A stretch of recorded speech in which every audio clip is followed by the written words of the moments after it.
Welcome to Manhwa Peak.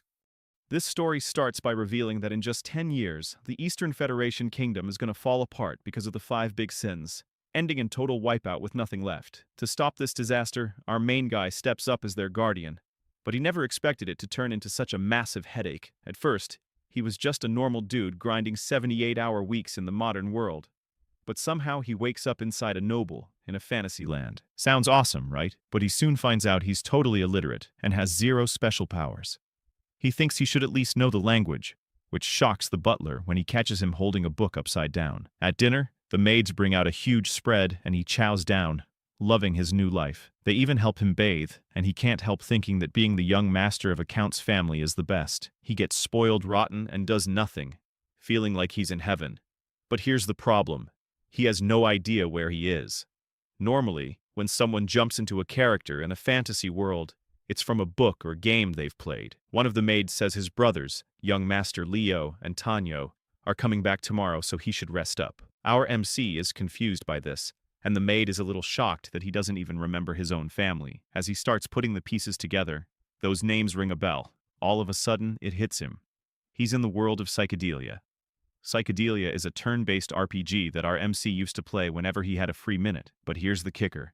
No matter what path you choose in the game, the moment the five great sins, wrath, greed, sloth, pride, and obsession show up, you're basically fucked. The kingdom's nobility and the entire city, basically everything, starts to spiral into chaos. And the Palacio house where our MC finds himself is a notorious noble family that plays a part in the subquest before the main story kicks off. The eldest son, Leo Palacio, is essentially the king of prostitutes, while the second son, Tanyo, is the king of drugs. He drops to his knees as it dawns on him just how well he knows this place. It was the first subquest in the game. Looking around, he sees that the main house looks exactly like it did in the game. The Palacios are the first to be devastated by the five great sins, and he's the extra villain, the third son of the Palacio household, Alan Palacio. I love how expressionless his face is. He just found out he's going to die soon, and all he can think about is how much experience points he got from that subquest. As he lies down in bed, he's terrified to even sleep. He thinks about how he'd rather go back to being a wage slave working 78 hours a week, because this new luxurious life of his is set to end in exactly 10 years. To him, that's worse than 6 months of unpaid wages. He can't believe he's stuck in a fantasy world as a character with no powers. Pretty much the opposite of what most people get when they're reincarnated. But then an idea strikes him. Since he knows what's going to happen in the future, he could be like a prophet of sorts. He could prevent the world's downfall by reforming the five great sins, all for the sake of his peaceful, noble life. It shouldn't be impossible considering the five great sins are just kids right now, but with no powers of his own. How on earth is he going to pull this off? 2 months later, our main character had successfully rescued some orphans from the human testing center. When I say our MC managed to, I really mean his knight. Evan was the one who did the rescuing. Evan reports that he's left the management of the orphanage in the hands of a girl named Utia. Our MC nods in agreement, realizing he made the right choice in picking Evan for this job, as he's quite skilled at handling such tasks. However, since our MC struggles to show emotions on his face like a typical person, Evan is left puzzled, wondering if what he just heard was a compliment, as he can't quite read his expression. To clarify, our MC tries to force a smile, and Evan thinks he'll never get used to his young master's face. He recalls how Alan used to wear his emotions on his sleeve, whether he was gloomy or happy. But now, it just feels strange. Even our MC suspects that his possession of Alan's body might have only affected his face, as he can't seem to smile properly. Moving on, Evan decides to accept his young master's praise, and our MC explains that Evan is a rare gem in the world of psychedelia, because he has remained honest and loyal despite all the betrayals around him.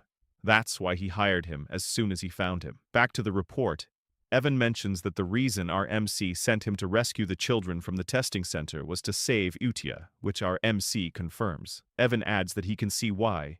Even with his experience as a mercenary, he can tell Utia is no ordinary child. She's strong enough that he can't understand why she just accepted being locked up. Evan questions why our MC didn't bring her to the estate, as keeping her at the orphanage doesn't seem beneficial. Our MC agrees, but internally he thinks that it might look like he's neglecting her instead of utilizing her potential. However, leaving her at the orphanage is part of his plan. Utia Blutia is a non-human who makes a pact with an otherworldly being to gain its powers. ultimately becoming the embodiment of the wrath of the five great sins and causing the deaths of countless people. However, thanks to our hero, that grim future is averted, and he wants her to grow up in peace. He believes he has finally dealt with one of the four remaining landmine disasters. But since he can't share this with Evan, he decides to come up with an excuse. Acting all mysterious, he tells Evan that the time isn't right yet. Evan, curious as always, wonders what he means. But as is often the case, side characters have their own narratives. He assures our hero that he understands. Our main character urges him to keep this under wraps and to support the orphanage with enough funds for them to live peacefully. He also hands Evan a handwritten letter, asking him to pass it to Utia. When Evan inquires about the letter's importance, our hero brushes it off, saying it's just a way to check in on her. He explains that he wants to reassure her since she's been through so much. Evan promises to deliver the letter and quickly sets off on his horse. Meanwhile, our main character reflects on whether the letter will truly comfort her, but he figures it's worth a shot. The real intention behind the letter is to include some quotes he's heard repeatedly in the game. During a pivotal moment when Uchiha was wreaking havoc on the kingdom, the Archbishop mentioned a specific line about how a certain spell could help befriend a non-human like Uchiha, who had already succumbed to the sin of wrath. The line was something like casting a spell of agony from the dark, with the brightness of belonging to the fall. Honestly, he doesn't quite grasp what it means, but it seemed to resonate with Uchiha for a brief moment. As the story unfolds, Uchiha ends up killing the Archbishop. It's not that the spell didn't work, it was just too late, and her attempts to calm down failed, resulting in the destruction of the entire kingdom. Now, our main character believes it should work this time, since it's not too late. He figures that since he's dealt with wrath, it's time to move on to his next target. Yet, he still finds it absurd to think about becoming friends with a monster just because of a quote. But who knows? Maybe it'll actually work. Especially since the Sins seem to worship some mysterious god or otherworldly being. He struggles to understand what those kids are thinking. They come off as fanatics. Meanwhile, we finally see Uchiha reading the letter our MC sent her, and she's not exactly thrilled. Just looking at her, Evan can't help but notice the sheer amount of mana radiating from her. It's unbelievable.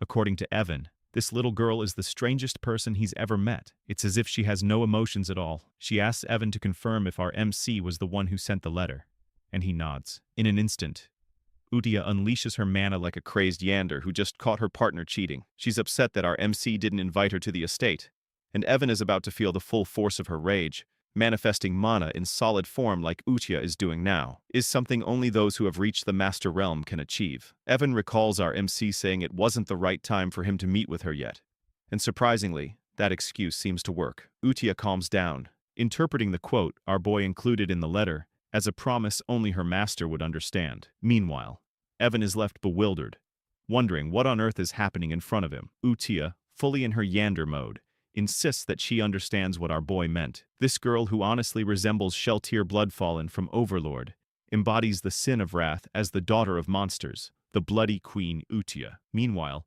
back to our main character. He thinks he's managed to stretch his luxurious lifespan a bit. And honestly, he's not wrong. As he drifts off to sleep, he even imagines the bright moon in the sky cheering him on.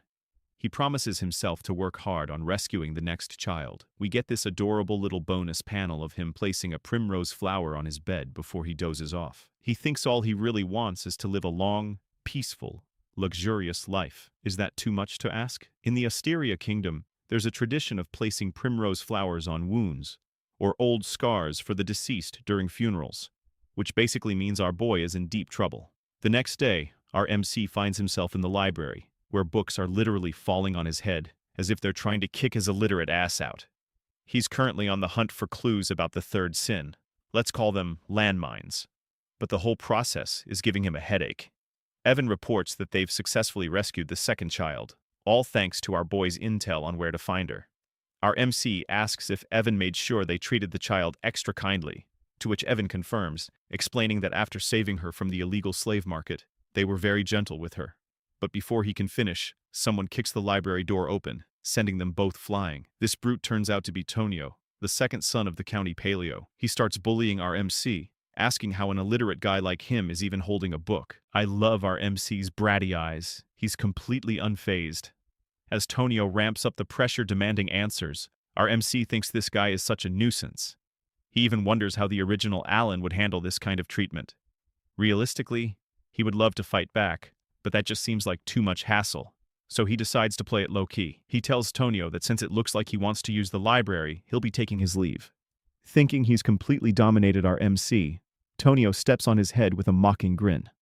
But just then, a sharp knife whizzes by, embedding itself in the wall, as another brute enters, telling both Tonio and our MC that they're being too loud. This new arrival is Leo Palladio, the first son of the county. As these two idiots start squabbling, our MC seizes the opportunity to crawl away.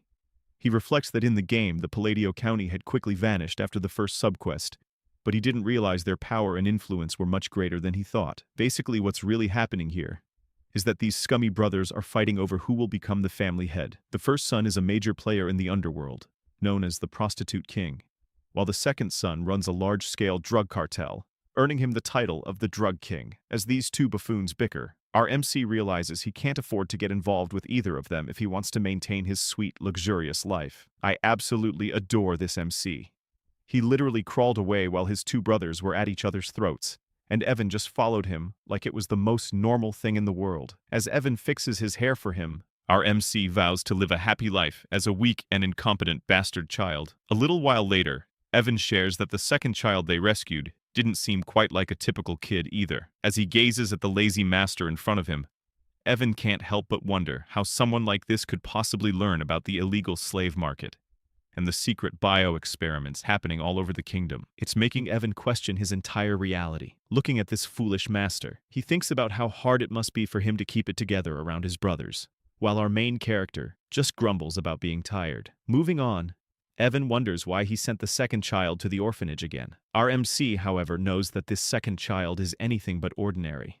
In fact, he's on a whole different level. Within the United Kingdom, which is made up of several nations, the central one is the Kalian Kingdom, where the second child they saved from the illegal slave market hails from. This child, or more accurately, the second boss of psychedelia, is known as Deus Macaulian. After being sold into slavery and mistreated, he ended up embodying one of the 5 sins, the sin of sloth. He then went on to wreak havoc on the kingdom in the most horrific ways imaginable. This part of the story left many players shocked by psychedelia's cruelty.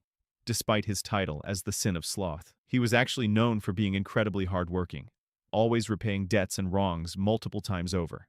That's why our MC stressed to Evan the importance of treating Deus with utmost kindness. The graphics of Deus's fights were so intense that our MC still trembles just thinking about them. Trying to keep an air of mystery, he answers Evan's question by saying that he sent the second child to the orphanage because the time isn't right yet. Evan just nods along, saying he expected as much. He then asks if the letter he sent to Yudia this time was about the second child, to which our MC confirms. But in reality, we get a glimpse at what's really in that letter. He's just venting to Yudia about how his older brothers are picking on him. Honestly, this guy cracks me up. I really love this MC. Anyway, he claims in the letter that he told Yudia to look after the second child, who's feeling a bit under the weather. And he's not wrong. Deus could definitely use some time to chill and heal. Meanwhile, at the orphanage, Deus is trying to keep to himself, hiding his body covered in cuts. Yudia approaches him and asks if he's broken. She wonders if the Black Goat organization is responsible for his injuries, and just hearing that name gets a reaction out of Deus. In her Yandra mode, Yudia starts talking about how even though he's broken, he's still been chosen. She congratulates him for being selected by the Blue Moon, which is what they call our MC. It seems like Yudia is setting up an organization with our MC at the helm, and she promises Deus that if he stays loyal and follows their orders, he'll get his chance for revenge. Hearing this, something stirs within Deus, and his own magic, or maybe the authority of sloth, like in ReZero, starts to manifest. With that settled, Yudia decides to write her first reply to our letter, and for some reason, she's way too excited about it. Meanwhile, back at the estate, our main character was still deep in the library, searching for clues about how to track down the third child. Just then, Evan burst through the announcing that they were in big trouble. He reported that the second young master of the Palacio household was dead. Our MC, who had been expecting this news, was still taken aback by how quickly it all unfolded. The funeral was held almost immediately, but what really shocked everyone was the complete lack of mourning. Even their father showed up with 2 prostitutes by his side. Like, seriously? Our MC was a bit stunned. Bringing drugs and women to your own son's funeral is crossing a major line. He always knew this family was messed up, but this was next level. He mused that psychedelia really is a dark fantasy genre indeed. Anyway, moving on. Our MC thought that Tonio's accidental fall seemed a bit off compared to what he remembered. In the game, Leo had cried desperately after killing his brother, shouting about how he was now the sole heir of the Count Palacio. But now, here was Leo, literally smirking in front of the body. Like, come on, at least try to hide your emotions a little. Regardless, this wasn't really our MC's problem. His main focus was still on resolving the issue with the 5 deadly sins. Fast forward a year, and the successor problem was sorted out, with Leo taking over Tonio's drug business. The county became a lot more peaceful. In the meantime, Utea and our MC had become pen pals, exchanging letters more frequently. Our MC figured that keeping in touch with her would be beneficial down the line, while Utea filled him in on how the other kids were doing, which made him smirk since they were growing up nicely. She also sent over their monthly sponsorship list, which caught our MC's attention because it seemed to be growing quite a bit. He wondered what was going on, but Evan, who was busy stuffing his face, pointed out that while it was unusual, it was a good thing nonetheless. Evan then finally shared the news that our boy had been searching for. The information they needed had been found. They even got a call from the Information Guild about it, which was a huge relief for our main character, since it was all about the ancient book concerning the 3rd child. This meant he could finally uncover that little landmine, and it brought him so much joy. Everything seemed to be going perfectly, and our MC was enjoying a peaceful evening. Meanwhile, on the other side of the land, at a drug distribution site called Margot, some of Leo's henchmen were boasting about how generous the eldest member of the Palacio family was, always showering them with big rewards. Thanks to that, their drug organization had grown to a few hundred members. But little did they know, that number was about to take a nosedive. What they witnessed next was pure horror.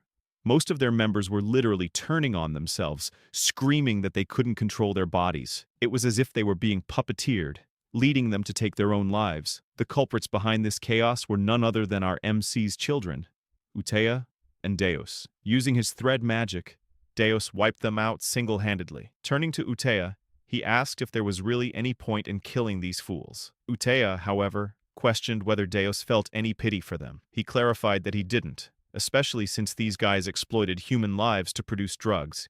He felt this had nothing to do with his quest for revenge. But Utea, unleashing her magic, explained that this was essential for their master's return. They were essentially clearing out the trash in the county, so that when our MC stepped up as the heir, things would be easier for him. With a majestic smile, she wondered how they could let the place look so shabby for his arrival. Deus responded that he understood, but honestly, what did he really understand? They were treating our MC like Ainz from Overlord and Sid from Eminence in Shadow.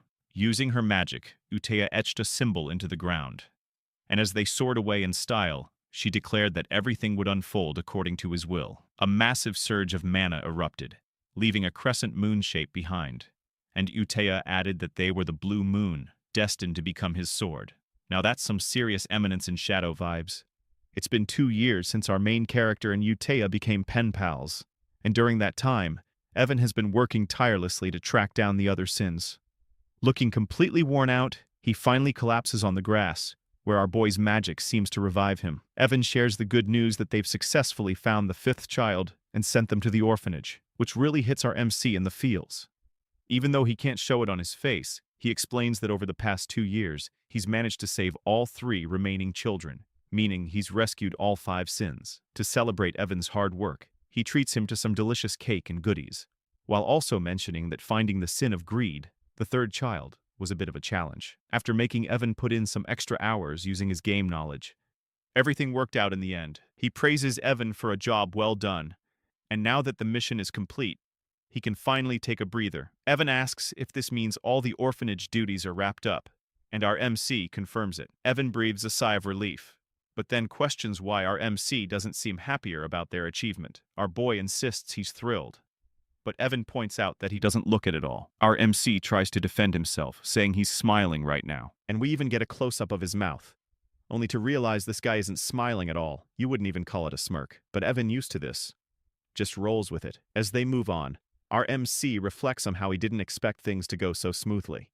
After all, the bosses of psychedelia became the 5 great sins due to their terrible pasts. Even though they're in the past before becoming the sins, The odds of saving them all before they went through those awful experiences were pretty slim. He was also worried he'd be too late, and they'd be too broken to save. He asks Evan how things are going at the orphanage, and Evan hands him a letter, saying everything is running smoothly as usual. The kids, who once seemed like broken dolls, have really brightened up. Our main character points out that if that's true, they wouldn't need to hire a separate caretaker. That said, he didn't expect Utia to do such a great job with the orphanage.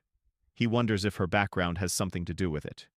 In the game, she was meant to feel a sentimental connection to the place. This leads him to remark on how nice Utia is in her own way, but Evan quickly urges him to read the letter for any important updates. In the letter, Utia gives our boy a rundown of how they are doing, mentioning that they're growing well and he doesn't need to worry about them, especially Deus, who was a bit of a special case. She reassures him that all the children are improving, which brings a rare warm smile to our main character's face. He expresses that he's just happy they're all growing up well.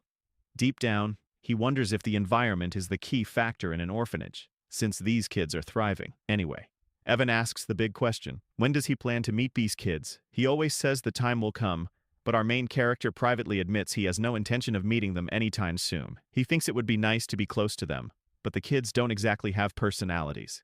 He's eager to be around, and honestly, he's not wrong. Having witnessed their cruelty in the game, we can't blame him. Maybe it's because of how brutal their transformation into sins was. Regardless, he thinks it shouldn't be too bad now that he managed to rescue them before those events unfolded. Yet he still feels a twinge of fear just thinking about it, so he tells Evan that he's thinking about meeting the kids in maybe 5 years. Regardless, our main character realizes that what he really needs right now is the ability to protect himself in this grim, dark fantasy world. And the answer lies in magic. As he practices, he feels lucky that the body he's in has some magical talent. Then Evan asks if he's heard of an organization called the Blue Moon. Our MC admits he hasn't, and Evan explains that Blue Moon is a group that's recently started hunting down criminal organizations. Our MC thinks that if they're cleaning up the trash, that's a good thing, but deep down he wonders why he's never heard of them in the game. He's sure they won't last long. But Evan teasingly points out that our MC should be really scared, since Blue Moon's whole thing is taking out nobles, which sends a chill down his spine. I love the chibi panels of our MC, as he tells Evan that just in case he should sleep next to his room from now on. Meanwhile, back at the orphanage, Utea is holding the Blue Moon weekly report meeting. The Sin of Pride, Solrung reports that she took care of all the slave traders by chopping off their heads. She does some acrobatics in the air, while saying that those idiots couldn't even figure out who she really was. She even claims she gave them a chance, saying she'd let them live if they could guess the color of her eyes.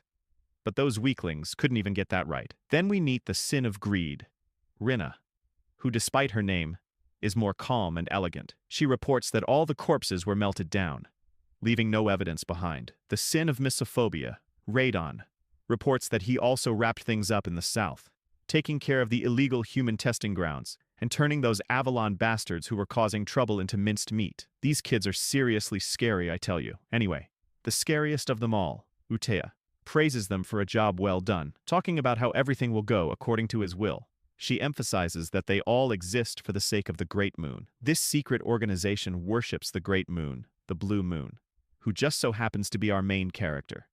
Suddenly, Deus reports a problem, which makes Utea question what could possibly be wrong.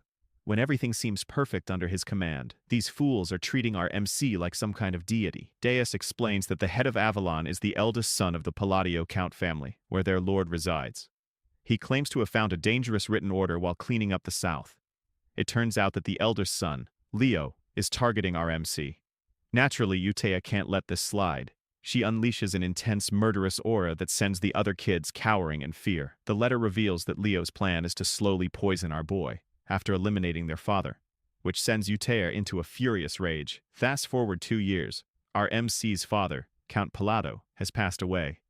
And just like before, his funeral is held almost immediately. Our MC explains that while the official cause of death is heart failure, it's clear he died from an overdose. Meanwhile, at the funeral, Leo gets news that the Blue Moon has struck one of his facilities. Seriously, couldn't they have waited until after the funeral? Leo keeps asking if everyone was wiped out again.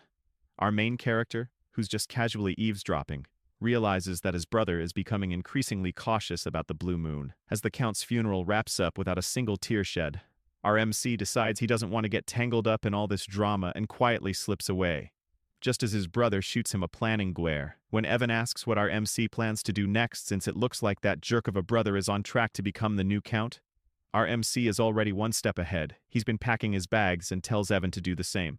The plan? To run away from this mess. Evan questions whether he really intends to flee, and our MC clarifies that it's not a complete getaway. They're just heading downtown to lay low for a bit. When Evan asks if he means the town of Rodnell, our guy confirms it.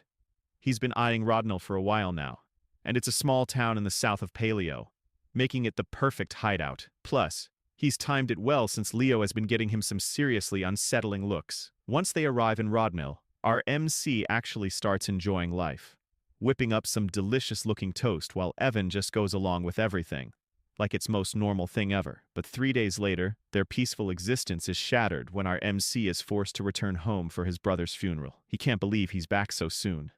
According to the game, Leo wasn't supposed to die yet. The cause of the death is a stab through the heart, which leaves our MC wondering who could have done such a thing. He tries to ask one of the servants about the details, but they scream in horror as if they're about to meet their end. It's not just that. All the servants are acting strangely, overly apologetic, and treating him like he's some kind of mafia boss.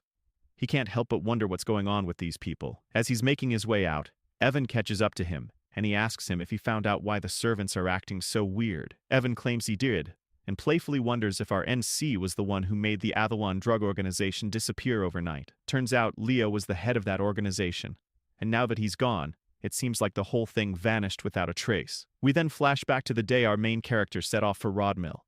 Inside the carriage, Evan was curious, asking why he's heading to a small town like Rodnell instead of a bustling city. Our MC explains that a city is simply not an option for him.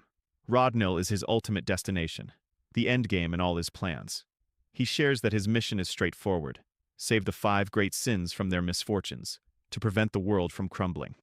Plus, since Rodnell isn't part of the original story and has a villa, it's the ideal spot for him. A villa is a separate estate, making it the perfect hideaway for a laid-back noble like him, where he can relax and do absolutely nothing. Our MC gets serious when answering Evan's question, insisting that everything he does has a purpose. But after hearing the same old responses for a while, Evan calls him out, pointing out that he always uses those same lines when he wants to dodge a question. He tells our MC that he can't fool him anymore. Our MC is taken aback by how Evan has seen through his little lies. As their banter continues, Leo, who's been watching our MC drive away, contemplates whether he should kill him or not. According to Leo, it doesn't really matter if our MC lives or dies. He had already planned to poison him. But now that our MC has decided to leave for the border, Leo feels he has no reason to go through with it. Yet for some inexplicable reason, he still feels the urge to eliminate him. He instructs one of his henchmen, Allman, to follow the carriage. Allman, however, asks if that means he's supposed to kill the MC. This question leaves Leo baffled.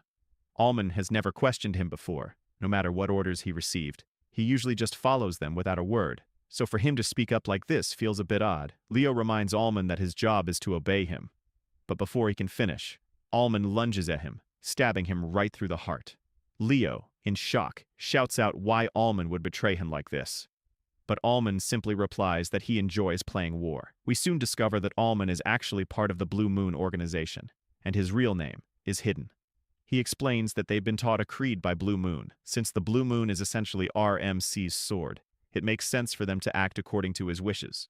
However, if anyone dares to threaten the Great Blue Moon, RMC, they're allowed to take matters into their own hands, meaning they can eliminate the threat. Hidden reveals he's been waiting for Leo to give the order to kill their lord, and he can't believe it took 2 years for that to happen. Leo tries to argue that his subordinates won't let Hidden live, but Hidden counters that, with Leo's death, the entire organization will be wiped off the continent forever. Looking at Leo's lifeless body, Hidden can't help but comment on how unfortunate this all is. If Leo hadn't tried to kill their great master, he might have lived a few more months or even years. Meanwhile, in the present, RMC is enjoying his dream life in the small town of Rodmill.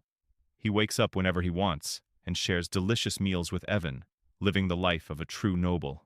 But as fate would have it, his peaceful existence is shattered when he receives a letter. The letter requested that he step up as the next head of the family. Just like that, his carefree life came to an end, a mere 4 days after it began, forcing him to return to the palatial state. However, things felt off. The maids and other staff were acting strangely around him. He couldn't help but wonder what was behind their odd behavior. Then Evan teasingly asked him when he had become the shadow leader.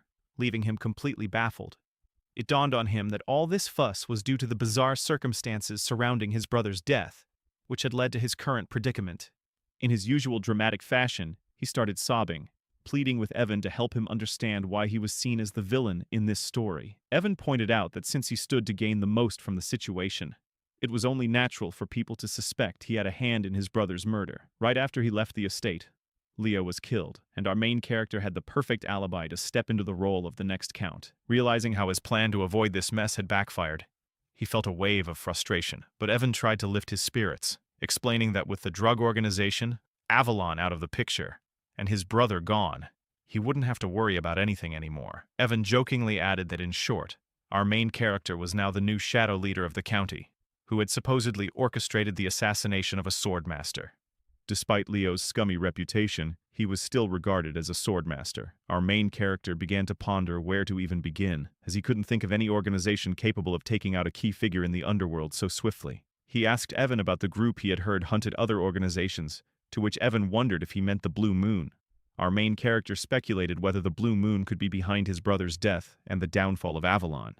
However, Evan quickly clears things up, saying that according to the Information Guild, the Blue Moon isn't to blame. Instead of leaving behind bodies, the Blue Moon is known for marking the moon itself. That's just how it operates. But it's rumored that all the members of Avalon met their end with a sword through the heart. Evan can't help but tease our MC, joking that the road to hell has been opened. But putting jokes aside, our MC reflects on his gained knowledge, realizing there shouldn't be any organization called the Blue Moon, which means they can't be responsible for this mess. But if it's not them, then who could it be? As he tries to piece everything together, the scene shifts to the orphanage where Utia is holding a meeting with the other great sins. She asks if everything went smoothly, and Rinna, the sin of greed, confirms that she left no traces behind. Sailrong, the sin of pride, adds that there was no one left alive on her end, just corpses. Deus chimes in, boasting that he took out all 486 soldiers of Avalon. His magic is quite something,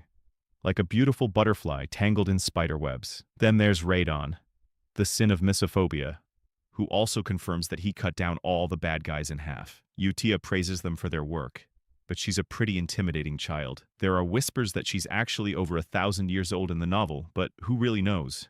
That's how Avalon, the most notorious drug organization in the world that brought doom to the Asteria Kingdom, was wiped out in just 5 days. But suddenly, Radon mentions that he doesn't think the cleanup was flawless. When Utea asks what he means, Raiden explains that he stumbled upon some intriguing documents linked to the nobles associated with Avalon, particularly the Altea Doctum, which has some deep ties. Hearing this, Utea's magic starts to flare up, and she tells the others they already know what she's about to say. It's time to wipe them out. Radon promises to handle it quietly. Moving on, Udasai then asks if the Information Guild is clean, and whether they have any ties to Avalon. Rina confirms this, explaining that the guild matter is being dealt with separately from the other issue concerning the Blue Moon. Deiji Ants, on the other hand, claims that all the guilds behave similarly, referring to it as the Hell Sword crafted by the Swordmaster. Hearing this, Rina inquires if she should keep tabs on our MC's movements, to which Udasai agrees, emphasizing that this entire situation must not reach that person's ears. She insists she has mentioned this multiple times, and they should all be aware of it. When she refers to that person, she essentially means our MC. Dagius points out that since that person's family targeted them first, the order to eliminate them wasn't sanctioned by them. Upon hearing this, Udasai starts to panic. In her opinion, all their actions must be driven by a direct order from our MC. She claims they are essentially swords, and a sword should never think for itself.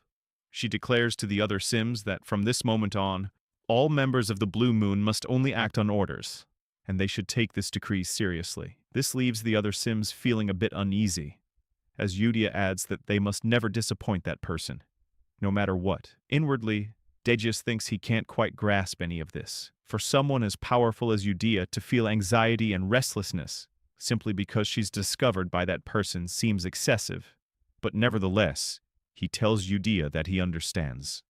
They conclude their meetings by chanting that everything is for the Great Moon, which is essentially a phrase how the Shadow Garden from Eminence in Shadow wraps up their meetings. Meanwhile, back to our MC, he finds himself buried in paperwork, as the new Count of Palatio.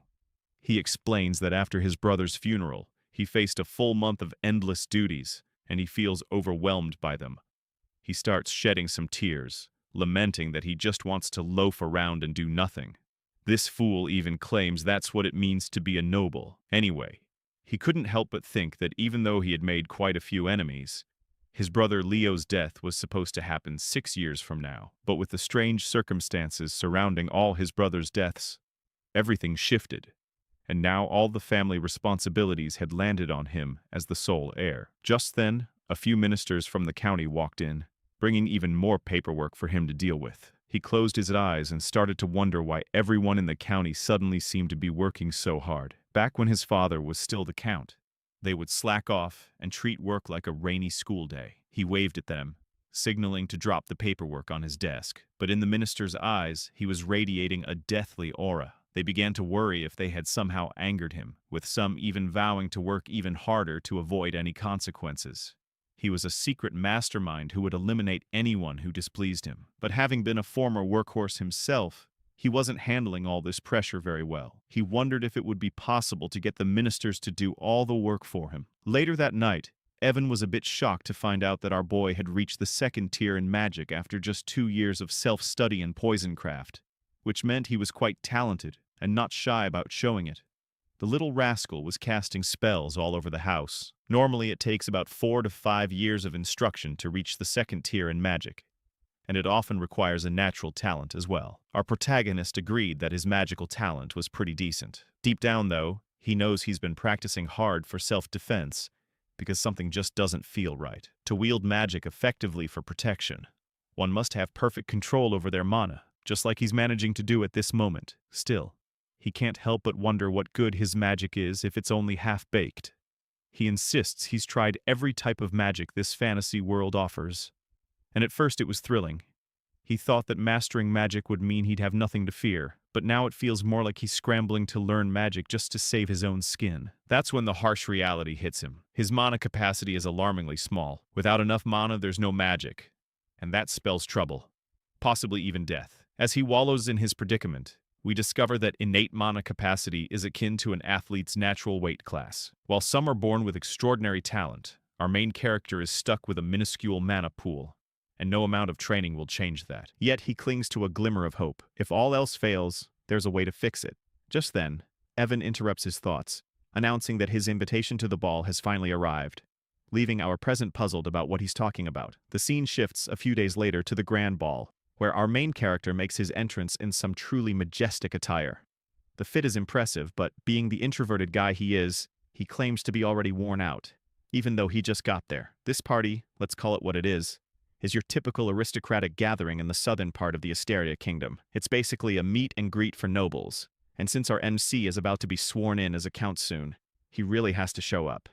He gets into serious mode thinking this is his golden opportunity to network with the nobility, which is crucial for his ultimate goal of living a peaceful life. But soon enough he realizes that making those connections is going to be a lot tougher than he thought, as everyone seems to be fleeing from him in sheer terror. He even tries waving at them, but they literally just run away. Evan, his friend, tries to lift his spirits, telling him not to be down, but our guy insists he's not upset at all, even if his expression says otherwise. He tells Evan he expected this reaction, and vows to try harder as he heads out on his own. However, our protagonist seems a bit clueless about what's really happening. He thinks the other nobles are looking down on him for being a low-class noble without any backing, and he's not entirely wrong. The current Palacio household is indeed filled with troublemakers, like his 2 older brothers. Picking up a wine glass, he assists himself that he didn't come to the ball without a plan, and is determined to unlock the social skills he's been secretly honing. He starts talking aloud about the wine's unique aroma in an attempt to spark a conversation, but due to a mysterious condition that makes it hard for him to show emotions on his face, he ends up looking quite villainous, especially when he tries to smile. He'd tell the lady he'd love to have some bottles at home, all the while thinking his smile is perfect.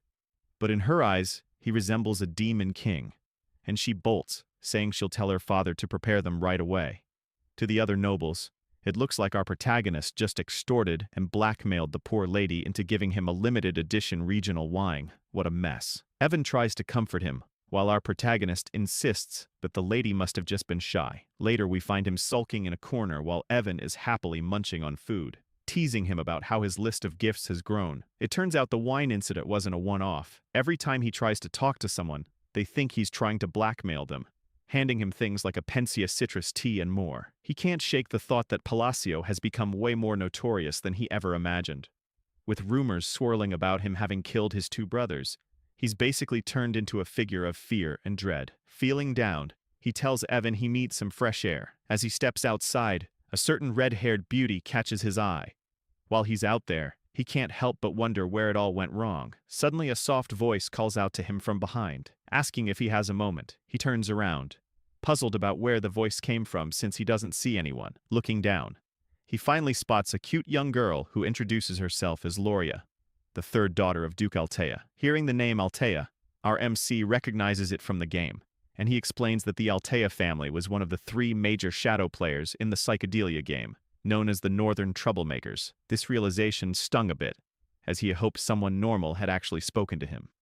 He also wondered why he couldn't recall this girl at all, had she not appeared in the game. Loria, however, was straightforward, asking him to lend her his strength for protection, as she will be facing an assassination attempt soon. Loria explains that she's in serious trouble and needs our protagonist's help, but when he looks at her, it's clear he's unsure. You see, Loria has been living under the protection of her father's mistress, but now that her father's health has taken a turn for the worse, she fears her older sisters might try to eliminate her. Our main character can't help but think this situation mirrors his own past with his brothers. As he gazes at her, it dawns on him that the reason he didn't recognize Loria from the game is that she must have already been dead and never made an appearance. Loria, looking as adorable as ever, pleads for his assistance, claiming that with his abilities, he could really make a difference. But our protagonist firmly turns her down. She insists she's not coming to him empty-handed. If he saves her, she promises to share half of the Altea family fortune. Still, he walks away, feeling a twinge of sympathy for her. Deep down, he knows he can barely manage his own magic, so it's best not to give her any false hope. Despite wanting to help, he's not the all-powerful figure everyone thinks he is. As he heads into the party room, he can't shake the image of Loria's sad face, which makes him feel guilty.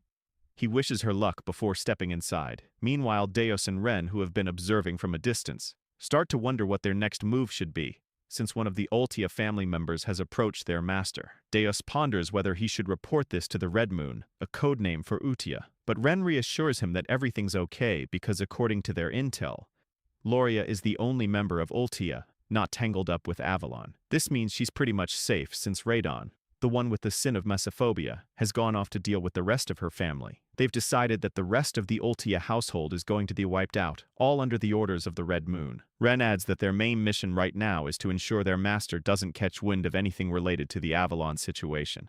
Meanwhile, our clueless main character is left wondering why everyone seems to be avoiding him. Does he have some sort of invisible barrier, keeping people at bay? Just then, the red-haired woman from earlier approaches him, and it genuinely brings a smile to his face. Well, more of an inward smile since he can't believe someone actually acknowledged him. He thinks maybe this time he'll actually manage to socialize. But as he turns around, he realizes she's not just any ordinary woman. She's another shadow player. Looking at her, he recalls seeing her face in the game, and it hits him that no normal person would approach him first, unless they were trouble. He greets her, calling her Lady Zenonia, which surprises her. How does he know her name? Our protagonist explains that she's quite famous in her own right. In the Asteria Kingdom, there are 3 prominent shadow player families: the Altea in the north, the Palladio in the east, and the Zenonia in the west.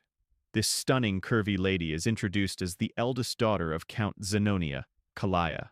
She asks him if she's really that well known, and he explains that while Kalaya Palladio runs a gang, the Zenonia family operates more like a clever criminal syndicate. Just thinking about it makes him shudder. He insists that what he really needs are some solid connections to help him maintain his peaceful, noble life. For the sake of that easy life he's always dreamed of, he believes he must steer clear of this curvy, stunning woman who seems like trouble. With a respectful bow, he compliments her beauty, almost as if he's trying to say goodbye, but she stops him, saying she wants to have a word with him about something. He replies that he'd love to, but there are too many eyes on them right now. Deep down, he wishes she would just leave him alone. With a smile, she tells him he's just as the rumors say, and adds that she looks forward to seeing him again, leaving him completely dumbfounded. As she walks away, he wonders what that could mean, sensing it's some kind of code, but he shakes it off. Meanwhile, Renee and Deus, who have been watching from a distance, are pleased that their mission to keep our protagonist in the dark is going smoothly. However, Deus points out a problem. Looking out the window where our protagonist is standing, they spot someone who has been tailing him for a while, and they quickly rush out to deal with the threat. The next day, our protagonist and Evan find themselves in a forest, with Evan asking if he's really sure this is the canyon he's been searching for. Evan notes that it's midday, the sun is shining, but the canyon is oddly dark. Our boy, however, isn't paying much attention. He's ecstatic that he's finally found his true objective. As they venture inside, he jokes that if this place turns out to be empty like the others, he might actually cry. But as he looks at the symbols on the walls, he realizes this is the real deal. He explains that in the game, finding this place was a breeze. Truthfully, he admits that the only reason he traveled all the way to the south under the guise of attending the ball was to discover this labyrinth right here. The labyrinth, it's called the Labyrinth of Whispers, and if you can crack all the riddles in its 8 rooms, you'll earn a powerful artifact as a reward. Exactly what he claims to have memorized all the routes and puzzles this labyrinth has to offer. Finally, he arrives at a massive door, and as he gazes at it, he confesses that seeing the labyrinth entrance in person is breathtaking. It feels so much more real than it did in the game. In the game, he tackled this labyrinth countless times. Evan, on the other hand, asks how our protagonist even knew a place like this existed. Our boy, without thinking, replies that he's been here often, leaving Evan puzzled about what this guy is talking about. Realizing he might have slipped up, our protagonist quickly backtracks, saying he was just kidding, and suggests they head inside. Once inside, they encounter some monsters and giant golem hands that could easily crush them like twigs. Evan wonders if these creatures are tied to the riddle, and if our boy gets the answer wrong, those giant hands will show no mercy. But our boy, unfazed, starts solving the riddle, leaving Evan to wonder how he can remain so calm in such a dire situation. Evan reflects that they've been together for 4 years now, yet he still doesn't understand him at all. Things like saving orphans, repaying random debts, helping free slaves, and even delivering seemingly pointless messages. Yeah, in Evan's eyes, our boy is a total weirdo. Still, watching him solve the riddles with ease makes Evan question how this is even possible. This guy has barely left the estate, yet he seems to know everything about this labyrinth. Regardless, Evan admits that the reason he keeps following this mysterious master of his is simple. Everything he does somehow leads to a good outcome. They finally make it inside, but our main character can't shake off the gruesome visuals of the game. He's feeling queasy, but as they step into a lavish room brimming with treasures and gold, his attention is immediately drawn to a hand statue adorned with multiple rings. He declares that their goal is the Black Ring, and insists they should grab it and get out fast. Meanwhile, Evan, who's busy stuffing his pockets with gold, questions why our protagonist is so fixated on the Black Ring, which looks like the least valuable of the bunch. Our hero explains that taking anything else could lead to trouble down the line. Deep down, he realizes he's finally got his hands on the ring that holds the Oath of Restraint. As they start to head back, our MC feels pretty pleased with himself, thinking that snagging the ring was a breeze thanks to his gaming knowledge. But Evan suddenly gets a bad vibe, and points out that the rock piles they passed while entering the canyon are actually golems, and they seem to be stirring. Evan quickly gets into battle mode, feeling anxious about their situation. To him, these golems are total unknowns, making this a nightmare scenario. He thinks that if he can just get his young master out safely, he wouldn't mind sacrificing himself. But our protagonist steps up, telling Evan to stand down because he'll take care of the golems. As the golems prepare to attack, Evan urges him to find an escape route first. With the golems closing in, Evan shouts a warning, saying his second-tier magic won't be enough to handle them. But our MC stands tall, confidently invoking the Oath of Restraint, which activates the Black Ring. Suddenly, time seems to slow, and he finds himself in a different dimension. A voice introduces itself as a fragment inheriting the great will of Nyasala, instructing our protagonist to state the 2 restrictions he wishes to impose on himself. Our main character finds himself in a pretty intense situation. In the game, this part showed up as a choice window, but now, hearing this mysterious voice and seeing a gigantic face looming in the dark cosmic expanse is a bit overwhelming. The Oath of Restraint is an absorption-type artifact, and as the name suggests, it lets the user impose limitations on themselves in exchange for power. However, the sheer force of the voice makes our MC tremble a bit. The voice urges him to declare his first restraint, and with a hand sign, he states that he will always perform the hand signs of Babylonia when casting magic. The voice then asks what he hopes to gain from this restriction, and our boy responds that he desires the ability to bend the laws of the world just a little more.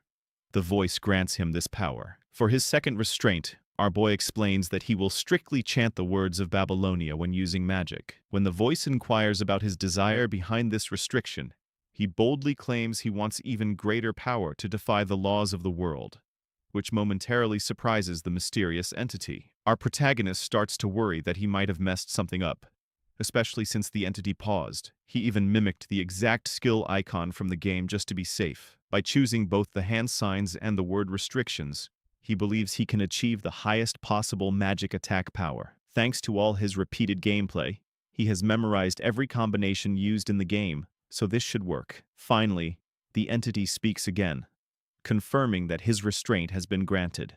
It expresses gratitude to the human who has remembered all the gestures and mysteries of the forgotten god. Our protagonist is puzzled by what the entity means, but he quickly notices that the ring is being absorbed, indicating that all the restrictions were successfully applied.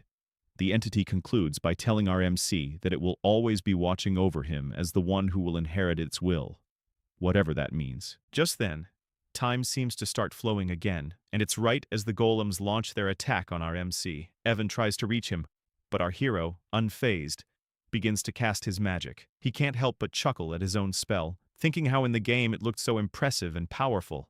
But now, thanks to his meager mana, it's just so small. He gathers it in his hand, reflecting that no matter how hard he pushes himself, this will always be his limit. But hey, it's time to test out his new restraints. I have to say, his magic looks majestic. Maybe it's the pose.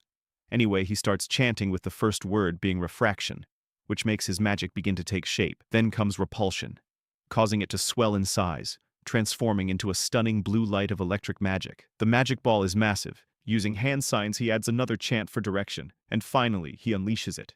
The way he does it is so grand, reminiscent of how Gojo releases his purple.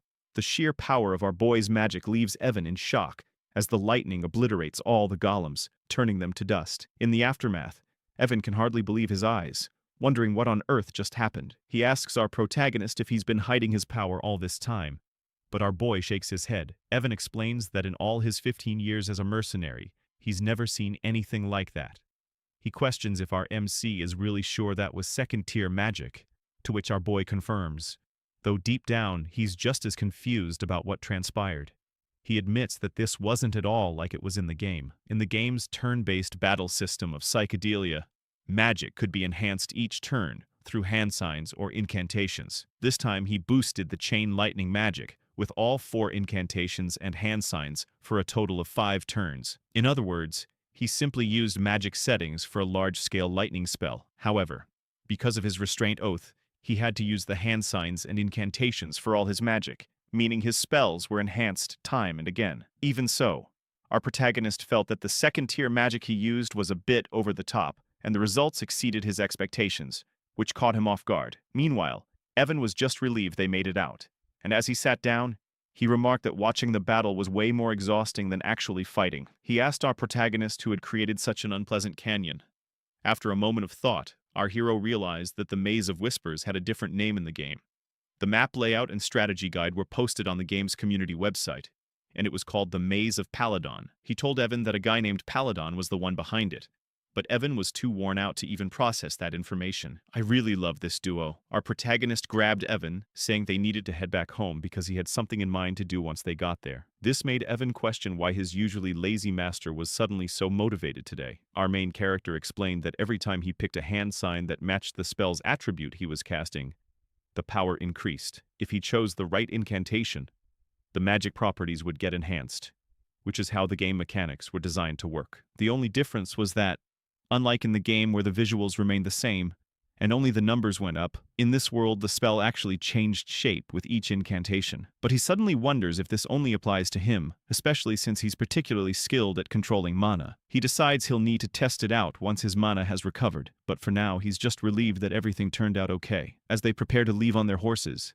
we see Ren, who has been quietly following our main character, watching the whole scene unfold. She quickly makes her way to the canyon, and upon arriving she spots the runes on the wall, and realizes she can actually read them. She explains that these are the glyphs of the Alanef Empire, which essentially tell the story of the era of the forgotten outer gods. Rena's eyes catch another glyph hidden in a corner, which she translates as, "For my friend who shall be left alone, from the coward Palon." As she examines the glyphs more closely, a smile spreads across her face. She shares that the one who halted the invasion of the dark creatures, standing victorious against the Al-Alkalaka that devoured the hearts of the citizens, was none other than the brilliant emperor known as Palon the Great. The reason she knows all this is that she inherited all this knowledge at birth, thanks to the ancient library she received. She briefly recalls our main character mentioning that Palon was the one who built the canyon. But as usual, she misinterprets the situation. She thinks that she knew our MC was special, since someone like the bloody Queen Eudia follows him, which is a pretty big deal. Having someone like Eudia as a subordinate is something you'd only read about in history books. However, she continues to believe that our MC is actually a friend of Palon, completely misreading the glyphs he saw. Moreover, she claims that the phrase our boy used while casting magic doesn't exist anywhere in the ancient library, which only strengthens her belief that our MC is truly remarkable. Blushing, she admits that Eudia was right all along, feeling a bit embarrassed about having followed orders without question all this time. And just like that, our boy ends up with another yonder in his harem. Kind of a strange thing to say since they're basically just kids, but I digress. Anyway, Rena spots Deus arriving and immediately asks if he got any info from the fool who was tailing their great master. Deus responds that the idiot is dead, and he didn't even do it. It's more like the guy's head just twisted in midair. Rena insists they need to report this back to Eudia for processing, and Deus agrees, so they head out. Meanwhile, in Zenonia County, Lady Kalia is sipping her tea, pondering how our main character is just as the rumors say. She notes his chilling, emotionless expression and those abyss-like eyes.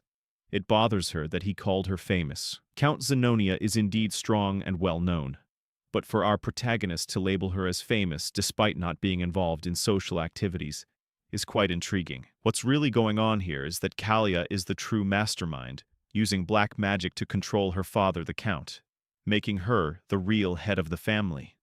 The fact that our boy called her famous makes her think he might know something about her secret, which terrifies her since no one is aware that she's turned her father into a puppet. She recalls how our protagonist mentioned there are too many eyes on them, which she misinterprets as him having discovered the person she had following him. Now that's a classic case of misunderstanding, like something out of an Eminence in Shadow scenario. Suddenly, Kalia gets a call from one of her servants, who says there's a problem. Well, she asks what's going on, and the servant insists that it's better for her to see it for herself. When she heads to her room, she discovers that the person she had following our main character is dead. The servant explains that since the seal on the body didn't activate, it means he didn't spill any secrets. But Kalia quickly points out that the person who killed her man must have intentionally brought him to her room. Frustrated, she starts questioning how our main character figured out she was the one who sent this guy to tail him. And just like that, our poor MC gets misunderstood once again.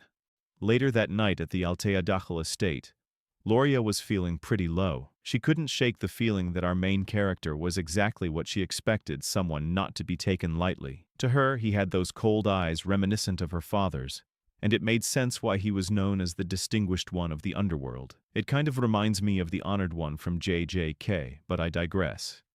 Loria realized she could never afford to make an enemy out of him, yet he was also her last hope. However, since he turned down her request for help, she misread his refusal, thinking it was clear he wouldn't take a deal that would leave him with nothing, especially since she had lost all her assets and power to her siblings. Speaking of siblings, there's the eldest son, Timalian, the eldest daughter, Marian, the second daughter, Piran, and the second son, Keeg. Being the youngest and the weakest, Loria felt completely powerless. As she walked into the estate, she reflected on how she had managed to survive this long, thanks to her father's love and mercy. But now that he was fading from the picture, she felt lost. Suddenly, She was jolted from her thoughts when the servants rushed in, breathlessly reporting that her siblings had all taken their own lives. She was left in utter disbelief. She knew they would never do something like that. Those fools would rather stab each other in the back. Literally, the idea of them ending their own lives was just insane. She quickly demanded to know what had happened to Tamalian and Marion, only to hear that they had met the same fate. In a shocking twist, we see them actually stabbing each other, and it felt like the work of Deus pulling the strings. But it wasn't. As Loria stands there in shock, trying to wrap her head around what just happened, we catch a glimpse of Radun, the sin of Mysophobia, striding out of the Altea castle, boldly announcing that the mission is complete. As Radun fades into the night, Loria is still reeling from the events. She recalls our MC reassuring her that she shouldn't worry because good things are on the horizon. Like everyone else, she's convinced that our MC is the true mastermind behind it all. In her mind, he's been playing it cool, hiding his claws until the perfect moment to seize control. Essentially, Loria believes that our MC turned down her request at the party, but secretly took out her siblings. Honestly, I can see why she'd think that.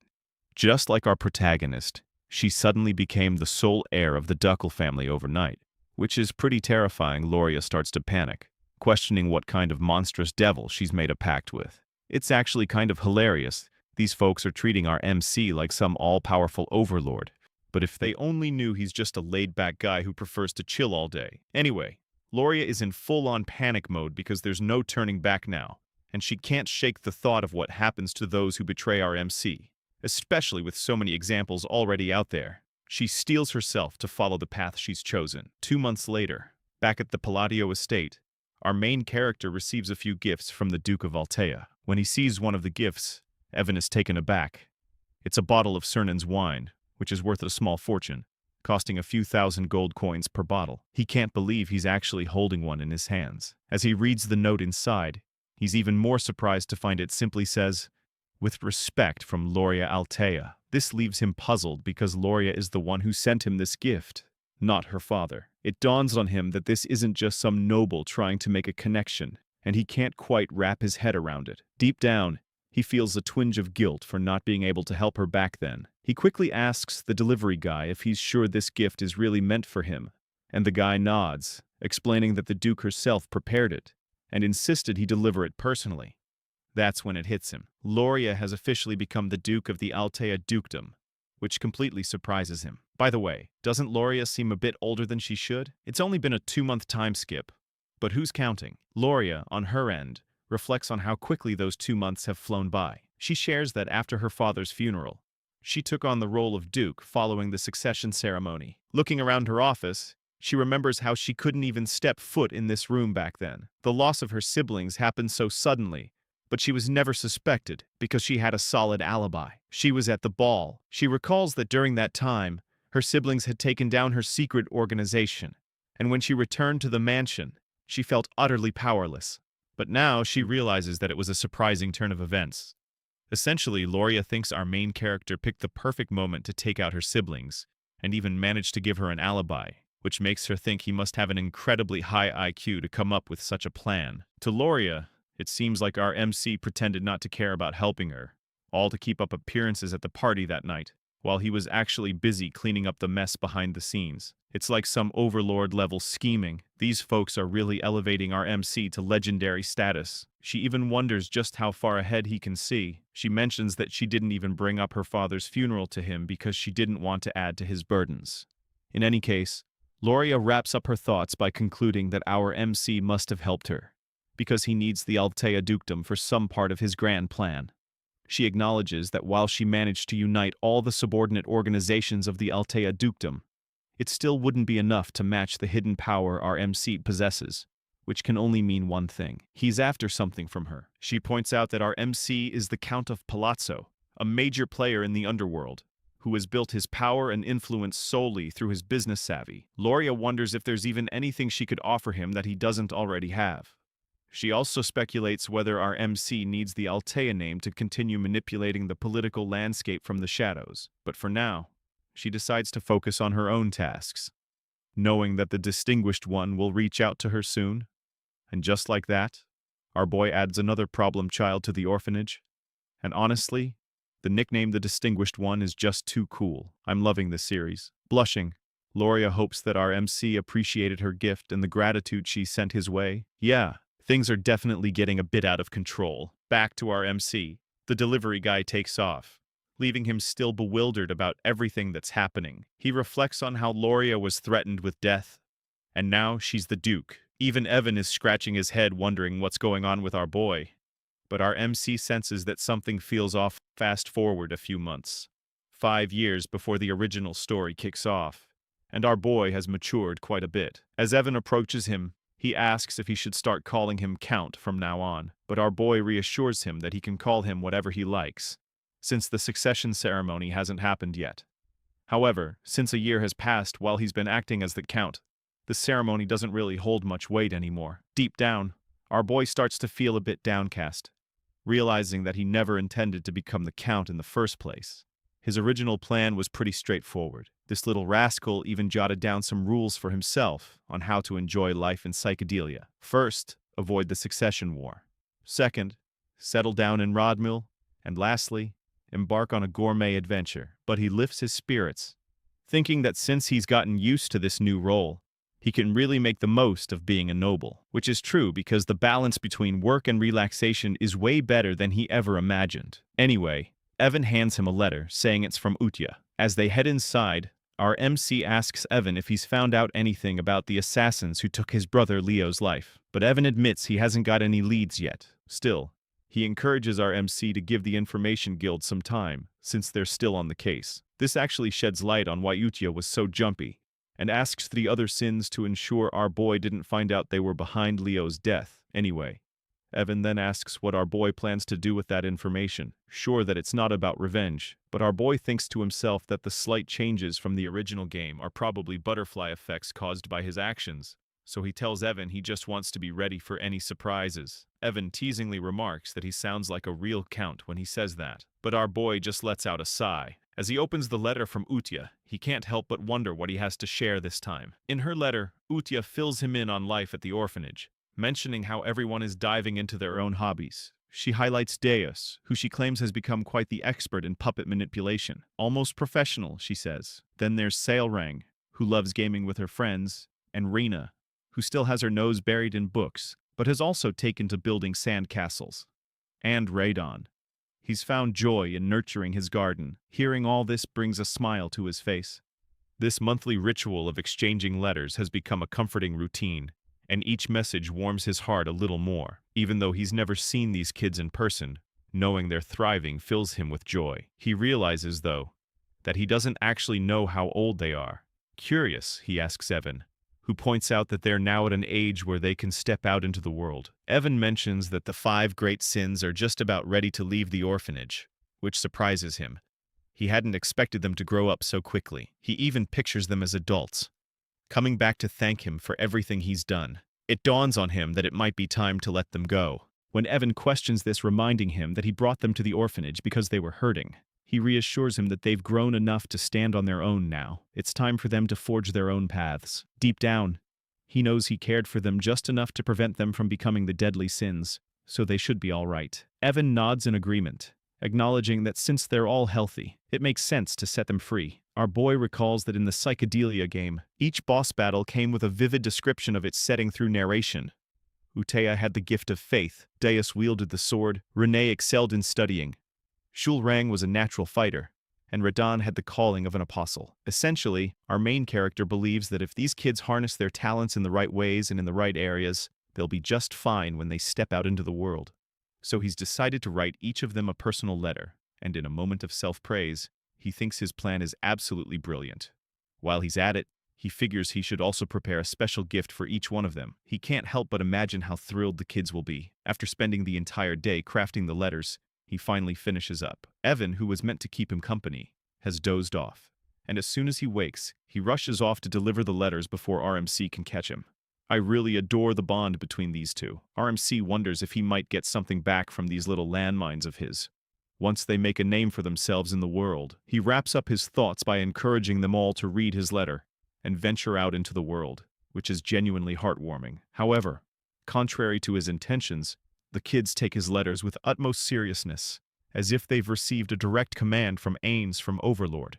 With a serious demeanor, Yudia informs the others that their orders have arrived, adding that their lord has prepared something special for each of them. And I have to say, even though it's only been about a year since the time skip, these kids have really grown up. Just look at Deus, he's so tall now.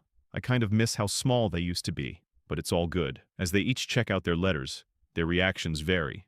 Deus stays cool and collected as usual. Solrong can't contain his excitement and starts jumping for joy. Ren is still simping for our main character, and Yudia looks a bit confused by it all. Yudia reminds the other sins that before they dive into anything else, they should all take a moment to read the previous letters she's been getting from our character. Yudia insists that understanding our boy's orders requires a bit more insight. Hearing this, Solrong lights up, asking if they can really all read them now, since before only Yudia had that privilege. Yudia reassures them that since their lord and master has decided to give each of them individual orders, it's clearly time for everyone to be in the loop. However, as they read the letters, they're left speechless, because the content is just casual small talk. Yudia quickly comforts them, explaining that our MC has always liked to disguise his orders as ordinary conversation. She even shows them the very first letter he sent her, which is just a friendly greeting and a complaint about how his brothers were picking on him. But Yudia interprets it differently, claiming that our MC was actually giving a target for elimination and asking them to report back once a month. This misunderstanding continues, and the other sins just roll with it as if it's the most normal thing in the world. Deus points out that our MC is doing this to prevent any leaks of information, and Yudia confirms this, explaining that that's why they all need to learn to decipher our boy's orders through the letters and carry them out. Deus then questions whether, if our MC is worried about leaks, wouldn't it be better for them to visit him in person, or use a magic communicator? Redden agrees, saying that Deus has a valid point, since letters are the riskiest when it comes to information leaks. But Yudia, with a cold gaze, reminds them that they must never question the will of their great master. All they need to do is follow his orders. Even Deus feels a bit intimidated, and reassures Yudia that he hasn't forgotten. Meanwhile, Saorang, on the other hand, is just thrilled to have received a letter. She encourages the others to read theirs too, and as each of them opens their respective letters, they interpret the messages in their own unique ways. Deus announces that his orders are to head to Caliburn, the nation of knights, while Saorang mentions she's supposed to go to the colony, which is smack in the middle of a desert. Redden says he's off to Raxus, the entertainment city, and Ren is set for Larthania, the maze city. Then there's Yudia, who in her full yandere mode insists she's heading to the Rosario Kingdom. And honestly, what's up with that artist? Why did they draw our girl like that?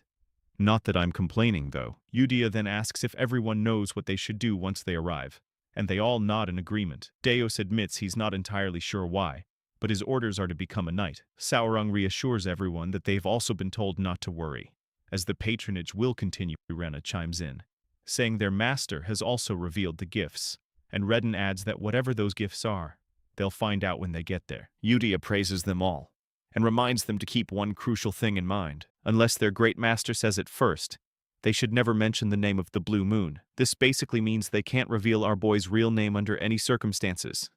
And just like that, all the sins left the orphanage, ready to embark on their respective missions. 3 months later, back at our protagonist's desk, he was diving into some research on magic. As he sifted through the information, he realized it was just as he feared. There was nothing new about the changes in magic and its phases. This meant he'd have to figure things out on his own. Glancing over at Evan, who was nearby, he asked how the search for the person who killed his brother Leo was progressing. Evan replied that the Information Guild still hadn't uncovered anything, leaving our protagonist deep in thought.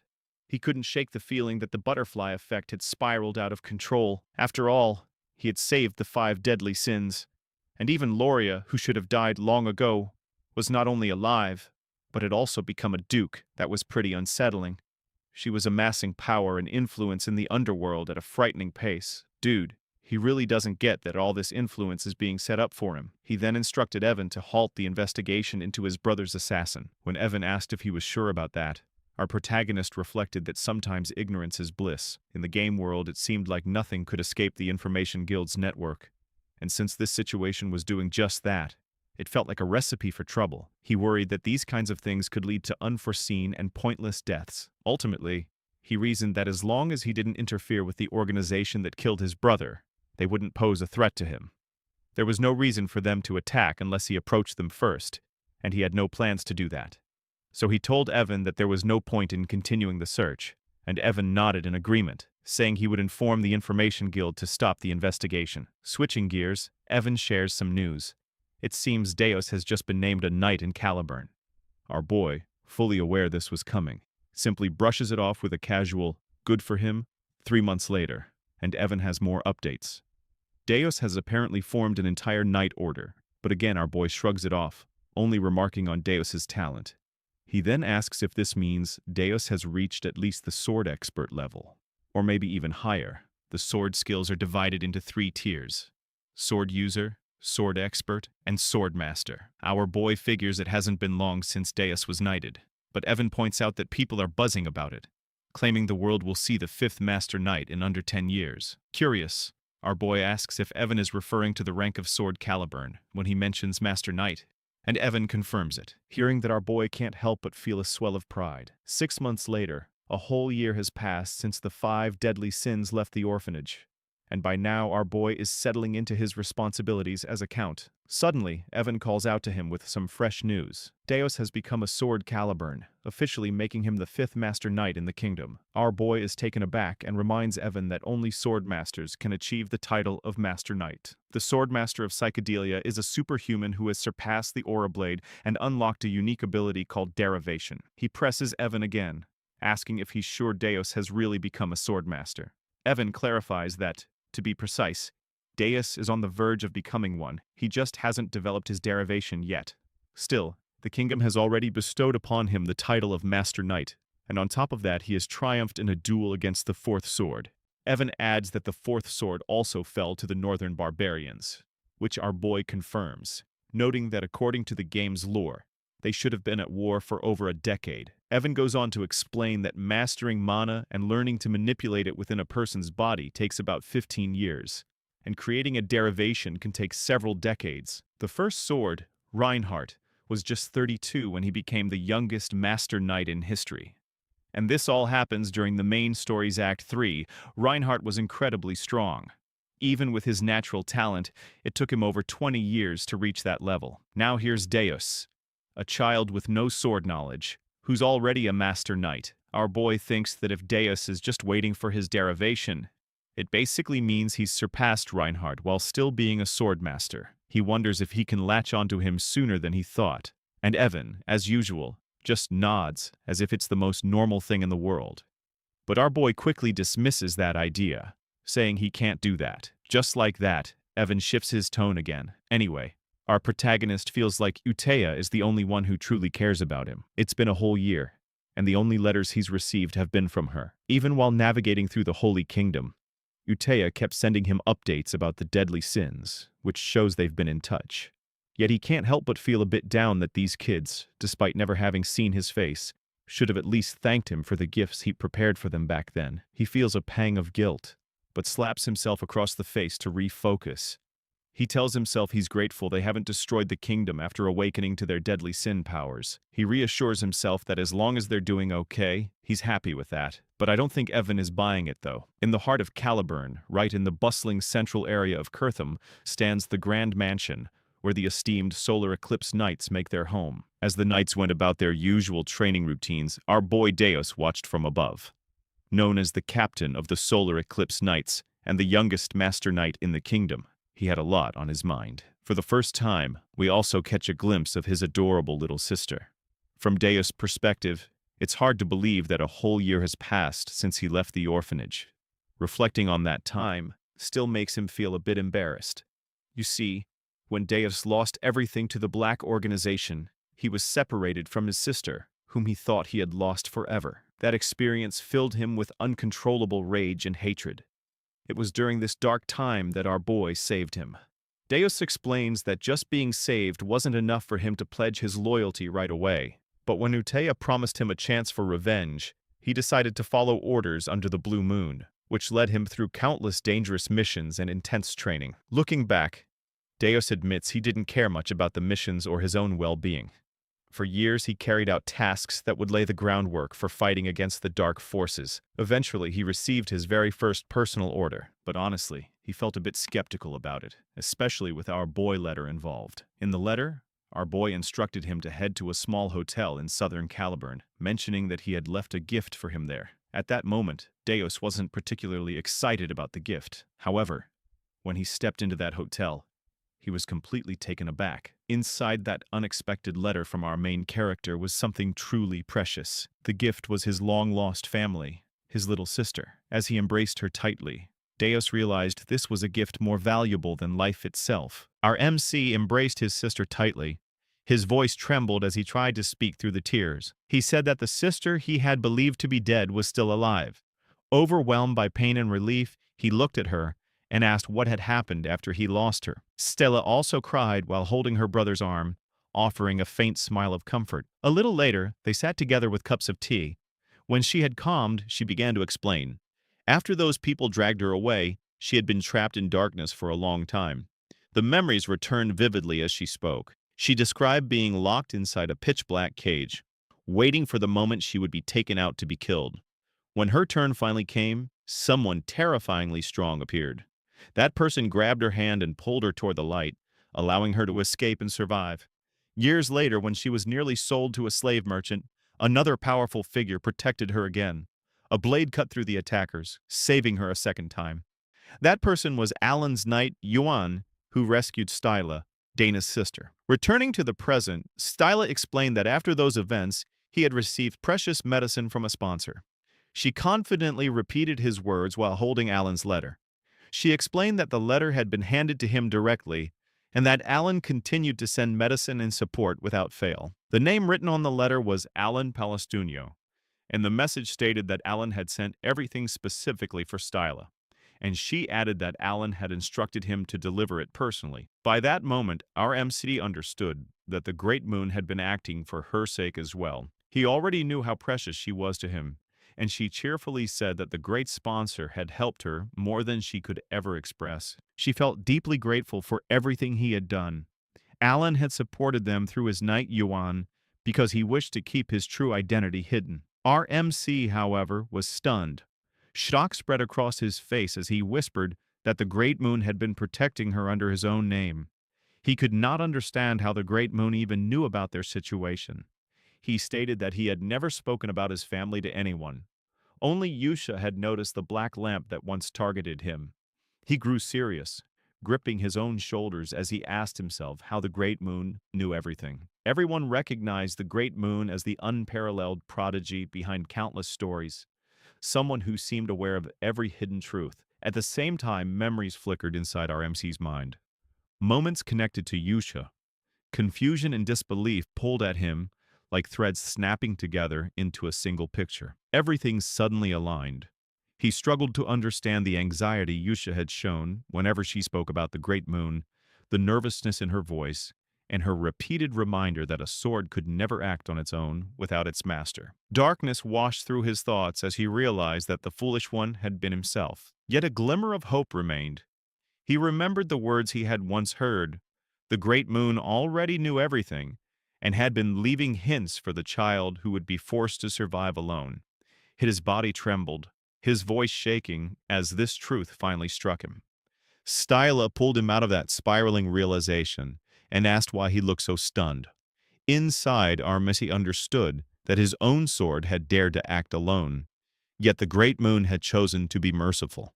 The narrator's view widened, revealing how the Great Moon, Alan, had been guiding our MC's life like a carefully arranged strategy, almost as if controlling him like a puppet. Our MC whispered that he had spent all those years consumed by hatred and revenge against the black sheep, never realizing the truth behind everything. Our MC looked at his sister. Her cheerful expression carried the brightness of someone who had emerged from a long, terrifying darkness. She had survived, saved the Great Moon, and protected their family. To him, that survival felt like a gift beyond measure. His thoughts twisted again as Yusha's words echoed in his mind. She had always told him that one day he would understand why she followed the man who was truly terrifying, the Great Moon. Our MC realized she had never been a fanatic, nor someone who clung to blind trust. She had earned Caliban and become a knight through her own will, and yet she prayed to Alan as if he were a god. Now our mech finally understood why. Determination tightened his expression. He declared that his mission was to reach the pinnacle of Caliban, to stand as a master knight, and to create a personal knight order composed of the finest swordsmen devoted to the great moon. He also understood why Yusha always said that Alan was her god and lifesaver. She felt nothing but unwavering loyalty toward him. Fueled by his decision, our Emak embraced the path of sword mastery in the creation of his knight order. The story of their rise began to take shape. Sometime later, Banu stood on the balcony. A tall knight approached and informed him that the time had come. Banus walked forward and looked down at the assembled knight order. He announced that this expedition would become the first stepping stone for the solar skeletons. Hardship meant nothing to him. He gripped his mesmerizing yet terrifying sword and declared that he awaited the day he could offer his gratitude to the great moon, along with a repayment that would satisfy him. His eyes glowed with dark determination, his loyalty toward the prodigy of their age unwavering. He vowed to prove himself under the moon. The solar skeleton knights then departed for an expedition against the barbarians. Our MC sat outside quietly, thinking that the place felt peaceful, perhaps because all his subordinates had grown into capable warriors. Meanwhile, Alan examined his book and muttered that everyone had flown away from him, and he no longer wanted more information for now. His life felt increasingly chaotic, yet he reminded himself to focus. He joked about needing to stop writing in cursive and promised himself he would write more clearly. After returning from the labyrinth, he shifted his attention to researching the phrases he had encountered. Alan let out a quiet chuckle, satisfied that his reports were finally complete. As he leaned back, he reviewed the concepts he had been analyzing: reinforcement of magical imprintation and the behavior of refraction within spells. He noted that refraction strengthened the imperfections inside a completed spell, allowing its rage to expand outward, while repulsion distorted the structure and influenced the transition of a fired projectile. The phenomenon still amazed him. With the universe law in his hands, his ability to manipulate the very rules that govern reality, he could alter magic beyond its original limits. According to his observations, blue light reinforced parallel magic, such as electrical attacks. He developed a theory that lines of diffraction allowed penetration, which created a critical effect upon impact. When he struck the golem earlier, the massive creature had been obliterated instantly. Despite its size and strength, it had been completely vaporized. For him, the rule always mattered, and not a single phrase within a spell could afford a mismatch. However, with his current mana, he could only use one magic of that scale per day. Fatigue pressed heavily on him. It had taken a long time to understand even this much. He grew serious as he remembered the world's limitations. The hand signs and phrases of Baby Rowena had been lost long ago, leaving no record of them. Nothing existed in the written history of this world, so he was forced to research alone and build the missing pieces from scratch. Even so, he found himself oddly enjoying the challenge despite having learned magic only for self-protection. He placed his fingers together, preparing the spell he had been refining for 2 months. A crackling purple light formed in front of him. Alan described the result aloud, noting that eliminating the focal point of the mana phrase would force the imbalance required to create lightning. A small sphere of purple lightning appeared. Alan called it a weak and limited form, merely a flexion spell. Yet the moment he finished the chant, a wave of thunder rippled from it, completing the structure. He continued, chanting again. Compression. The condensed magic cannon tightened as the phrases broke down and reshaped themselves. At the final instant, he completed the last hand sign, triggering the purpose built into the spell. A violent thunder cannon erupted upward, blasting into the sky. Massive energy flooded the area, shaking the ground as bright blue lightning washed across the field like a roaring tide. Alan stood frozen, unable to believe the force that had been released. The order of the spell phrases had mattered more than anything. When he had attempted to use breakdown first, the spell failed instantly. But now, a voice echoed behind him. Impossible. Alan turned sharply. Shock stiffened his expression when he saw the figure standing there. Kalia, the red-haired woman villain of her kingdom, murderer of her father, and the one who had always wanted to turn Alan into her puppet, stood with her butler. Her eyes were fixed on the remnants of lightning still flickering in the air. The butler's eyes widened. Origin magic. Using origin magic means he stands at the caliber of a seventh circle mage. Alan stiffened again, stunned by the term. Origin circle. He had never heard his abilities described like that. Yet the truth was clear. Someone had just named what he had become. Alan's expression twisted with disbelief as he watched the two of them stare at him with those ridiculous, exaggerated faces. He wondered how they could look so foolish at such a moment. Their reactions reminded him of his days at the academy, and his thoughts drifted back to a memory of his professor. During his time in Clyburn, the nation of knights, he had once received advice from that professor. The man had explained that one could establish an order only after gaining recognition from the king, and Alan had originally intended to become a mage simply to defend himself. He wanted strength only for protection, both for himself and for those he cared about. Yet his professor had never taken him seriously. Instead, the man had treated him like a pet, constantly praising him and patting his head with the flat of his sword. He would call Alan talented, claiming him as his own student, begging him not to leave the country because he considered him precious. The narrator had even shown how fondly the professor looked at him. Alan, however, had always been annoyed by those assumptions. His magic ability had not come from the professor. None of it had been inspired or created by that man. Every spell, every theory, every refinement, he had achieved them through his own research. The story then shifted toward the coming tension.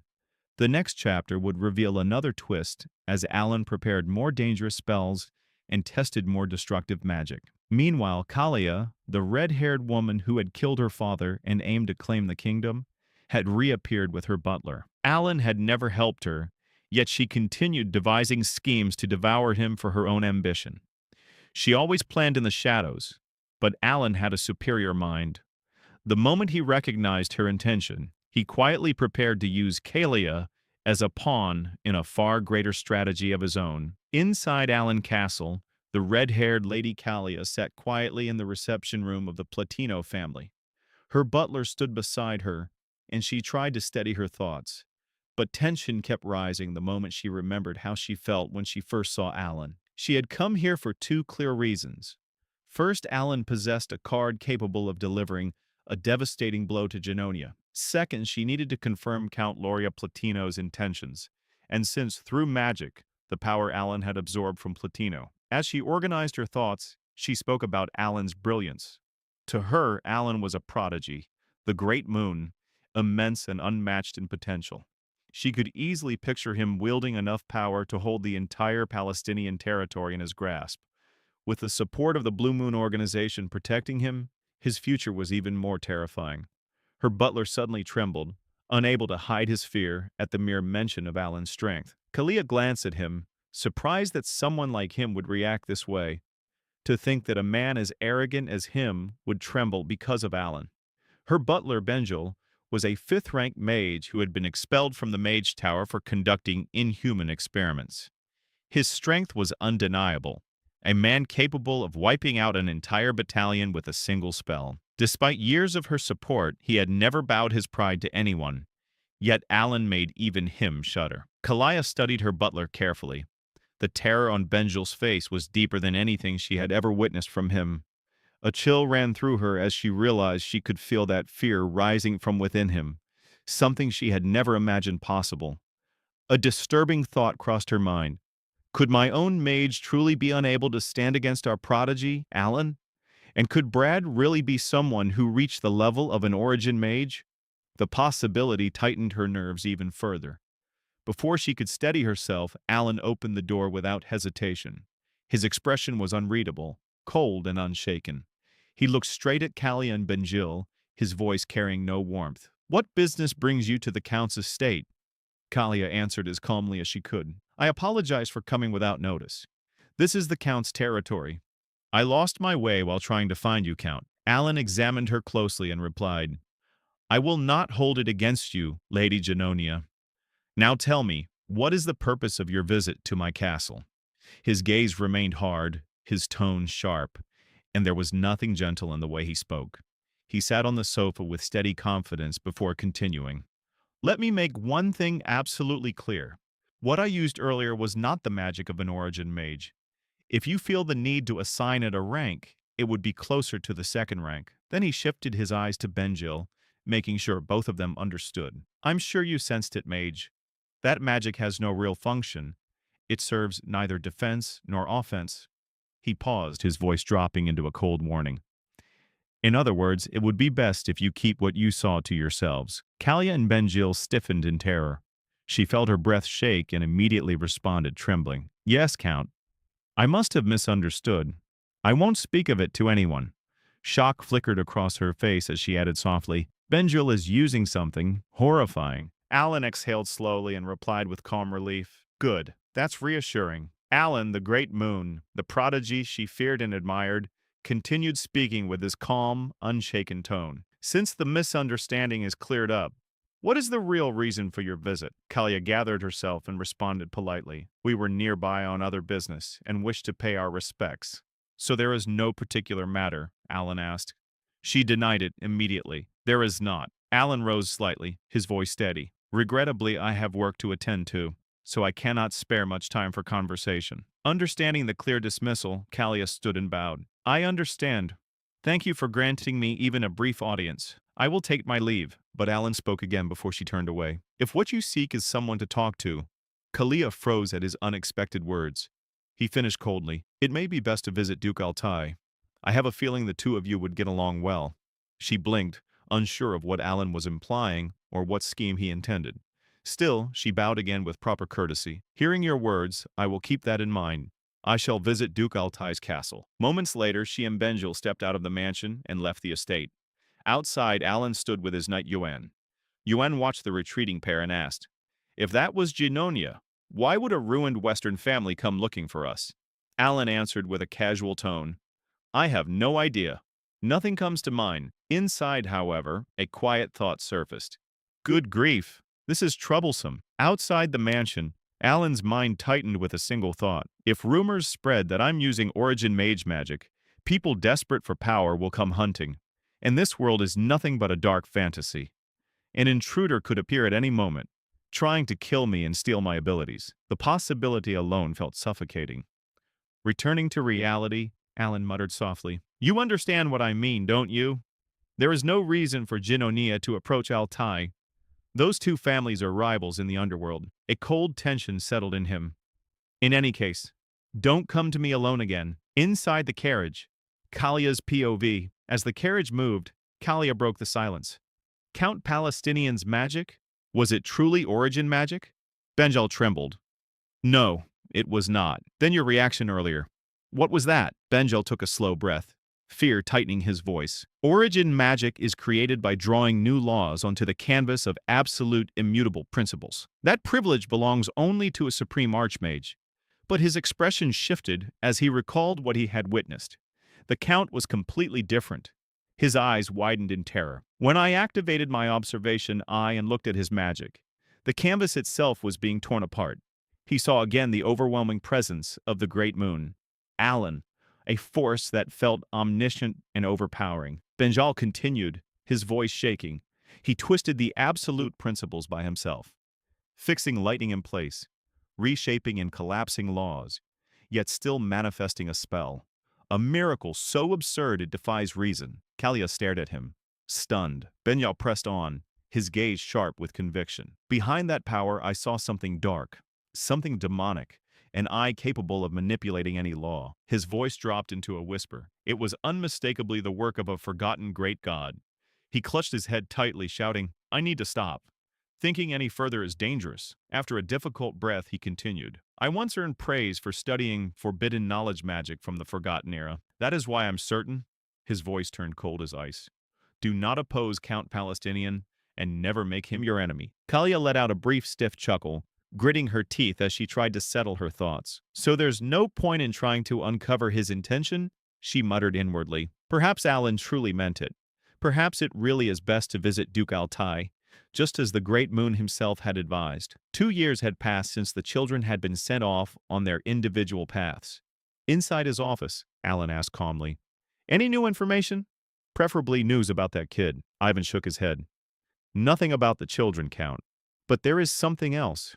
Alan glanced up, uninterested at first. Ivan continued, giving news that struck like lightning. Genonia County and the Altai Duchy have formed an alliance. Alan froze. What the hell did you just say? The two pillars of the underworld have united, even confirmed. On the surface, it appears harmless, but in the underworld, the alliance is confirmed. Alan dragged a hand down his face in pure frustration. I went through all that effort raising those little sinners, and now the world gives me a shadow alliance instead. Is the Astria kingdom going to collapse next? Exhaustion washed over him. A creeping fear followed. No way, she didn't. Kalia didn't actually take my words seriously that day, right? He remembered his cold suggestion. Visit Duke Altai. He certainly hadn't meant form an alliance with him. He slapped his forehead again. Come on, it has to be temporary. With Kalia's personality, cold, arrogant, hostile, it's impossible. But I should prepare. He picked up his pen to write a letter. Kalia, if I came off blunt, if I sounded cold, I was not intending to insult you. He stared at the line. This doesn't sound like an excuse at all. Still, he folded the letter and handed it to Yuan. Yuan, I'm leaving this to you. Yuan nodded. I'll deliver the message to Lady Genonia through the Machinery Guild. I'll continue searching for the children as well. Alan sank back, scanning several reports. I wonder what Randan and Sealrang are doing now. Even Yisha. His eyes landed on a blood-stained letter the two had sent after reaching their destination. Sairang wouldn't have died, right? The thought was dark, but it slipped out. He continued reading. If they followed the instructions and found the gift, they should have gained their warrior symbol. Maybe even escaped Baba Yaga by accident. Alan reviewed the note describing the ability of the gold-mounted beast's hand glove, the treasure he had given Sairang. That girl received something valuable. She wasn't born with the sin of pride. She could have become a strong warrior instead of a fallen sinner. He sighed. It was right there in the item description. If I had told her about the treasure's hidden value, she could have sold it or used it for funding. With her talent, she could have made a living anywhere. His gaze drifted toward the balcony and the stretching horizon beyond. After all, he murmured, this land is a place where anyone can seize the world through strength. Night draped the desert colony in a quiet, shimmering glow. Deep inside a hidden cave, Sairang stretched her arms with a tired yawn and waved her hand as she walked forward. At last, the ordeal is finally over, she murmured cheerfully. She lifted the golden hand glove, the treasure Alan, Great Moon, had given her. Oh, Great Moon, thank you, she whispered, eyes sparkling. This gift is incredible. Clutching the glove with affection, she thought of the pale gold kitten-like spirit that had appeared earlier. I always believed the essence of the Golden Mane tribe was just some random charm, she said. But what I heard as a child wasn't some fairy tale at all. Memories surfaced, her mother's gentle voice, the warmth of their old home, her tribe's forgotten pride. Our Lenjin are descendants of the Golden Mane tribe, her mother had once told her, kings of all beastkin. The essence of the Golden Mane tribe is a high relic passed down for hundreds of years. It grants us power and divine authority. Returning to the present, Sairang held her breath. And I found that very essence inside this desert cave. The moment she had put on the golden glove, pain had surged through her entire body. So real, so overwhelming. She had faced trial after trial inside her own consciousness, each challenge tearing at her mind. But she endured. Looking at her hand, she whispered, one day I nearly died as a test subject. Yet the Great Moon saved my life. The memory stung her heart. Abandoned, orphan, treated as nothing. But Alan had changed her fate. The power to take revenge on the Black Dragon. The monster who killed my parents, she said, voice trembling with emotion. She tightened her fist. Golden aura burst from her palm, flaring across the cave like sunlight tearing through darkness. I must repay the Great Moon's grace. Energy surged violently from her body, the golden essence blooming outward with force strong enough to shake dust from the walls. She stared at her glowing hand, amazed. This gift was never meant to make me an ordinary gladiator, she muttered. Not at all. Testing the glove's strength, she felt the awakened lineage roaring behind her blood. All I have to do is become the strongest gladiator alive, gather the scattered Golden Mane relics, and restore our tribe's glory. Golden light erupted again, brighter, fiercer, unstoppable. Raising her hand high, she declared with absolute resolve, I will slay the Black Dragon. Meanwhile, a few moments later, Sairang stepped out of the cave and looked up at the beautiful moon. With confidence, she said, all of this is for my savior. Let us begin. Excited, she continued. The Golden Man, who commands the greatest of all beastkind, The kings among their race shall rise again under the blue moon after 500 years. The scene now shifts to our protagonist. He's having his usual chat with Evan while flipping through some documents. Evan mentions that the Information Guild has managed to dig up some details about the children. Evan reveals that he was supposed to share this news a while ago, but it slipped his mind. Trying to keep it casual, our protagonist asks what the info is, and Evan reveals that Shulrong has been doing exceptionally well in the colony, even earning the nickname the Golden Flash. Evan feels like he's heard the name Golden Flash before, but it's just not coming to him. Regardless, he's just happy to hear that Shulrang is doing well. Evan points out that in that land, anyone can become anything, as long as they're strong.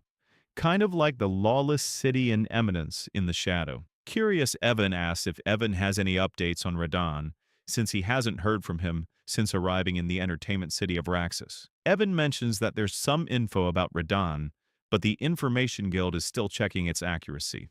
Upon hearing this, our MC calls Evan out, asking why he's just lounging around when he should be busy. Evan is puzzled, thinking he's done everything he was supposed to do, but Alan reminds him that he was supposed to start getting ready for their journey to the Magic Tower, something that's going to take at least a month. Hearing this, Evan is taken aback, exclaiming that he had no idea they were heading to the Magic Tower. Our boy wonders if he really forgot to mention it, but Evan, who's pretty used to these surprises, just lets out a sigh. He insists that a month seems excessive. Getting to the Green Magic Tower should only take about a week or so, but Alan clarifies that they're actually going to the Blue Magic Tower, asking if he's talking about the one near the Labyrinth City, which is quite a trek. Still, he reassures Alan that he'll get started on preparations right away. Left to his own thoughts, Alan starts to grumble about his own laziness.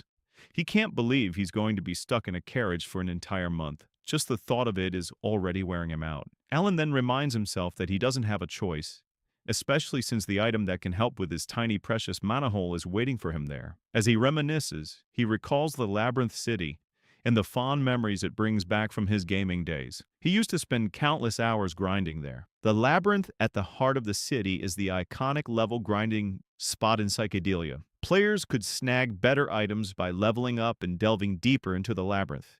Yet despite the countless of players, no one ever made it to the end.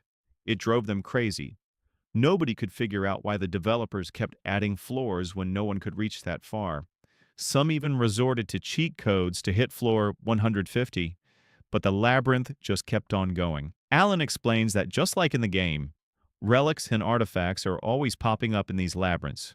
Because of this, the role of official magic appraiser has skyrocketed in popularity, practically guaranteeing wealth for those lucky enough to land the job. And one such fortunate soul is none other than Rinna, the embodiment of greed. Our boy assumes that with her skills, she must have breezed through the appraiser exams.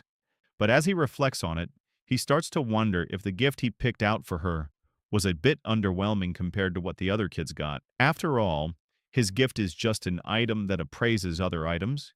He even thinks about whether he should send her some extra support if his gift didn't quite cut it. But that's a dilemma for another day. In the maze-like city of Larthania, where the layout is as twisted as a real labyrinth, especially the houses, there's no one in charge. It's essentially a haven for explorers and mercenaries. If you wander past the countless shops in the southern part of town, you might stumble upon a hidden appraisal shop called Merde. This little gem has quietly made a name for itself, mainly serving nobles and a rank explorers. Among its regulars is the Lord of Larthania, who is a customer there. The one running the shop is Rin. While she works, Rinna wears a mask to conceal her face. At the moment, she's just wrapped up appraising a magical item that ignites flames using mana for the Lord of Larthania.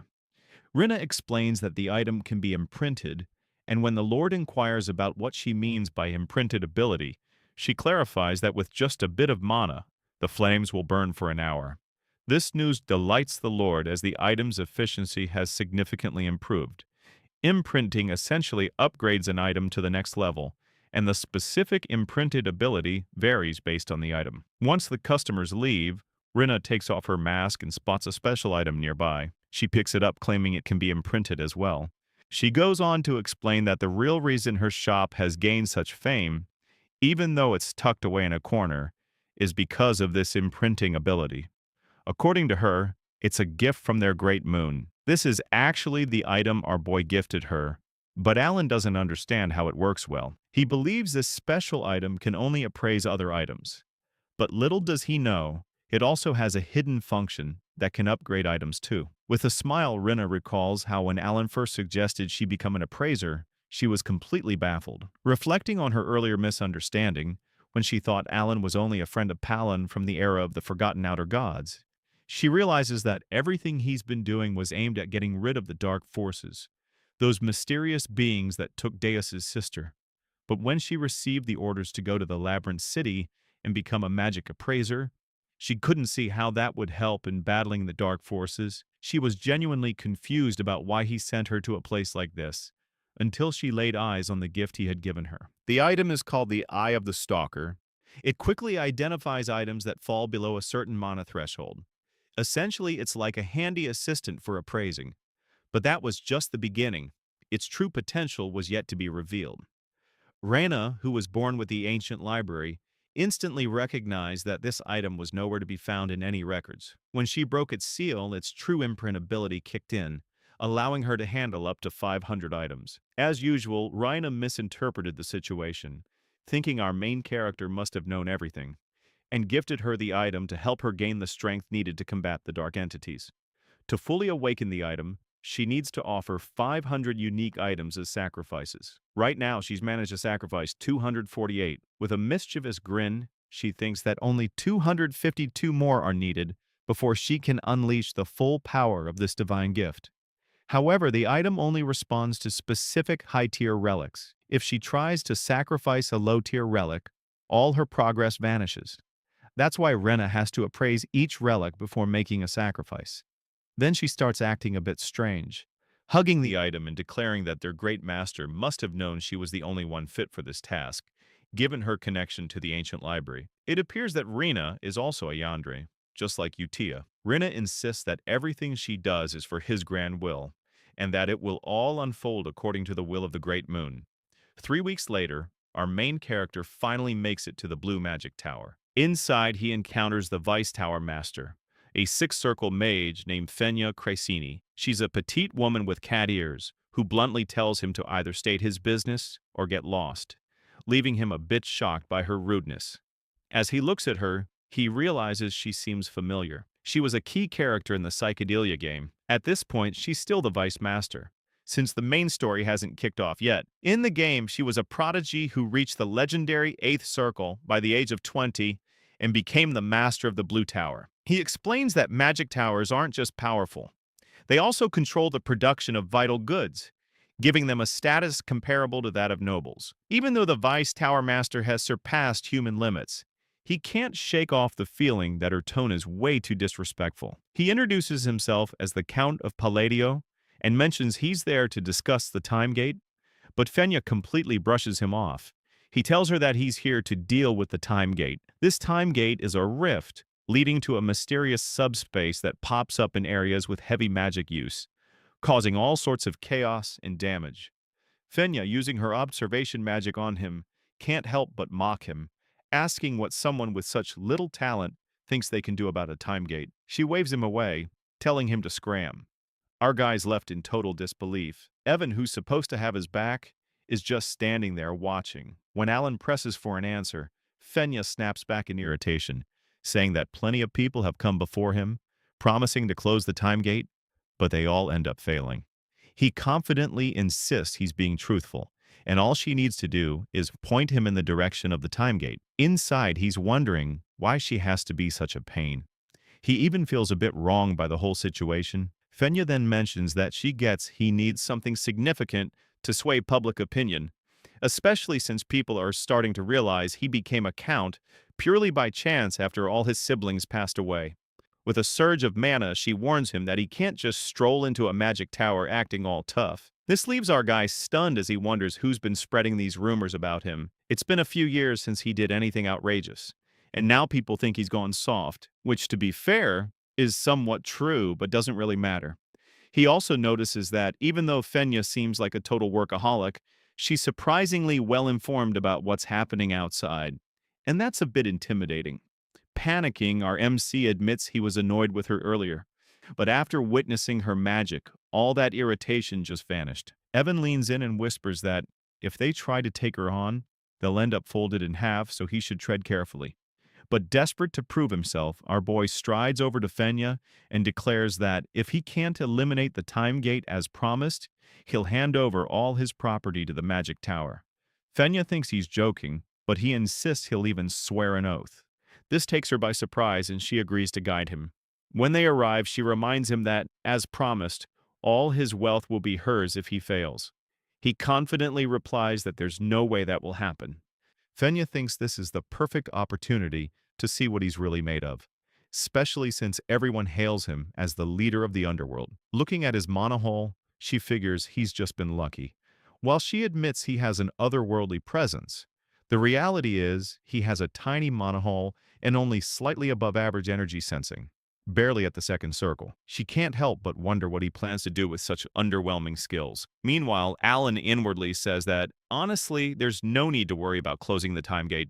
In just 3 months, it'll vanish on its own after releasing the relic he's after.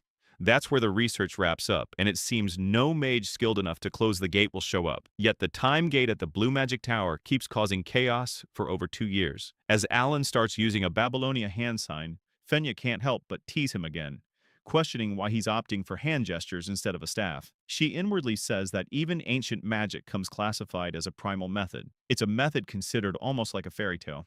She then starts mocking him, telling him to stop imitating the signs and leave already. But Alan begins to cast, and suddenly everything goes eerily quiet. Fenya finds herself frozen. She can't move.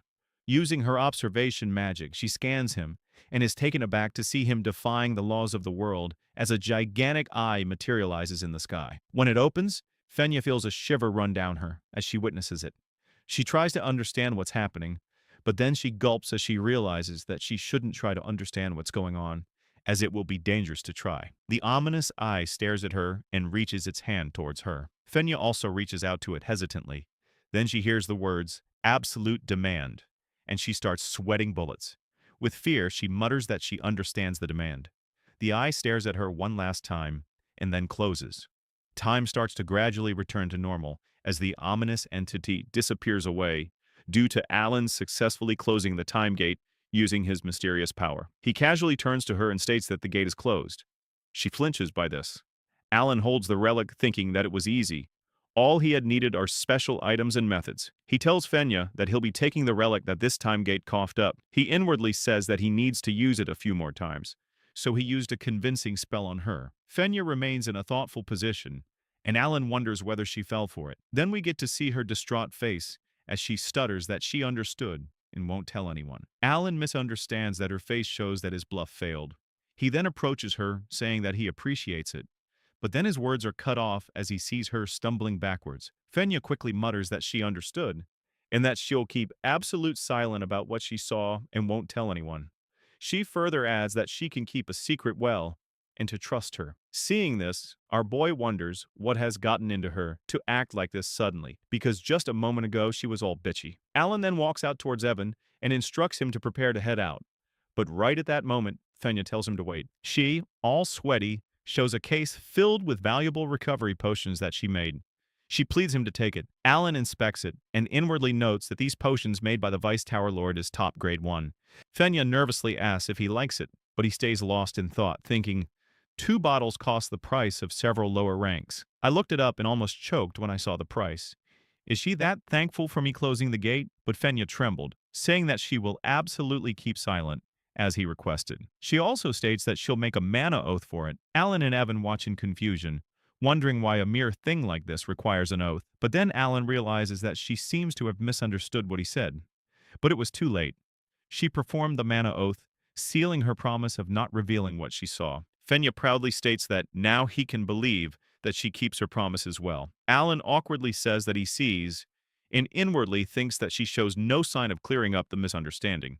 And so, at the Blue Magic Tower, Alan acquired the relic he wanted, along with 5 bottles of potion and an oath. As their carriage departed, Evan observes the relic on Alan's wrist and asks, "Is that the treasure that came out of the gate? It was difficult to get, but it looks more primitive than I expected. Is the performance good?" Alan holds the relic and states that it's something he absolutely needed. He stares at it, thinking, seal of the unholy one. I'm glad I got it safely. The gem embedded in the bracelet can absorb and store mana from the atmosphere. It's working well. The storage capacity isn't huge, but it's more than enough for my mana hole. Then he looks out the carriage with a displeased look, thinking that his body has less mana than a support item. But then he shrugs it off because his goal is magical research and self-preservation, not fighting. So this is enough for him. Meanwhile, Evan just stares at our boy, who is nodding to himself. Alan then wonders, what did Fenya misunderstand? Because she was suddenly polite. We get a flashback of Fenya bowing a lot to Alan and waiting for him to depart. Alan then says to her, just to be clear, I am a second circle mage. Fenya anxiously gives a thumbs up, saying, I know, you look exactly like second circle mage. Alan misinterprets it and wonders if she's mocking him. Now at the present, he recalls that it was a similar reaction to Kalia last time. She had also reacted the same way as Fenya. This makes him feel uneasy. Anyway, he shrugs it off, thinking that this doesn't matter, since he won't be seeing them again anyway. So it's all fine for him. He then tells Evan that the weather is great, and he affirms that it's peaceful. The scene now shifts to Duke Altea's mansion. She holds a cup of tea and calmly says, it's been a while. I hope you'll have a comfortable stay, young lady Zenonia. Kalia smiles, saying, of course, Altea. You haven't changed either. I'm honestly just happy to see you. Altea remarks that it's convenient, that they don't need to discuss class or authority among themselves. Kalia agrees that Count Palladio's foresight is astonishing once again.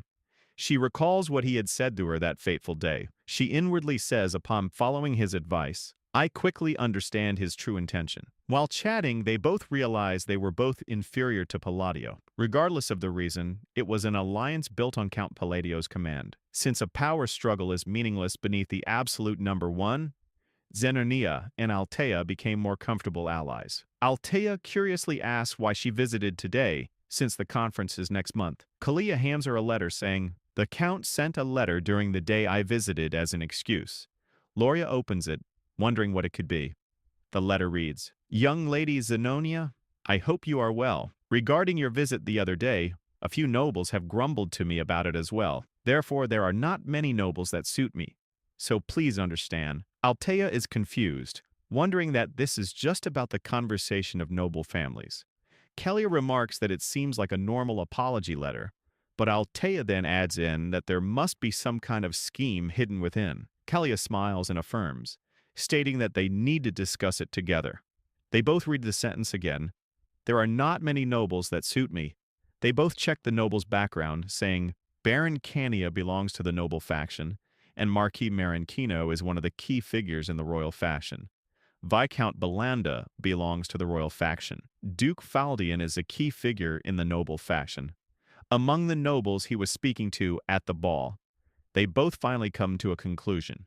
In short, Alan doesn't like either the noble faction or the royal faction, so they should kill them all. Altea then states that they should draw a conclusion based on common sense, and Kalia agrees to it. Then they both mutter that he wants to push out the existing nobles and create a new regime. Loria then looks up, thinking that this is the reason Alan made her the Duke of Altea, so he could use that fame to influence. She mutters that if the hegemon of the West is with him, then certainly victory is near, and no force can stand in his path. Kalia remarks that it seems that way. Then they both decide what move they should make. Meanwhile, the scene shifts to the Blue Magic Tower. The Tower Lord in surprise asks if she's saying that Count Palacio resembles the gate. Trinia slumps onto the table and affirms. The Tower Lord then asks for a detailed explanation. Fenya lets out a sigh, and so the puzzle pieces were randomly being created, running wild and sitting into place. Then the scene shifts, and we see Alan nearly choking. Evan asks if he's all right, to which he says that he's suddenly choked because of the sweet potato, though he remarks that it's still delicious. Evan offers him water, and Alan thanks him. He drinks the water and mutters that he wants to go home quickly. He also wonders that it's about time Utea's letter arrived. Meanwhile, the scene shifts to the Holy Kingdom, Rosario. We see a woman standing in front of the statue of Rosario. She smiles, and it is revealed that it's none other than Utea, who is wearing a saint uniform and is looking stunning. After shifting into the Mage Tower area, an elderly man appeared quietly. "Oh, my disciple, I am back. He looked around trying to sense a familiar presence. His brow slowly furrowed. I can no longer feel the time gate. What is going on here? This man was the tower master of the Blue Magic Tower, an eighth circle mage. Salim Microdot. A faint sense of unease rose within him. Did something go wrong while I was away? Inside the tower, the wise tower master was in terrible condition. Extreme exhaustion weighed down her body, and her face looked pale and lifeless, almost like a corpse. She stood silently, staring at the deck beneath her feet. When she noticed his presence, her eyes widened slightly. "Master, you're really back," she said weakly. "I've completed the task you entrusted to me." Salim was startled. "What?" He stepped forward. "What happened to you?" Before he could react further, her legs gave out, and she collapsed into his arms. His expression stiffened. "Did something serious happen? She isn't arguing with me like she usually does." He carefully supported her, his gaze turning cautious. Lena became the wise tower master at a very young age due to her exceptional talent. Her arrogance and sharp tongue were notorious. Some even said she had reduced rookie mages to tears more than once. She was undeniably gifted, but difficult to deal with. I never tried to correct her personality, Celine thought. A genius mage realizes the limits of their achievements upon reaching the seventh circle. Humility comes naturally after that. But this situation is strange. He snapped his head up and spoke again. "Why didn't you tell me earlier? My trip to the north lasted far longer than expected. Were you overwhelmed managing everything alone?" At his words, Lena suddenly lifted her head. Tears welled in her eyes as she looked at him. Then she let out a long, shaky sigh. She explained everything. The situation surrounding the magic gate and the man named Alan. "The gate couldn't be closed," she said quietly. "That man was involved." Salim's gaze sharpened. "You can't explain the exact reason, can you? You made an oath?"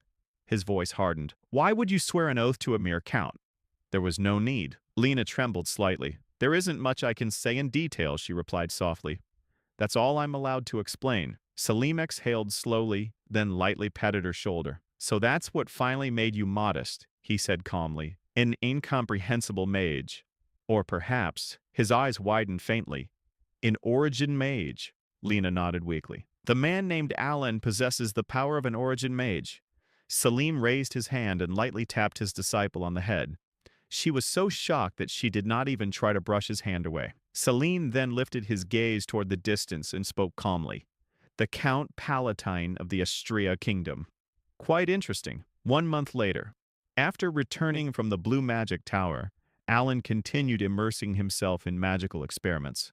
While organizing his research, Silas spoke in a thoughtful tone. "After obtaining the mark of corruption, I began researching phrases seriously. Since I can now use more mana per day, my progress has increased." Alan carefully wrote down his theories. "The key lies in the rules governing phrases," he said quietly. "If the conditions are not met, the magic collapses. Phrases that do not match the spell should never be used."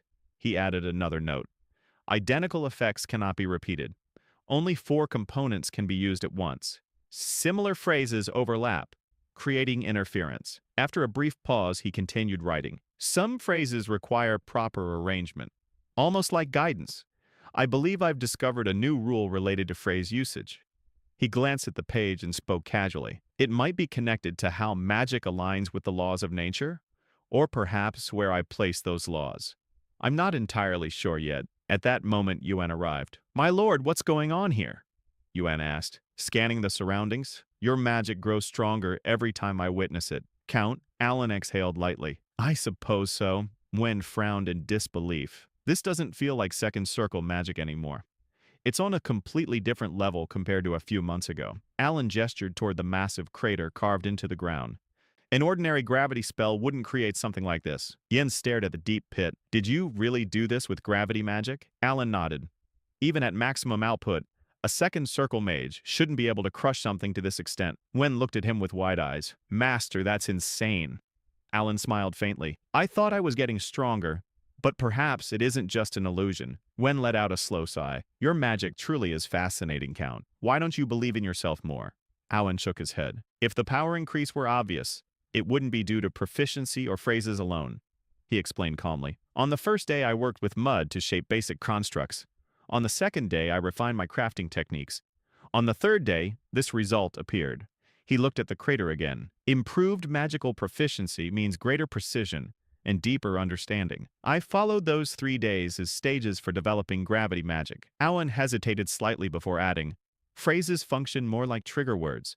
They activate attributes rather than define the spell itself. Lowering his voice, he continued, I spent months studying phrase arrays related to gravity. Recently, I've been using nearly identical phrases with slight alterations. Yuen listened in silence, his expression filled with awe, standing before the board like a true researcher. Alan continued his explanation. He pointed at the diagrams he had drawn. Phrase array research chart, he said calmly. I discovered that the power only increases gradually as I fine-tune the optimal arrangement. He then looked up at Yuen, his brows slightly furrowed. It has to be an illusion. Otherwise, it wouldn't make sense. There's no reason for a spell's firepower to increase so suddenly. Alan paused for a moment before adding, maybe I'm simply in better condition these days. Yuen blinked in surprise. Is that so? He then reached into his coat. I came to deliver this. A letter just arrived. Alan's eyes lit up. Thanks, Yuen. I'll go back to my room and read it properly. You're heading back already? Yuen asked. Alan nodded. Yeah. I've already used all 3 spell casts I'm allowed for today. Back in his room, Alan opened his notebook and carefully unfolded the letter. His gaze sharpened as he read, a reason for my magic suddenly becoming stronger. He muttered, could this be a reward tied to a curse? A faint heaviness settled over his expression. A curse, an Eastern ritual where the caster sacrifices themselves to inflict misfortune upon another, or even upon themselves. Once afflicted, the target suffers a loss but gains a compensatory benefit in return. Alan shook his head. There's no one from the East around me, he said quietly. So it can't be that. Returning to the present moment, he closed the notebook and stood up. Then maybe, he murmured while walking inside. It's the result of receiving faith. Alan suddenly stopped mid-thought. Account of a small kingdom, one the underworld barely acknowledges. He muttered. He let out a quiet sigh. That doesn't make sense at all. After a moment, he shook his head. Well, sometimes you just have to let things go and keep living, Alan said to himself. Nothing bad will come of it, right? Holy Kingdom of Rosrio. Capital city, Roenal. Roenal was a massive, radiant city bathed in the divine light. Pure white structures stretched endlessly, forming a sacred landscape where the people worshipped the goddess of the moon and peace, Shrionia. Inside the eastern prayer hall, Yucha stood firmly before the statue of the goddess, her posture dignified and calm. Footsteps echoed behind her. Greetings, sister. Yuta turned her head. The knight who had arrived could not help but pause. Her appearance was breathtaking, serene, refined, and quietly overwhelming. And to you, Sir Loki, Yuta replied gently. Have you been well? Loki narrowed his eyes slightly. She's merely a nun, he thought, lower in rank than a paladin, not even bearing the mark of holy grace. And yet, I must show her respect. He stepped forward and bowed deeply. Yes, he said solemnly. We managed to save 8 children and 25 villagers from a small settlement between the eastern and western regions. It was all thanks to you, sister. Yuta smiled softly. Not at all, she replied.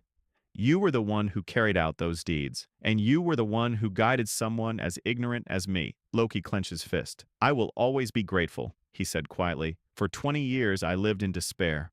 I couldn't feel divine power, not even the trace. I was on the verge of giving up. His vision blurred as memory surfaced. He remembered himself sitting alone on the cold floor, broken and hollow. Then Yuta appeared. If there's something you desire that deeply, she had said softly, why not try placing your faith in the moon? Her smile back then had been faint yet unsettling. A plan had already been forming in her mind.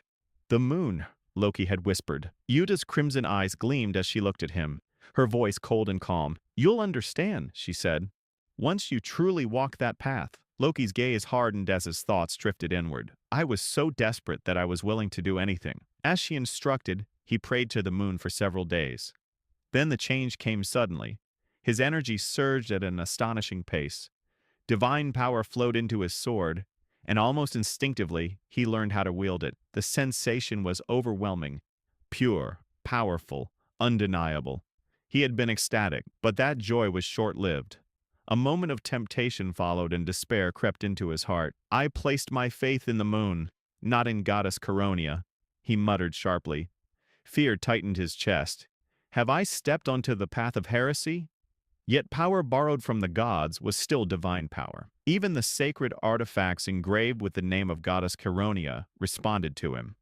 The charm in his possession and the bracelet around his wrist glowed faintly, filled with holy energy. Loki let out a bitter smile. That alone proved the legitimacy of the divine power he possessed. Returning to the present, he lifted his head and looked at Yuta. "Why did you tell me to believe in the moon?" he asked. Yuta smiled gently, her voice calm and reassuring. "Because faith is born from belief in what cannot be seen," she said, "and such belief takes time to manifest." Her smile deepened. "It is always easier to obtain what you seek from something that already exists." Then her tone sharpened. "The moon will always be with you. Everything you know, everything you perceive, originates from it." She spoke with certainty, hiding the true intentions forming quietly behind her eyes. The moon carried a meaning far deeper than Loki realized, one that felt unsettling in this moment. Yuta raised her hand, gesturing toward the sky above. Loki's eyes widened. "I see," he said softly. "The goddess herself is the moon. This allows even doubtful humans to believe with certainty." He lowered his head and bowed deeply. "Sister Yotio," he said with sincerity, "thank you. From the bottom of my heart." Yuta tilted her head slightly. "If you wish to express your gratitude?" A sharp, almost wicked smile curved her lips. "Shall we pray together?" Loki answered without hesitation. "I would gladly do so, as many times as needed." She nodded calmly. "You arrived just in time. Many have already gathered for prayer." Inside the prayer hall, the atmosphere was solemn and heavy with reverence. Yuta walked forward, her footsteps echoing softly as she ascended the elevated platform. The gathered believers lowered their heads at her presence. Standing at the highest point, she raised her hands. "Now then," she declared, "let us pray to the great moon." At that moment, she stood as Yotia Bludia, sister of the Holy Kingdom of Rosario. Meanwhile, Alan sat in his office reading the letter that detailed the latest updates. There was nothing special about it. After finishing, he let out a deep sigh and lowered his head onto the desk. Fate meant that everyone was doing well. Of course, that was good news. Still, a quiet loneliness crept in. Other than Yusha, he had not received a single letter from anyone. A sense of despair surfaced as he reflected on it. From their perspective, it was understandable. They had never even seen his face. To them, he was merely a benefactor. No, perhaps just someone who had helped them once and then faded into the background. Alan lifted his head, his eyes narrowing slightly. In the end, he had already achieved his goal. He had guided them onto the right path and ensured they would not become those who destroyed the world. There was no reason to feel hurt, yet deep inside his mind a silent truth remained. Nothing. No one. Alan let out a quiet sigh. Yusha must have been busy, yet she still made sure to send him a letter every month. Perhaps he was overthinking it. Even so, a tight ache formed in his chest. No other child had written to him. That realization hurt more than he expected. More than anything, he wanted to know how Yusha was doing now, what she was occupied with, and whether she was safe. Tears welled up before he could stop them. After raising 5 children, was it possible that the eldest was the only one who truly appreciated his efforts? Alan clenched his hand and forced himself to calm down. "I'm fine," he murmured to himself. Just then, "Count, are you busy?" Alan stiffened in shock and looked up. "You scared me." He coughed lightly, regaining his composure, then glanced toward the door. "You're still here?" Yuen stood straight and replied calmly. "Of course," he continued. "I received some information about the children from the Information Guild. I thought it would be best to report it to you immediately." Alan's eyes sharpened. "Oh, what is it about?" Yuen answered without hesitation. "It's about Raiden, the one you asked me to keep an eye on last time." Alan was momentarily confused, but he did not voice it. He had asked Yuen to gather information, so this was not unexpected. Still, the report caught him off guard. "What is it?" Alan asked, leaning forward. "Tell me everything, from start to finish." Yuen nodded and began his explanation. "First of all, Xiaoran and Deus are the ones causing the most commotion." He continued calmly, laying out the details. Xiaoran had already secured 32 consecutive victories out of the 100 required to challenge Baba Yanga. Alan froze. 32 wins in a row? He frowned. "Wait, the fighter with the highest streak isn't." "The Lion King," Yuan interrupted. 41 consecutive victories. Alan fell silent for a moment. Then realization struck him. The Lion King was that broken character who temporarily joined the player's party in the game. "So that place really is filled with monsters," Alan muttered under his breath. They rely on fighters for military strength. A nervous sigh escaped him. Shaoran was already nearing the peak of that hierarchy. The growth was unnatural, far too fast. What exactly is going on there? Alan murmured. Something must be driving this. Yuen let out a restrained sigh before continuing. As for Deus and the Night Order, reports confirm they eliminated one of the 8 barbarian chiefs. Alan's eyes sharpened. Karuta of the Snowfield, Yuen said. The battle was decisive. Deus personally took the barbarian's life and secured the victory. The image formed in Alan's mind was unsettling. Deus's growth was no longer subtle. It was terrifying. So you're saying they've become monsters, Alan said quietly. Superhumans forged through rituals. He let out a slow breath. I know them far too well. In the game, he had fought the barbarians countless times and even faced their god. Just recalling it made his temples ache. At least that nightmare only began after the 5 great sins descended. Dealing with that had been nothing but trouble. I suppose I don't need to worry about Deus anymore, Alan said at last. Yuan responded immediately. Because of this achievement, he's now being treated on the same level as the first sword, Reinhardt. Alan sighed. Should I have gone to see them in person? He murmured. If I had, things might have felt different. I was genuinely considering a visit. Yuan continued. As for Reinhardt, who has since become an appraiser, he's said to be able to apply black imprints that enhance the power of artifacts. He explained the process briefly, his tone carrying a hint of excitement. Isn't that interesting? Alan gave a faint smile. If things keep going well, I'd like to see it myself. Then his expression hardened. What about Raiden? He asked. Did he truly become a pirate? Yuan's gaze sharpened. That's the main issue, Alan frowned. You're serious? You've heard of the 7 April leaks in the Sea of Rak? Yuan said. The regions where the great pirates gather. He paused before delivering the report. Raiden has become the captain of the largest among them. The first April leak? What? Alan shouted. The strength left his body and he nearly collapsed back into his chair. Disbelief flooded his mind. Impossible. He had sponsored that child for an entire year. All he wanted was for him to grow up happily and live a normal life. And now, piracy. Was this some kind of joke? Even the so-called prince-maker scenarios were not this absurd. A ridiculous meme he once laughed at online had turned into his reality. Alan covered his face, his shoulders trembling. Then he snapped his head up. A pirate, he said hoarsely. That's not why I sent him to Rax in the first place, Yuan explained calmly. Raiden possessed exceptional sensory abilities, making him adept at detecting enemies. As a member of the sea god race, a rarity on the continent, the sea was his natural domain. There are countless rare artifacts hidden in the Sea of Rax, Yuan continued. You recommended the path of a treasure hunter. It was a promising career. You even gave him a specialized item to enhance his sensing ability. Alan clenched his jaw. And yet, he muttered, he still chose piracy. His voice dropped, heavy with frustration. What a mess. Yuan hesitated, then added, Still, my lord, if he truly became a great pirate and rose to the position of captain, then he's essentially the ruler of that sea. By all accounts, he's a major figure now. Alan did not look pleased, I suppose, he replied flatly. Inside his mind, doubt spiraled.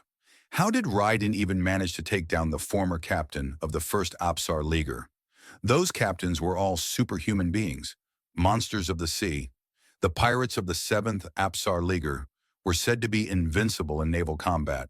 A sudden thought struck him. Did he obtain one of the most broken artifacts from the old era? Alan had spent an absurd amount of time grinding the treasure hunter minigame just to acquire top-tier equipment. Was Raiden's rise truly the result of overwhelming item power? He released a long sigh. I know the world never follows plans perfectly, Alan murmured. But this feels strangely bitter. For a moment, it felt as if his soul had left his body. Alan slumped back into his chair, staring blankly ahead. So this is how a father feels, he said quietly. After trying so hard for his child count, Yuan said at once, concern in his voice. Are you all right? What's wrong? Before Alan could respond, at the heart of the chiefdom of Korkia lay the great maritime city Rex. A breathtaking island stood proudly against the endless sea, its beauty unmatched. Beyond its shores rested the domain feared and revered by sailors alike, the 7 pirate paradises. Among them, the largest and most glorious was the first Apsar Leaguer. This was a land once ruled by a captain who had offered sacrifice and received the blessing of kingship. That era ended with the fall of the great pirate known as Red Slayer, El Sidra, who had dominated these waters for years. Now the banner of the first Apsar Leaguer flew under a new name, Raiden. He stood upright at the edge of the deck, gazing toward the horizon, his expression calm yet distant. "I still can't wrap my head around the great moon," Raiden muttered. "What exactly is it?" At first he had not cared. He never gave it much thought. To him, Alan had merely been a benefactor, a noble who gave him a chance at life. Without that intervention, he would have died as a slave, reduced to material for biological experiment. Raiden clenched his hand slightly. "Honestly, my time in the Blue Moon felt less like devotion," he admitted quietly, "and more like I was simply following Yusha." The sea breeze brushed past him as his thoughts drifted deeper, tangled between gratitude, confusion, and a future he had never planned to claim. Raiden frowned as a thought surfaced. So when will a direct order finally come from the Great Moon? If it was truly a command, then why did it feel so distant, so unclear? He recalled the letter he had read earlier. At that moment, a sense of doubt had crept in. Was there ever any meaning in becoming a treasure hunter? Instead of motivation, he felt a vague repulsion toward the idea. There were too many people he needed to take revenge on, immediately. His gaze darkened as memories resurfaced. On a nameless island, his tribe had lived quietly, peacefully. Then those black-clad figures arrived. Without reason or mercy, they slaughtered everyone. The screams, the blood, the suffering, it never left his mind. Later on the continent, he barely managed to escape too. The nightmare continued. Hunters tracked them down. In front of his eyes, his exhausted parents were killed without hesitation. Those bastards! After that, he was sold off as a slave. Raiden clenched his fist. Becoming a treasure hunter, receiving that so-called gift, none of it had anything to do with the revenge he had sworn. None of it brought his parents back. He lifted his head and looked toward his island. "For now, I'll pretend to follow orders." A sudden noise pulled him from his thoughts. What's all that commotion? He turned slightly.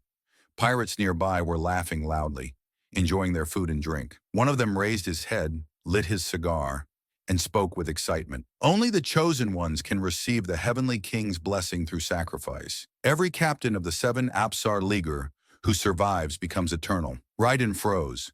His eyes sharpened as he slowly turned toward the speaker, killing intent flooding his gaze. "The ones who killed my parents.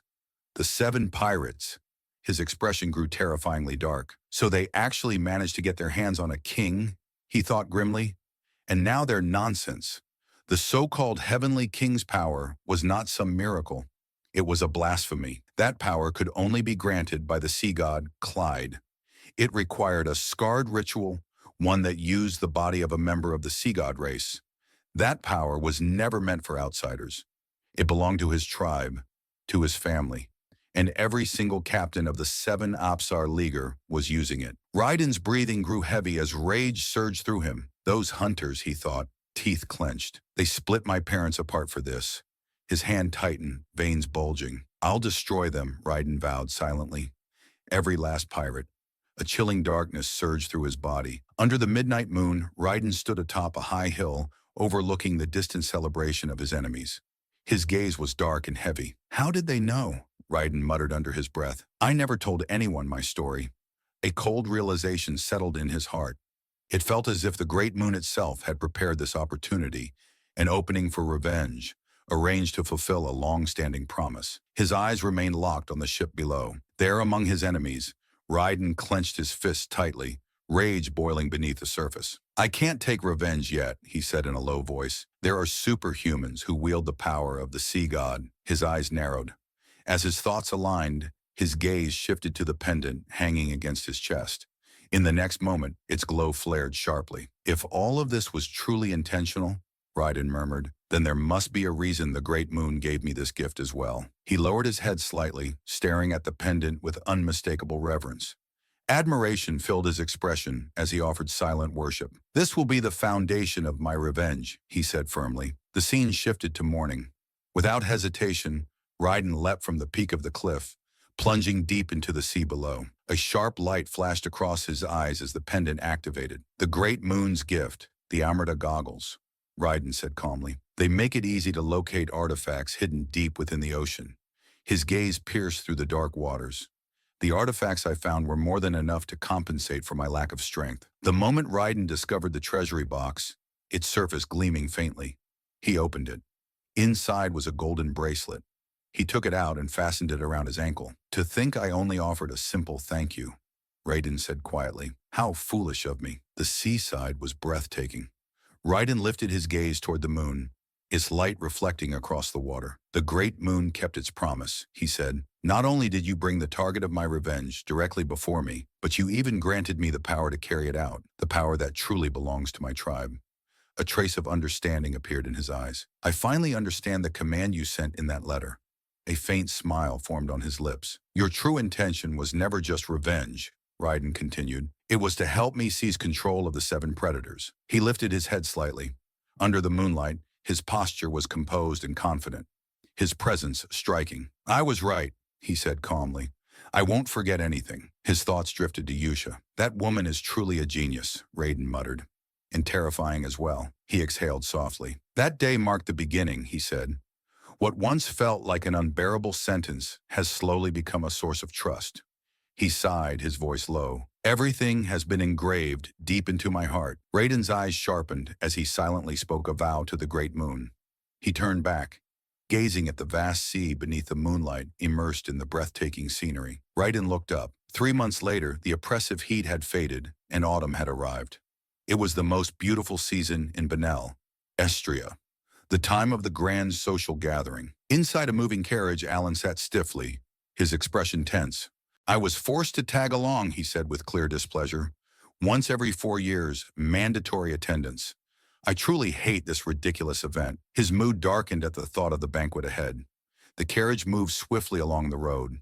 "Lord," Yuen reported, "the carriages from the Cartelad and Adran families have joined us as planned." "All right," Alan replied. Inside, he understood the reason. Traveling in a large group reduced the risk of bandit attacks. Even so, the frustration remained. What a strange and annoying culture. Alan let out a quiet sigh. Only then did he realize how tense he had been that evening. When he reached the gathering hall, 2 men were already speaking nearby. "Count, honestly, even a single guard is more than enough," one of them said. The other replied with a mocking tone. "Ever since you accidentally inherited the title, your treasury must be in trouble." The atmosphere made Alan feel suffocated and irritated. "For me, the problem isn't bandits," Alan thought coldly. "It's that bastard, Brad Nobles." The 2 men kept hovering close, their behavior oily and unpleasant, smiling excessively as if trying to curry favor. One of them even licked his lips in an exaggerated manner. Alan felt increasingly uncomfortable. He lowered his head toward his plate, hiding his expression, and muttered irritably, "These guys spread poison with their words, then immediately run off to gossip behind my back." It wasn't surprising. The Palatineo family had long been notorious, a scoundrel faction that once dominated the western and eastern underworlds. Their power had been built on enormous wealth, all scraped from the darkest depths. "But I'm satisfied with my current life," Alan thought calmly. "I've already washed my hands of the underworld." It wasn't as if he had any trouble living peacefully now. "Besides," he continued inwardly, "that world is far too dangerous. Yet some wolves never stop barking." Because of that, the eastern underworld had recently become a target for bottom feeders. Nobles and the so-called predators were always standing at the forefront, stirring chaos. "And then there's that rumor," Alan thought with mild irritation, "that I only became a count because of luck." As expected, it fueled jealousy among the nobles. He knew very well that the rumor about him being the mastermind behind the kingdom had long since faded, downgraded into nothing more than the tale of a lucky beneficiary. At that moment, one of the nobles exclaimed dramatically, "Oh dear, Count, how unfortunate that you're so short on funds." Another chimed in with a fake smile. "You know, I could help you anytime if you just ask." Alan's patience thinned. "Aren't you both a little too old to be acting this pitiful?" he said bluntly. "I didn't expect you to mock me right to my face." His gaze sharpened. "These jerks are really crossing the line," he thought. "I see," Alan continued inwardly. "It's time for the Palatineo Victim Association. The Cartelade and Adron families, once bullied endlessly by Palatineo, were now venting all the resentment they had bottled up for years." Alan looked at the 2 men coldly. "Now they're using me as an outlet," he thought, suppressing his irritation. Trying to regain control in their own twisted way, The image of their smug expressions made his stomach churn. "What a bunch of filthy dogs," Alan muttered inwardly. "It's not like I was the one who bullied them in the first place." Alan spoke with a faint mocking smile. "I feel like I'm dealing with some internet dog shit trolls." Yuan glanced at the two nobles in surprise, then nodded slightly. "Those jerks, you're right, my lord. I have to give you credit." Alan ignored the troublemakers entirely. "I won't respond," he said calmly. "Ignoring them completely is the best revenge." He then lifted his head and looked at Yuan. "Where have you been?" "They were handing this out in the kitchen." Yuan replied, holding up a plate. "You should try it. The roasted prawns are excellent." Alan glanced over and raised his brows slightly. "They look good," he said. "Very tempting." The two of them began eating together. "Root vegetables are always the best," Alan remarked, "especially on a chilly evening like this." Before Yuan could reply, the nobles spoke again. "I suppose all those underworld troops vanished because you couldn't manage them," one sneered. Another added mockingly, "It seems you can't even take proper care of your own carriage." Alan didn't even look at them. He continued eating his prawns without pause. "Listening to them," he said casually, "it's starting to sound like mosquitoes buzzing." The two nobles raised their voices. Clearly irritated, Alan simply took another bite. "Still tasty," he commented. Yuan nodded thoughtfully. "It would be even better with butter, my lord. You should try it next time." Their quiet conversation continued as the background noise faded. The scene shifted smoothly. Far to the north lay an endless land of freezing cold, a desolate expanse swallowed by snow and wind. The air itself felt lifeless, though all warmth had been stripped away. Barbarians lay scattered across the pale ground, collapsed and motionless, their bodies resembling frozen corpses. One man still struggled weakly. His gaze was dark, filled with pain and rage as he whispered through clenched teeth, "Those damn Caliban brats. They know nothing of honor." He was one of the 8 great Kulkan, a barbarian chief who worshipped battle itself. He recalled Samu's earlier words. They had expected a fair clash, a glorious confrontation. Instead, what lay before him was nothing but slaughtered bodies. For a Kulkan, combat was sacred, honorable, and magnificent. But this defeat, it was the result of a cowardly surprise attack. "This war is unjustified," he whispered, honored. Blood spilled from his mouth as he remembered the betrayal. The moment someone struck from behind, luring him into a trap under the guise of a duel proposed by a Caliban knight. Kul Khan coughed violent, his body finally giving way as he collapsed onto the frozen ground. "What happened to Garuna of the snowfield?" he murmured painfully. His eyes shifted to the side, where a lifeless body lay motionless. A deep bitterness surfaced. "Garuna, I have met an end so shameful," the chief whispered, "one that won't even allow me to close my eyes in peace." Suddenly, the surrounding area darkened unnaturally, as if the light itself had been swallowed. A demonic voice echoed sharply through the frozen land. "Call my name!" Kul Khan nearby cried out, blood and tears spilling together. Yet the dark voice did not stop. "Call for me," it whispered again. "Call upon my great name, the name you all worship." At that moment, the barbarian chief's breath finally faded. With his last strength, he exhaled a single name. The god of this world, Altaz. In the next instant, his body twitched. The barbarian chief slammed his palm into the frozen ground, forcing himself upright through sheer will. "Great God, Altaz," he gasped. He raised his head with trembling resolve. "We dare to call upon your honorable name, my lord." The air distorted. A figure slowly emerged from the darkness, mysterious and terrifying. White hair flowed down his back, and his body shimmered with a blue universe-like hue, resembling an otherworldly elf. His face carried a demonic sharpness, and his eyes glowed with insatiable hunger. The figure snapped his fingers sharply. "Yes," he said coldly. "Do that." His gaze pierced straight through the barbarian chief. "And I shall grant your heart's desire." Meanwhile, the scene unfolded from Alan's perspective as he moved through the banquet hall. His posture remained calm and dignified, carrying himself with the restraint expected of a noble. Even as he headed toward the social gathering, the uneasy coexistence around him continued. Other noble houses joined in the ridicule, their attitude unchanged. 2 parasitic nobles lingered nearby, openly mocking him. One sneered that Alan looked like someone greedily devouring prawns, then casually placed a beer bottle on top of his head, clicking his tongue in false pity. Alan did not react.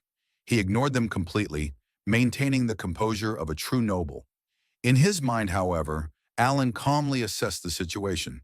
To him, they were nothing more than fish already caught in a net, unaware that the fishermen had long since tightened the line. Night gradually descended, and the nobles settled in to rest.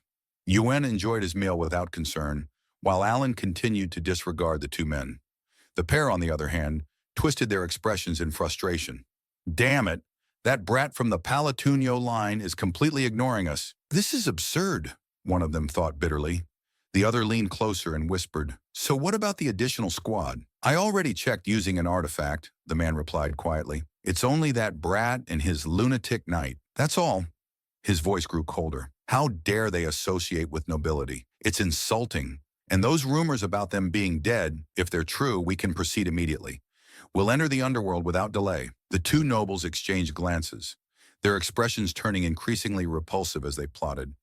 They spoke of being free from following the Palatunio family's shadow and fantasized about tasting the immense wealth and power circulating within the underworld. One of them let out a low, unsettling chuckle. "Once we control the back routes, shouldn't we give that brat a little gift as well?" "Yes," the other replied with a twisted smile. "He'll be grateful after we teach him how terrifying this world truly is." Neither of them realized that the great moon, whom they dismissed so casually, was far more terrifying than anything they could imagine. As their whispers continued, the ground suddenly trembled. A deep rumble echoed from behind the camp. In the darkness, monsters surged forward in massive numbers, revealing the arrival of an enormous monster army and throwing the entire night into chaos. At that moment, Knights was rooted in place, his gaze locked onto the goblin monsters behind them, their eyes glowing deep crimson as they surged forward in coordinated groups. A panicked noble fled past, and Knights seized the opening, stepping into position to intercept the attack. A mage raised his staff toward the sky, mana erupting as he charged straight at the monsters without hesitation. The goblins before them were abnormally large, their bodies far more powerful than expected. One knight muttered in disbelief that those creatures were truly goblins, while another scoffed arrogantly, dismissing them as weak monsters commonly found in forests. Their confidence wavered as the sheer number of goblins pressed in from all sides. The mage stared upward, unease creeping into his expression, and shouted for Alan to prepare for battle. One goblin stood out among the rest, towering over the others. Alan's eyes narrowed as he saw an injured knight collapse onto the ground. The massive goblin advanced relentlessly toward him. "That thing is charging straight for the knight," Alan said sharply. "Everyone on Outer Watch, be ready." A nearby knight shouted in confusion, demanding to know what was happening. Alan answered without hesitation, his voice tense but controlled. "I've never seen goblins like these. Their appearance is different. Their bodies are different. This isn't normal. It's a mutation, and they're infused with mana. If that's true, their physical strength is on a completely different level." The knights launched a counterattack, but the goblins pushed forward with terrifying force. The leading goblin slammed into the ground, releasing a brutal shockwave that cracked the earth beneath them. Debris scattered as the monster prepared to charge again. Suddenly, the ground trembled violently. The surrounding area shook as Alan completed his enchantment. Massive slabs of rock surged upward from the earth, as though summoned by an unseen force. One knight whispered in disbelief, comparing it to an earthquake. The enormous goblin was caught off guard as the rock formation crashed down, forcing the goblin horde to retreat instinctively. A dull, oppressive glow spread through the battlefield, and silence followed. A knight broke it with a stunned voice. Third-tier magic, rock wall, and a second-tier shield. Another mage stared around in shock. "There's another mage here? Who is it?" Alan did not answer. He calmly began a second enchantment, his mana compressing inward as he spoke a single word. Compression, mana converged, layer by layer. A powerful shockwave rippled outward, and a massive construct resembling a golden cannon took form. All the monsters were forcibly drawn toward the rock formation at its center. This point became the core of Alan's enchantment, the focal center of his overwhelming power. At that moment, every goblin trapped high within the magical barrier froze in place. Alan's gaze swept across them coldly. The surrounding men were completely stunned by the sight. Alan spoke again, his tone calm and refined. "Vacuumlation." A violent rumble followed. The energy within the barrier fluctuated wildly, distorting the air itself. Alan continued without hesitation. Return to the primordial. The gentleness in his voice only made it more terrifying. Mana burst outward as the crystal embedded in his bracelet shone brightly. The goblin monsters sealed within the barrier were engulfed by overwhelming pressure. One by one, despair overtook them as Alan's magic erased their existence entirely. The two despicable nobles stared in disbelief, their faces drained of color as they watched the scene unfold through the night. Alan stepped forward and spoke sharply, his presence commanding. "Don't just stand there. Stop spacing out. Prepare yourselves." His eyes shifted toward the remaining goblins, charging in from the darkness. The clash resumed immediately as monsters and knights collided. Alan also moved, mana surging through his body as he joined the battle. One monster fell after another, and the knights followed through, cutting down everything that remained. By the next day, the goblin army had been completely annihilated. The area was left in ruins, stained with the aftermath of the massacre. One of the nobles exclaimed excitedly that it was finally over. Several knights, exhausted yet smiling, spoke quietly among themselves, saying that the one feared by the world truly lived up to his reputation. Otherwise, none of them would have survived. Alan suddenly grimaced, his expression twisting. "I almost got sent straight to the grave," he muttered. Only then did he realize the strain on his body. The number of spells he had cast far exceeded his usual limit. From the middle of the battle onward, he had been little more than an ordinary person, his already limited mana completely drained. Just then, Yuan hurried over. "Count, are you injured anywhere?" "I'm fine," Alan replied, though his body trembled slightly. "Even with you nearby, losing the ability to protect myself was frightening," Yuan frowned. "Are you truly all right, Master?" Alan did not answer immediately. In his thoughts, he recalled stepping away earlier because the surroundings had been too noisy. Staying close to the nobles had been the safer choice. Yet that was not the real issue troubling him. Why did divine descent occur? He recalled the phenomenon clearly. When forces from the outer world attempted to descend, monsters influenced by it became frenzied, their physical abilities drastically enhanced. He had no concrete conclusion yet, but unease tightened his chest. "How can this be happening?" Alan murmured quietly. "This shouldn't have occurred here." Alan explained the situation in a low, measured voice. Based on his analysis, these were fringe, outer gods' existences that should only appear after the awakening of the five great sins, the occurrence of descent, and the collapse of the law of the world. Their presence implied only one thing. Those beings were preparing to descend upon this land. The conclusion sent a chill through him.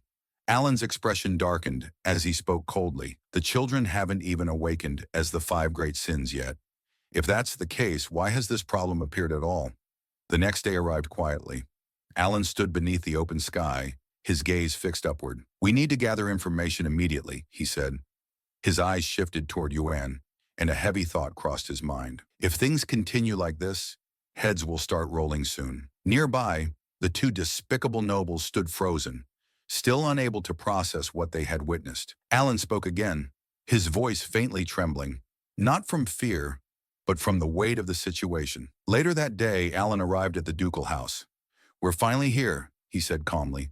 "After enduring hardship, even greater trouble awaits." He surveyed the surroundings, analyzing the flow of power within the estate, then added flatly, "The disturbances around the Grand Cathernal are increasing." We finally get a glimpse inside Duke Rochegray's stunning mansion. The interior is nothing short of extravagant, gleaming as if everything were crafted from gold. Even our main character, while taking in the surroundings, can't help but think this place is perfect for a lavish social event, especially since everything really is made of gold. Even the wine glasses sparkle with hints of gold. Evan leans in to examine the wine glasses more closely and can't help but chuckle, realizing that Duke Rochegray is clearly trying to flaunt his wealth. He even jokes that they should swipe a few, since someone this rich probably wouldn't even notice if a couple of wine glasses went missing. As he stands there, he notices nobles all around him chatting and networking. He considers that maybe he should try mingling with the other nobles too. Honestly, he'd prefer to keep his distance, but he figures he might as well put on a show for appearances. Out of nowhere, one of the nobles sneaks up on him from behind. When he turns around, he's instantly annoyed. It's Idiot 1 and Idiot 2, the same ones who were bothering him earlier. Now they're acting all humble and nervous, immediately trying to bribe him. Idiot 1 offers him the finest meat from his territory, while Idiot 2 presents a chest full of gold coins, asking if our protagonist would consider accepting some support from his land. Naturally, our protagonist is completely baffled. He frowns, wondering why these fools have suddenly switched their tune, but to them his frown looks downright terrifying, as if he's ready to tear them apart. They shrink back in fear. Classic resting villain face. The two fools finally admit they should never have messed with our main character in the first place, and we get a flashback that shows what went down after the battle with the goblins. Back then, when these two saw our MC's incredible magical power, they were completely taken aback. They had no idea he was a mage, so watching him effortlessly wipe out such a huge horde of goblins left them in shock. So like any normal person would do in their shoes, they pulled one of the mages from the escort knights aside to ask her about magic. This particular mage was a third circle mage hired by Baron Amon, who wanted to flaunt his wealth. The idiots asked her if she knew anything about the massive spell that looked like a black hole, which our MC used to take out the goblins. They were curious if it was just a second circle spell and nothing special in the magical realm. But the mage quickly burst their bubble when she explained that the magic our boy used was definitely not second circle magic. She added that a spell of that level easily surpassed her own skills, which is saying something since she's a third circle mage. Realizing this, the idiots finally understood just how deep in trouble they were. They figured that the magic our MC wielded had to be above third circle, maybe even fifth circle. That's when it really hit them. They had mocked our protagonist, calling him lucky for becoming a count after his brother's death. But now they saw that our MC was just hiding his true strength. That's why he didn't even bother bringing along escort knights. I mean, they're definitely misreading the situation, but they're not entirely off base. So these two guys who had already felt the sting of the Palacio family's cruelty, thanks to our MC's brothers treating them like their personal gophers back in the day, were absolutely shaking in their boots. To make matters worse, our MC was sporting his signature villain face, which was in full effect. He looked downright terrifying. In a desperate bid to save their skins, they hatched a plan to bribe our MC and win back his favor, which brings us to the present moment. Now even more frightened and realizing their bribes were falling flat, they figured their only shot was to beg for mercy. Both of them immediately bowed their heads, pleading with our MC to forgive their earlier arrogance and the jabs they threw his way. Of course, our protagonist, blissfully unaware, has no clue what these two are up to. He even thinks they're just poking fun at him. Even Evan, who usually has a good sense for these things, is left wondering if they're still mocking our MC.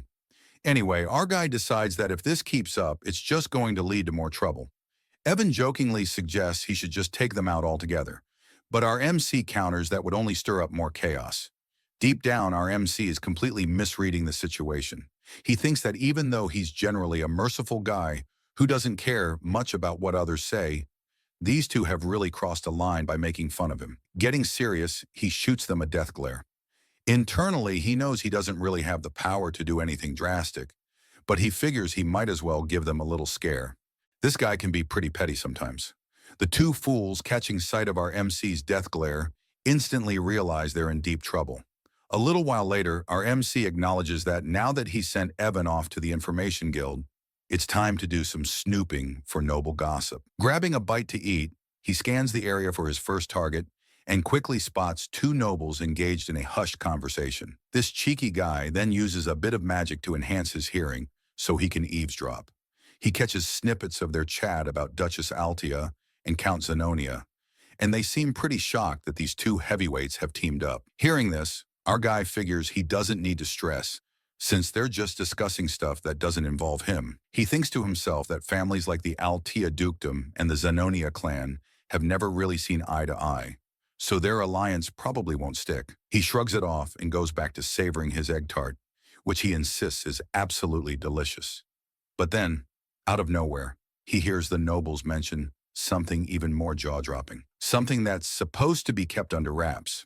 They claim that the real kingpin of the underworld isn't Duchess Altia Loria or Count Zenonia, but rather the Count of Palladio. Our guy freezes mid-bite. The nobles double down, calling out his name and insisting he's the true leader of the underworld, completely taken aback. Our MC drops his food and starts to panic, wondering who's spreading such absurd rumors about him. He recalls that he's only met Altia once when she was younger, And as for Zenonia's notorious daughter, just twice. So how on earth did such rumors even start? He tries to reassure himself, telling himself that it's all just gossip and baseless chatter. But while he's lost in his thoughts, someone suddenly calls out to him from behind. Turning around, our boy can't help but wonder why so many people seem to be approaching him today, which makes him feel a bit uneasy. The newcomer introduces himself as Carmine, the third son of Duke Camelon from the Ashidalon Kingdom, a noble from a different land. Our MC, in his usual awkward fashion, gives a slight bow that almost comes off as sarcastic and introduces himself. Inside, he's kicking himself for forgetting that nobles from other kingdoms were also part of this grand social event. In an instant, Carmine flips the script and starts poking fun at our protagonist, claiming he heard that our MC only became a count by sheer luck. He adds with a smirk that he was so envious he just had to see him face to face. Naturally, our guy gets irritated right away, thinking that these days even twisted donuts can talk. A little dig at Carmine's donut-shaped hairstyle. Just then, two nearby nobles jump in to defend our protagonist. They stride right up to Carmine, questioning if he's really mocking a noble from the Asteria Kingdom. Realizing the high status of these nobles, Carmine's face drops as he comprehends the blunder he's made. Panic sets in as he wonders what just happened. He thought Count Palladio was the weakest and most ridiculed noble, so he figured it was safe to take a jab at him. Carmine introduces himself as Carmine Camelon, a self-proclaimed charming and romantic guy hailing from a distant land. His mission in the Asteria Kingdom: to win the heart of Duke Rotegri's youngest daughter and make her his wife. This guy is so full of himself, he genuinely believes that no woman could ever regret saying yes to him. At a fancy gathering, he was meant to unwind with his fiancée and enjoy getting to know her better. But honestly, this guy had no shame. Every time they walked past other women, he would stop to gawk, making comments about their weight and looks right in front of his fiancée. He even had the nerve to insult one woman by saying she had a big nose. Then he'd turn back to his girl and throw out compliments like, "You're beautiful just like your mother." Seriously, did he think that was romantic? Before he knew it, his fiancée dumped him, leaving him utterly shocked and confused about what just happened. He somehow managed to blow his chance with the daughter of Duke Rotgri. He admits he still can't figure out what he did wrong, but the marriage is off the table now. In a fit of frustration while he was venting, he spotted our main character, mistaking him for Count Palacio. He thought he'd found the perfect target to unleash his anger on. Rumor has it that Count Palacio is an immature noble with no connections, making him an easy mark. Fast forward to now, and Carmine realizes just how foolish that decision was. The three high-ranking nobles in front of him tower over him like giants. Meanwhile, our main character, observing the whole scene unfold, thinks this is just plain old bullying. He's not quite grasping the full picture. No matter how clueless Carmine might be about politics, he should at least recognize who these nobles are. Standing before him are some of the most significant figures in the Asteria Kingdom. The host, Duke Rotegri, the leading figure of the royalist faction, Marquis Mardanio, and the key player of the moderate faction, Count Palin. These nobles are the backbone of the Asteria Kingdom, and they have the power to easily put someone like Carmine in his place. Duke Rotegri kicks things off by asking Carmine if he's looking down on them, questioning whether that's why he insulted a noble of the Asteria Kingdom. Feeling the heat, Carmine quickly tries to clarify that he didn't mean it that way at all. But Count Palan jumps in, asking why Carmine would dare to call our main character by his name so casually. By doing so, he's shown a complete lack of respect, and since our main character's a noble, it suggests that Carmine is looking down on all of them. Carmine hastily apologizes, acknowledging that he messed up. However, Marquis Mardanio steps right up to him, pointing out that the real problem is that he disrespected Count Palladio, our main character. Something feels off here. These high-ranking nobles are being way too polite and protective of our main character. Why are they defending him so fiercely? Did someone have a word with them beforehand? Well, we'll find out. As our main character watches the scene unfold, he can't help but wonder just how unlikable Carmine must be for three high-ranking nobles, who hardly know him, to come to his defense like this. He also notes that the whole situation feels strangely familiar, and honestly, he's spot on. It's like a junior officer in the army getting bullied by the higher-ups. For some reason, this brings back some painful memories for our guy. And yes, since Korean men have to serve in the military, Our protagonist is definitely dealing with a bit of PTSD here. Anyway, Carmine takes off, running and crying like a kid, which is honestly pretty amusing. Shifting their focus back to our MC, the three nobles start asking if he's okay. Their faces filled with concern. This completely catches our MC off guard, leaving him to wonder what on earth is happening today and why everyone is suddenly being so nice to him. With his enhanced hearing thanks to some magic, our MC tunes into the conversations buzzing around the hall. It turns out the other nobles witnessed Duke Rodagray, Marquise Mardano, and Count Pallone rushing to defend him, and they've completely misread the situation. They now believe the rumors that our MC is actually the leader of the underworld. They even speculate that if powerhouses like Duchess Altea and the Zenonia Count were to enter politics, Count Palladio, who supposedly outranks both Altea and Zenonia, would have an overwhelming influence. Hearing all this, our protagonist realizes that everyone has totally misunderstood what's going on. He admits it's becoming quite annoying, and he thinks about just setting the record straight and telling them the truth. But before he can say anything, Duke Rodagray and Marquise Mardano start showering him with compliments. They acknowledge that he's a busy man, but they have something they'd like to present to him. Marquise Mardano kicks things off by mentioning that he's heard our boy has been diving into the world of magic lately. He goes on to say that he's recently gotten his hands on a top-notch magical artifact and wants to gift it to our MC. This artifact, he adds, has the ability to store mana. Before our MC can even get a word in, both Duke Rodagray and Count Pallone jump in, eager to share that they too have gifts they'd like to present. Our protagonist, hearing all this, is left utterly speechless. Tempted by the offers, he wisely decides to keep quiet, which turns out to be a clever move. By saying nothing, he ends up with 2 magical artifacts and 5 mana potions, all for free. At dawn in Duke Rodagray's annex, we finally come face to face with the mastermind behind all the chaos and mind games our MC has been caught up in. A stunning woman dressed in black asks Marquise Mardano how everything unfolded, to which he responds that our MC graciously accepted his gift. Typically, light gifts exchanged among nobles are just polite niceties. But when a noble presents another noble with something as precious as a magical artifact, it carries a deeper significance. In this scenario, the gifts from Marquise Mardano, Duke Rodagray, and Count Pallone are essentially a signal that they want to align themselves with our MC's faction. The woman in black finally reveals her identity. She is none other than Duchess Altea. She welcomes Marquise Mardano into our MC's camp and adds that from this point forward, they will serve the esteemed leader, Count Pallatea, together. In essence, Altea and Calia Zenonia are quietly building a noble faction that will operate directly under our MC. Of course, our boy is completely oblivious to all of this, while everyone else assumes he's in the loop. Now let's take a moment to talk about Altea. Honestly, my first reaction upon seeing her was she is stunning. Elita formally greeted Marquis Mardano, acknowledging the unspoken consensus behind their exchange. In truth, all the elaborate courtesies meant the same thing. Everyone involved understood the arrangement perfectly.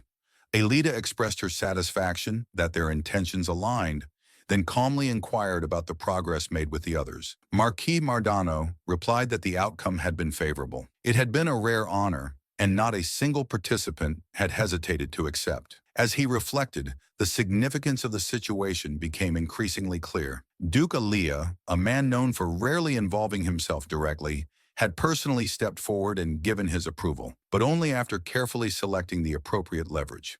That alone spoke volumes.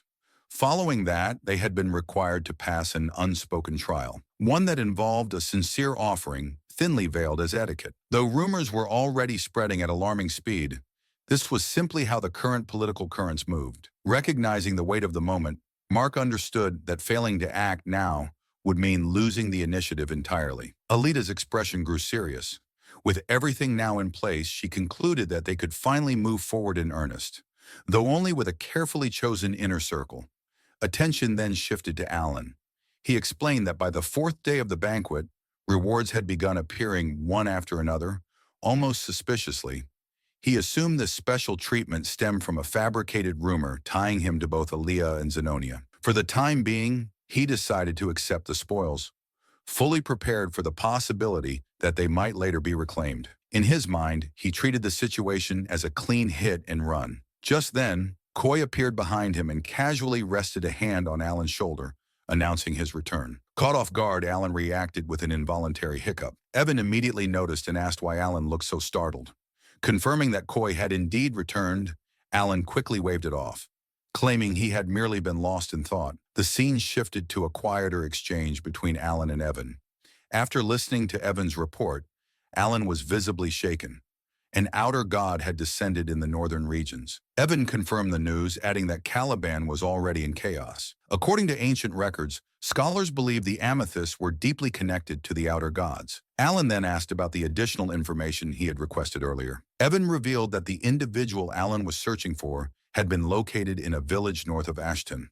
He then firmly stated that their ultimate destination would be Caliban. Evan was stunned by the sudden decision and asked why Caliban had been chosen. Sensing his confusion, Alan said he would explain everything on the road and instructed Evan to begin preparations for immediate departure. Evan acknowledged the order and left at once.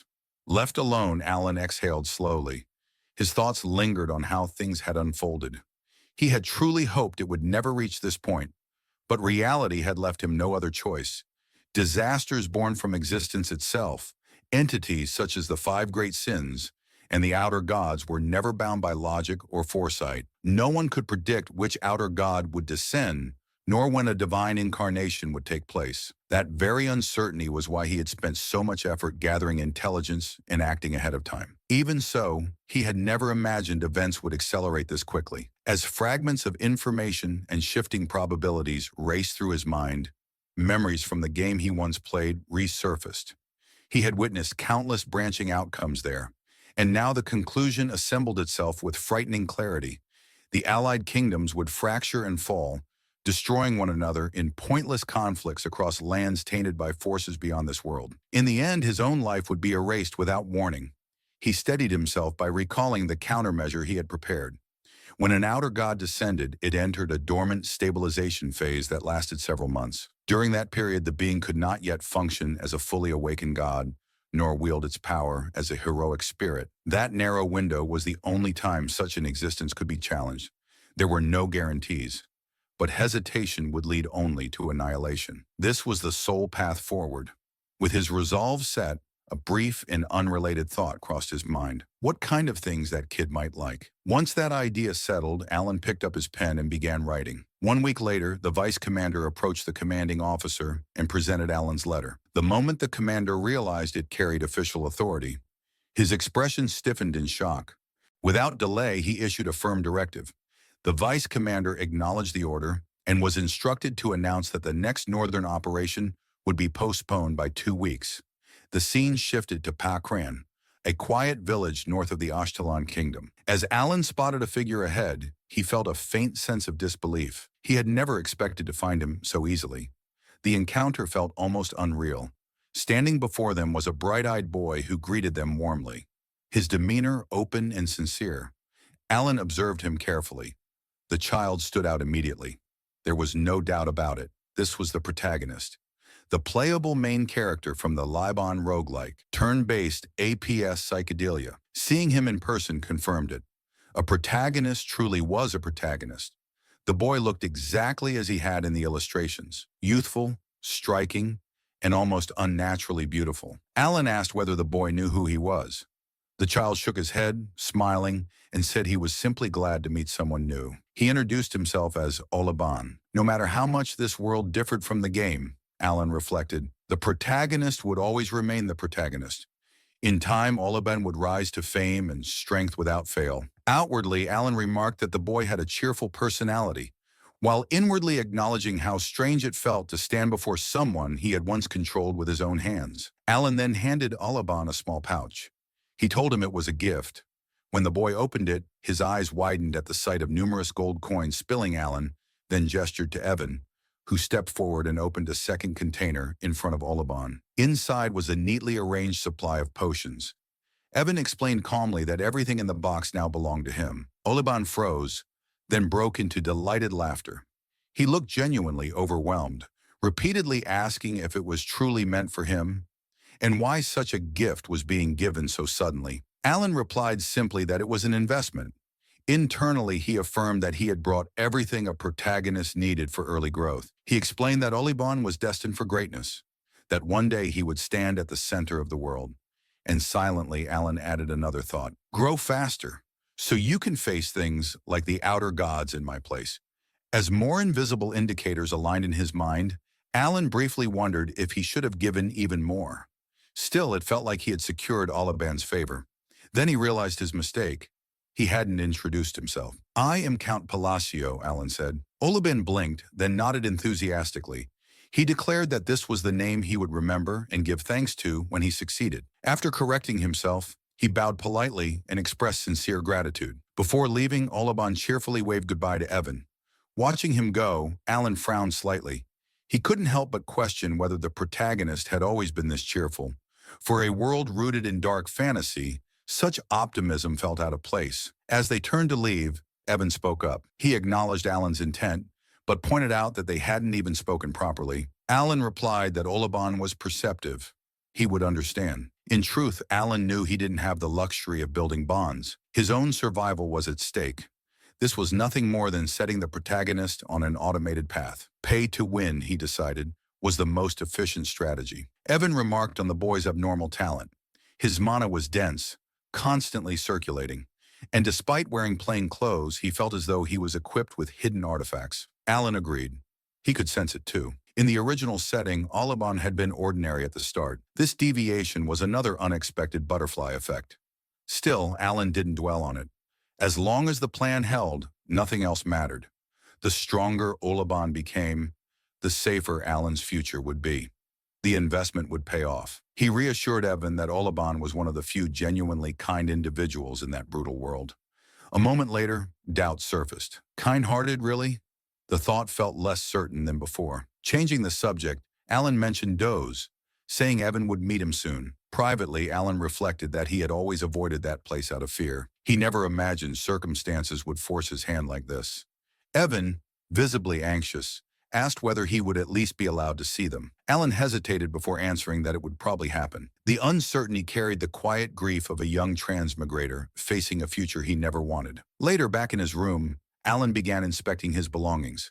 The space was cluttered with items of all kinds. Evan stared in disbelief, asking why he had purchased so many strange things. Alan replied calmly that they weren't random at all. They're offerings, he said. Bribes for my future lifeline. 10 days later, the capital city of the Caliban region, Kedum, appeared beneath a sky steeped in oppressive gloom. A grayish light hung low over the sprawling city, as though the heavens themselves were weighed down by an unseen burden. Along the main road leading to the northern gate, a long procession of armored knights escorted several noble carriages forward at a steady pace. The rhythmic clatter of hooves and the creaking of wheels echoed faintly through the cold air. Inside one of the carriages, Yuan sat with his back against the wall, his brows tightly knit in frustration. His normally calm demeanor was gone, replaced by clear exhaustion etched across his face. I'm exhausted, Yuan muttered, rubbing his temples with both hands. His voice carried genuine fatigue. We've almost reached the north gate of Kedum, but it feels like this road will never end. Across from him, Alan leaned lazily against the carriage seat, one arm resting at his side. His posture was relaxed, almost indifferent, as though the long journey had barely affected him. Long journeys are bound to be tiring, Alan replied calmly. At least we didn't encounter a maze at the end. Yen let out a weary breath and shook his head. As long as we don't suddenly run into some strange labyrinth, I can still endure this. His gaze shifted toward his master. Alan tilted his head slightly, irritation flashing briefly through his eyes before fading just as quickly. Well, Alan said flatly, it can't be helped. Lowering his gaze, Alan looked down at the locket chain resting in his palm. The necklace shimmered faintly, catching the dim light filtering through the carriage window. He stared at it in silence, his thoughts drifting far from the present. They had been wandering for days now, moving from place to place, preparing for what was inevitably coming. The battle against the heretic gods loomed ahead, unavoidable and merciless. This is definitely a gift for your wife, Alan said, her voice light and teasing as she leaned slightly closer. A faint smile curved her lips. I wonder if Dinas will like it. Alan did not respond. His fingers tightened subtly around the chain, his eyes still fixed on the locket as if it held answers he couldn't yet grasp. It's really good, Master, Yuan added sincerely. A father's heartfelt desire to give his child a gift. It suits you well, and it'll be our turn soon. Alan remained quiet, Moments later, the carriage jolted gently and came to a halt. Yuan straightened immediately and stepped down from the carriage, his expression composed once more. "The checkpoint captain will probably just verify our identity," he said calmly. "I'll be back shortly." "Go on," Alan replied with a sigh of relief. "At least the inspection here is quick. That's something to be thankful for." But only a short while later, Yuan's footsteps stopped abruptly. His expression changed. "Count," Yuan said carefully as he returned, lowering his voice. "There's a small problem." Alan's eyes widened. "A problem? What kind of problem?" "They suddenly told us to move aside," Yuan replied. "The inspection didn't go as expected."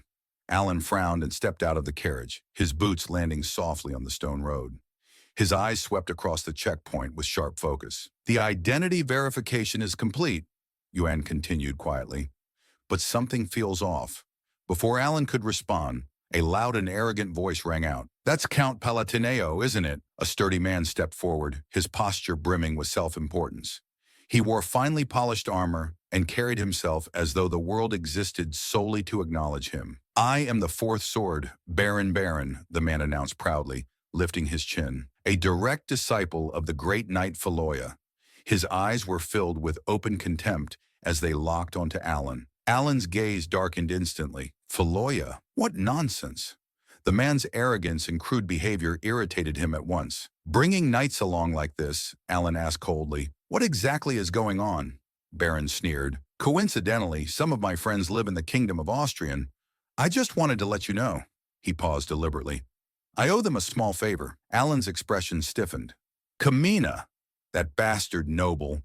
Baron chuckled, clearly enjoying himself. "Looks like you've made my friends hate you quite a bit." As he spoke, memories of the magical voice transmission he had received earlier resurfaced vividly in his mind. "That guy, Alan, humiliated Kamina at the banquet," the voice had mocked. "If you want to improve your strength, use more power cores.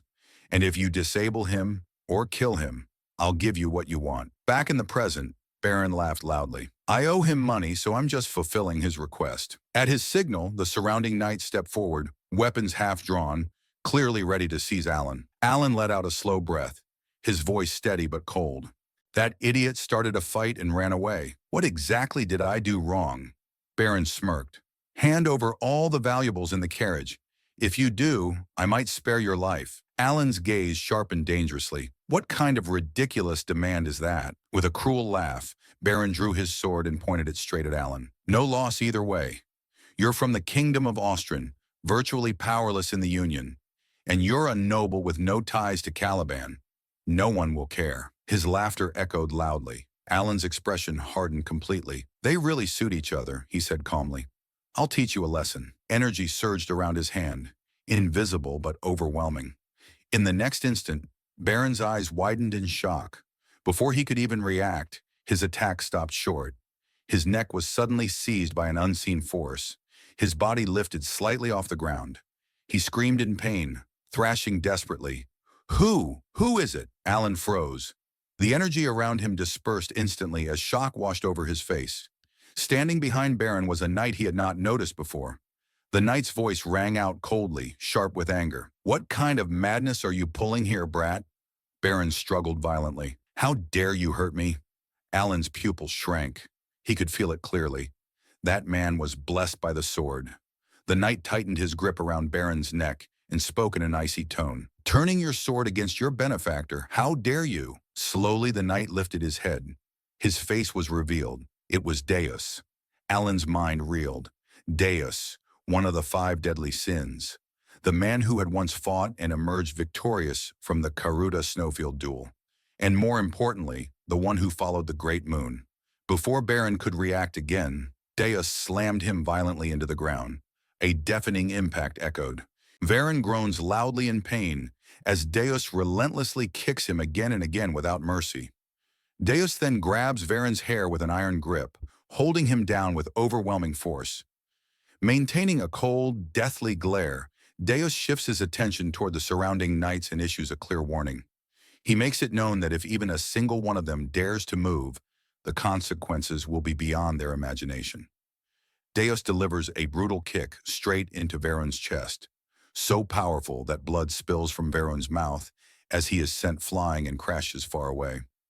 Alan watches in shock, a realization forming in his mind as he recognizes that night, understanding that this is the present-day Deus.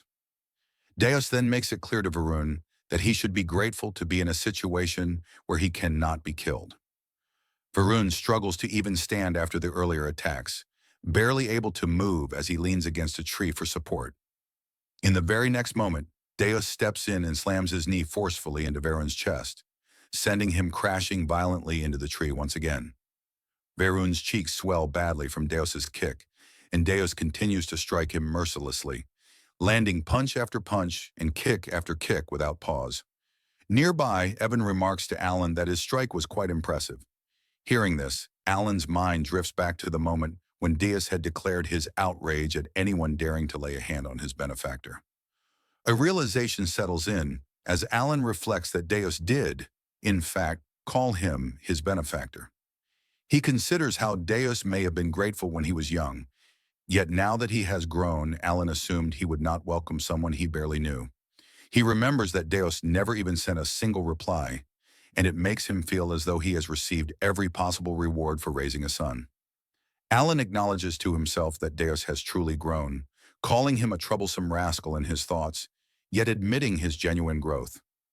The impression becomes clear, marked as 52% certain, that one can plainly see who sponsored Deus. As he has developed remarkably well, Alan recognizes that Deus has matured into an exceptionally upright young man.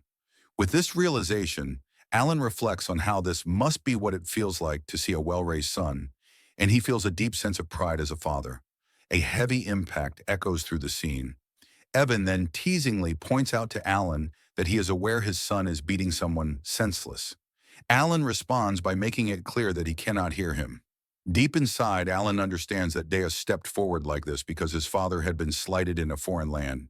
As this thought settles in, the scene shows Deus continuing to kick Varan mercilessly, showing no restraint at all.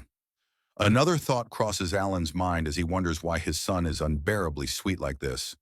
Soon after, Varan is shown taking an overwhelming beating, struck again and again, until he finally loses consciousness. Even then, Alan cannot help but think that this still feels a bit excessive.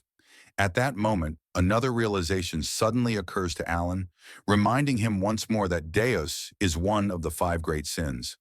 As the situation shifts, Deus is seen turning and walking toward Alan. He then stops in front of him, bows respectfully, and wears a confident smile as he states that he will escort him. Hearing this, the remaining knights are left completely shocked by what they witness. The scene opens in a frozen, icy land where a brutal war has taken place. Dead bodies lie scattered across the battlefield, their frozen forms covering the ground. Some of the corpses are engulfed in flames as the opposing side burns them without mercy. In the midst of this aftermath stands Delman, the wielder of Caliburn's 3rd sword and the commander of the Crimson Flame. Overcome with triumph, he raises his sword high, celebrating the outcome of the battle. Delman shouted, one of the 8 chieftains, the Great Khan, along with his entire tribe, has been wiped out. The Red Flame Knights have emerged victorious on the kingdom's land. Hearing this declaration, all the Crimson Flame Knights erupt in joy. They cheer loudly, jumping and celebrating their hard-earned victory. After allowing the celebration to settle, Delman said, "Return to the outpost and begin preparations." The knights responded in unison, "Yes, Captain." As they begin to move, Delman's expression hardens. In his mind, he reflects on his achievements, believing that after accomplishing something so significant, he should no longer be pushed around by the newly appointed Master Knight. His anger deepens as he clenches his teeth. Delman thought, even if that man used underhanded methods unknown to others, I know the truth. Caliban and the barbarians had shared a long-standing conflict, a war governed by mutual honor and unspoken rules. But this time, everything was different. K.L. Khan had been tricked. He was lured out alone and eliminated by an undercover force. Delman remembered how the Great Khan's knights were slaughtered and how unfair the entire operation truly was. By exploiting the momentum of the battle, the tribe was completely annihilated. Delman muttered, "That bastard." He remembered how that same man sent him a victory report, claiming the defeat of the Kurga of the snowfield. It had all happened because Delman demanded a decisive result from the expedition. Khan's body had vanished during the chaos of the battle. Even if he had survived, The poison would have ensured his death. Eventually, Delman convinced himself there was nothing left to do except return to Caliban and report the mission's success.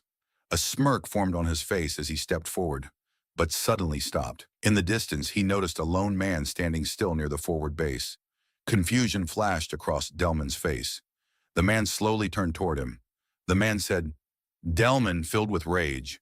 Delman gritted his teeth and swung his sword. Flames burst from the blade as fire erupted into the air. A strange unease crawled up Delman's spine. Delman thought Clank should already be dead. As he looked closer, an overwhelming aura began to rise from Clank's body. Within Clank's shadow, Delman perceived the shape of a demon forming. Clank said, You defiled a sacred duel, a duel meant to be fought with honor. Terror radiated from his presence. Even superhumans capable of ending hundreds of lives could be devoured by this being. Cold sweat poured down Delman's face. Delman realized this is not Clank. Driven by desperation, Delman launched another attack. Flames exploded violently from his sword. The man dodged effortlessly. The man said, Answer me first. Refusing to hesitate, Delman attacked again, unleashing even greater flames. Once again, the man evaded him with ease. Delman thought bitterly. Believing in duels on a battlefield and was foolish. The flames scorched the land, melting the ice around them. The man stared at him with a deathly glare. The man said, You are strong. For a human, I will give you one last chance. Duel me. Sensing danger, Delman shouted, Prepare for battle. The knights surrounded the man from all sides. The man smirked. Demonic mana gathered in both his hands. The man said, A mortal without honor does not deserve an honorable death. There will be no duel between me and a barbarian like you. From his hands, poisonous mana erupted and spread into the fallen knights' bodies. The toxin infected every corpse. The knights began screaming in unbearable pain. Their eyes turned blood red as their bodies collapsed. Several knights cried, Kill us! Please, end it! As their screams faded, the man stepped forward. He slashed Delman's throat with his bare hand. Immediately after, he struck the ice, triggering a massive explosion. The remaining knights were blasted into the air and slammed violently into the ground.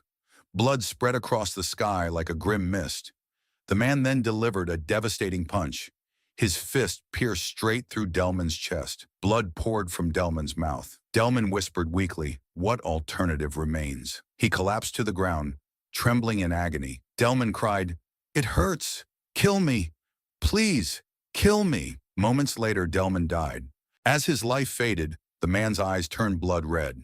The man said, Savages, all of you, creatures formed from the dead, robbed of your rightful death. The fallen knights began to rise, surrounding the remaining Crimson Knights. Shock spread through their ranks. The man announced, The bloody Colosseum is now open. Suddenly, a terrifying presence descended. Althus appeared with a twisted smirk. Althus declared, I am the god of all barbarians, the father of duels. I will personally grant you honorable deaths. If you claim you are not barbarians, prove it in a duel. Blood began raining from the sky. The scene then shifts away from the battlefield. Daus lowered his head respectfully. Daus said, I will take you there, Count Alan. The surrounding knights froze in shock. The narration explained that in Caliban, the prestige of the swordless Duke Daus Massilian stood as high as the sky itself. He once defeated the second prince and never showed courtesy to anyone except the king. Alan observed him carefully. The knights thought, What kind of man is Count Palladius to receive such respect? The surrounding knights stared at Alan in disbelief. One knight whispered, Who is he? Daus summoned a luxurious carriage. Daus said, Please sit inside. Alan felt burdened by the excessive attention. Evan quietly said, Go ahead, Alan. I will follow behind. Soon Alan arrived at Daus's mansion. Stepping out of the carriage, he saw an enormous, brightly lit structure resembling a massive crab-like fortress. Inside, silence filled the mansion. Alan thought, coming here is technically a success. I obtained Kim Dong Dong, but something feels wrong. After thinking carefully, Alan decided to be honest. Alan said, I would like to speak with you for a moment. I came here with a purpose. I have a favor to ask. Daus looked shocked. Daus said, You came to ask something from me? Please explain. Alan nodded. Alan said, I will explain everything clearly. Daus responded immediately. Daus said, Helping you would be my honor. Inside, he realized this was not an order, but a request. Daus then said, Let us sit and speak properly. They sat at a tea table. Silence filled the room. Alan thought, isn't the owner supposed to sit at the head of the table? Despite the awkwardness, he felt strangely comfortable. After a long pause, Alan spoke again. Alan said, I have two requests. I know they may not be easy to accept. He continued, I must travel north, and I would like you to travel with me. Dowse smiled slightly. Dowse said, I would gladly accompany you. Alan felt uncertain. Then Dowse revealed something unexpected. Dowse said, I was already planning an expedition to the north. Relief appeared on Alan's face. But then Alan spoke again. Alan said, the second request involves the royal treasury of Caliban. The atmosphere grew heavy. Alan said, I want to borrow an artifact. He looked directly at Dowse. Alan said, the ring of the madman.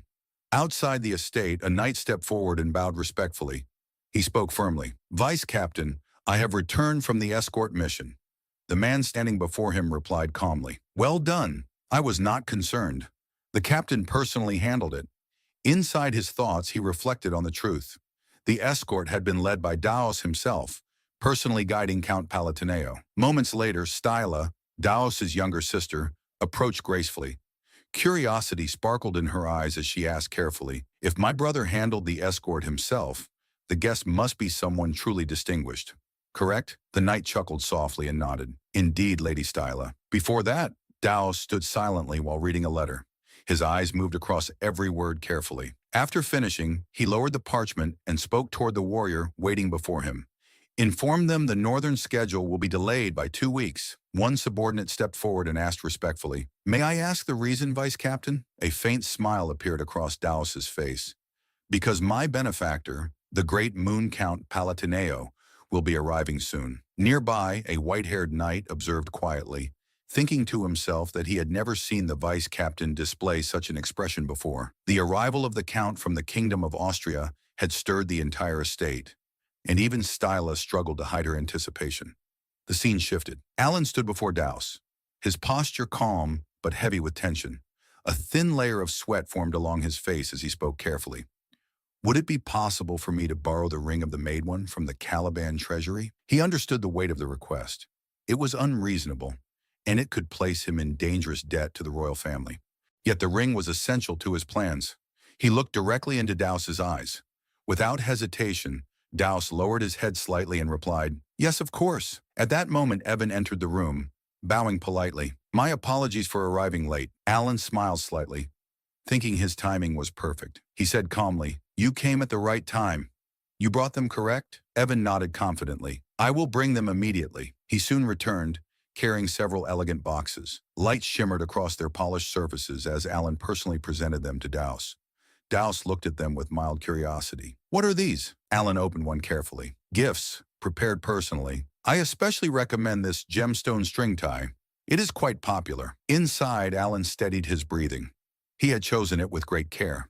The refined design decorated with delicate gemstones gave it a noble appearance.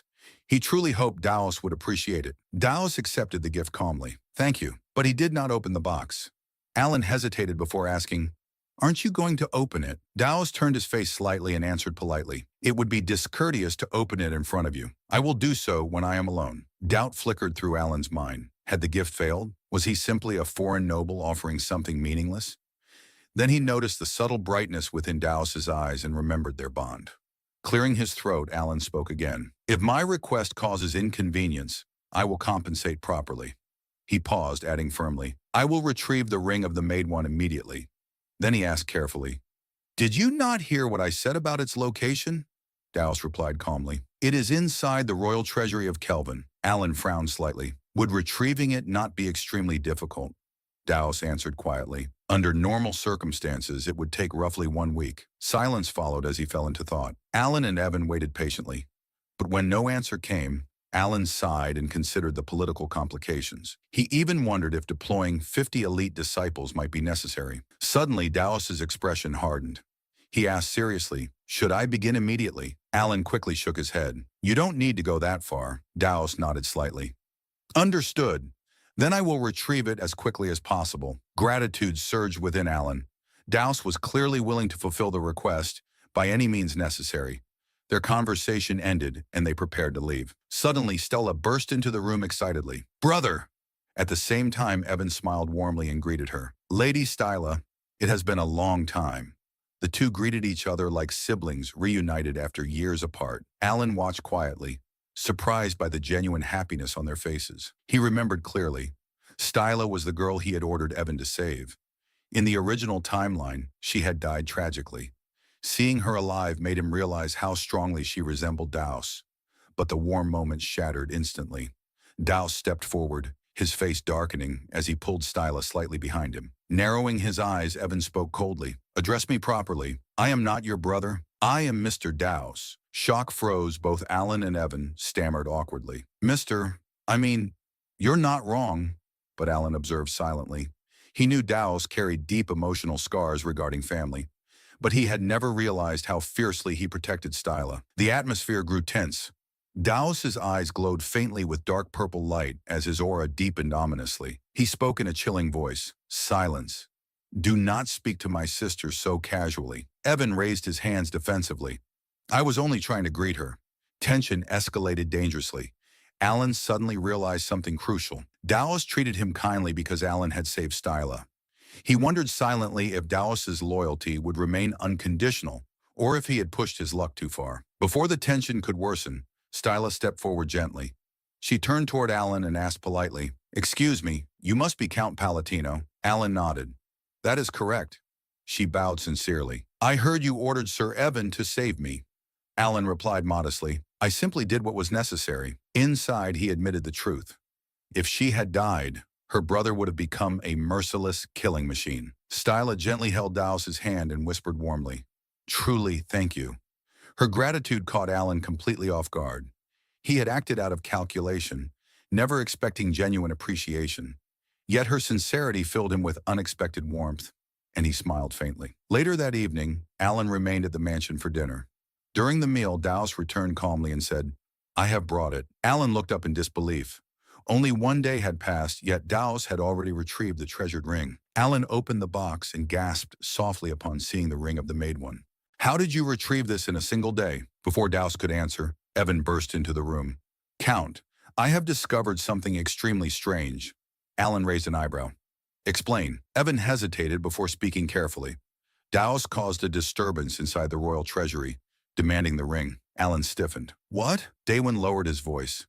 The second prince attempted to delay him, so Daos slapped him repeatedly while demanding the ring. Alan stood speechless. After that incident, preparations continued for 3 days. Soon after, Alan departed north alongside the solar eclipse nights. 2 weeks later, at the southern border outpost, terrifying news arrived. Northern forces were collapsing. Entire units had been slaughtered. Demonic monsters had begun appearing across battlefields. Inside the war tent, chaos erupted. One officer shouted, Retreat immediately. Another slammed his fist against the table. Are you suggesting we abandon the barbarians after witnessing this devastation? A third officer argued. The soldiers are barely standing. They cannot continue fighting. Another voice snapped. The first sword has already fallen. Victory is impossible at this rate. Suddenly a sharp clap echoed across the tent. Silence swallowed the room. All eyes turned toward Daos.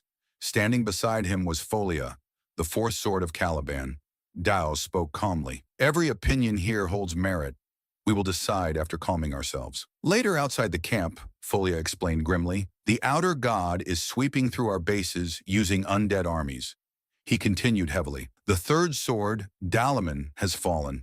The second sword, Chiron, is critically wounded.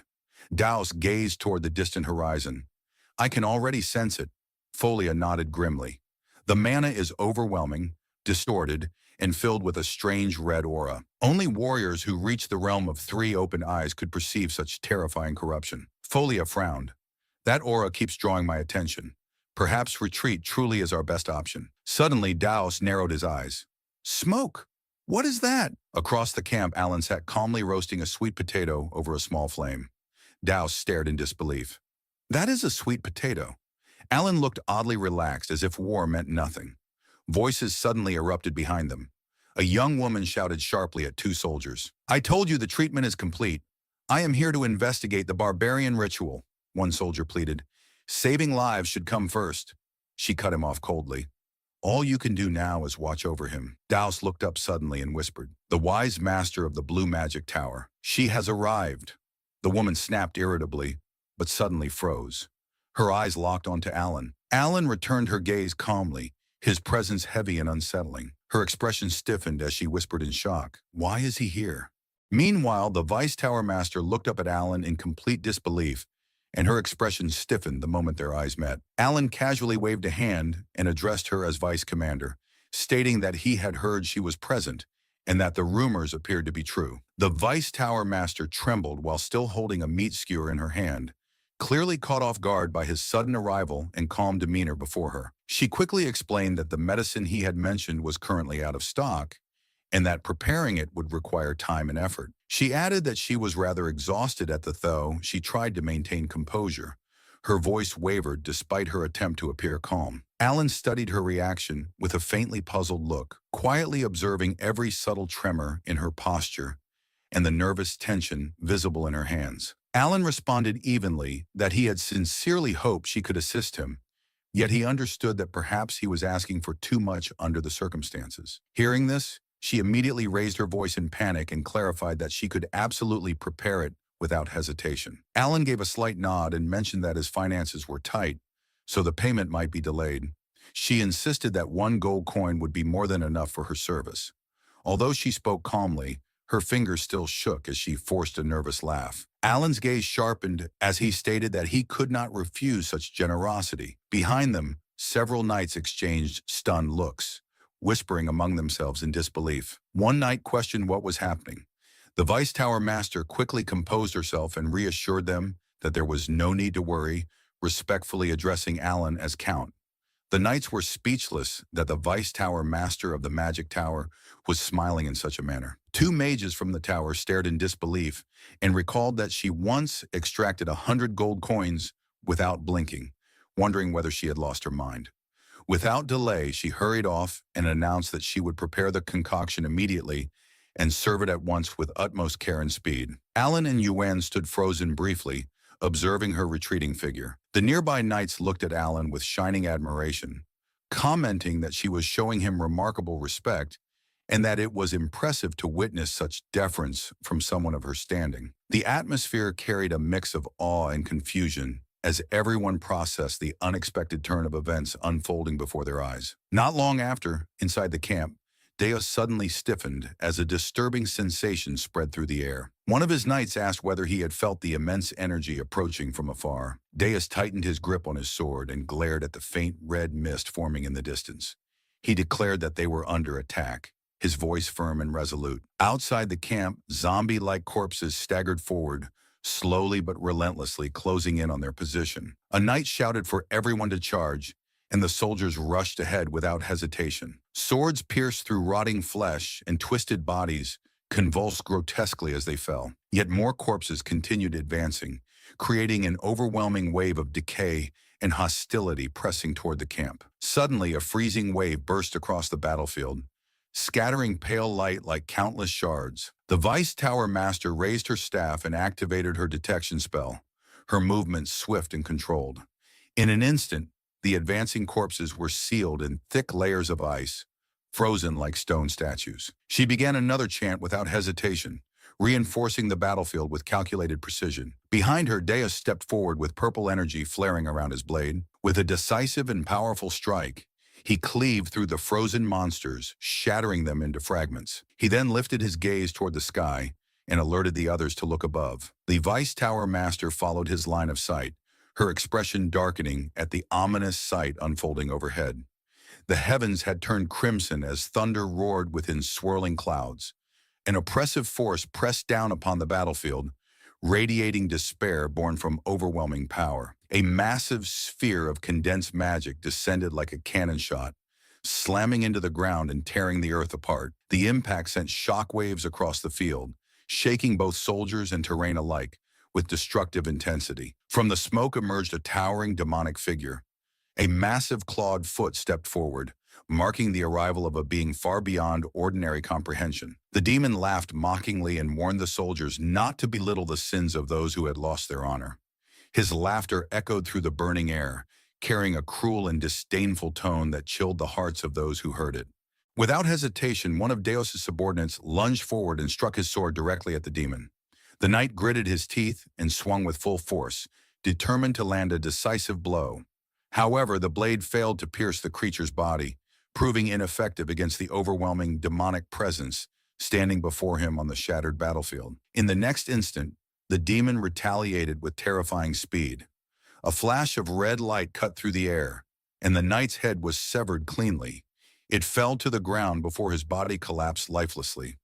The battlefield fell silent for a brief moment as the brutality of the scene weighed heavily on everyone present, intensifying the murderous atmosphere surrounding the confrontation. The demon lord coldly declared that those who had abandoned the nobility of their souls would not be granted an honorable death. One of the soldiers shouted in panic that Pelvo was going to die at that rate. Before chaos could spread further, Alan stepped forward with unwavering composure. His gaze lifted toward the demonic figure looming above the battlefield. He addressed great god Alpi Deleuze and invoked the oath of Kaigun, presenting himself as Alan Palatuni to honor the sacred promise. He formally requested a duel of Babylon and activated his chanting skill with an unwavering tone. His voice carried clearly across the battlefield, cutting through fear and confusion with decisive authority and controlled resolve.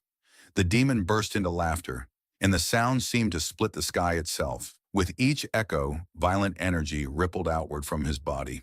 He expressed amusement that someone still remembered the oath of his era and described the situation as unexpected yet pleasing. Red energy erupted from his body as surrounding corpses dissolved into mist, which formed a massive barrier around them. The demon welcomed Alan to his bloody coliseum and sealed them inside the crimson mist. He announced that no one could interfere with the duel. In accordance with the Grand Pact of Altai, he accepted the sacred duel of Babylon. The barrier thickened, isolating them from the outside world and trapping them within a domain ruled solely by the laws of the duel. Alan felt the crushing pressure radiating from the being before him. He realized that the demon was far more terrifying than he had anticipated and admitted inwardly that he had been mistaken.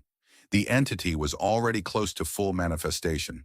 The demon laughed again in manic delight, covering his face as his power swelled within the crimson domain. Alan calculated that the closer an outer god came to interacting with the world, the more strength it acquired, and he recognized that this being was nearing the revelation of the 5 mortal sins. He steadied his breathing and reflected that, if he had not consumed the potion of excellence earlier, he would have collapsed by now. He understood this was his final chance.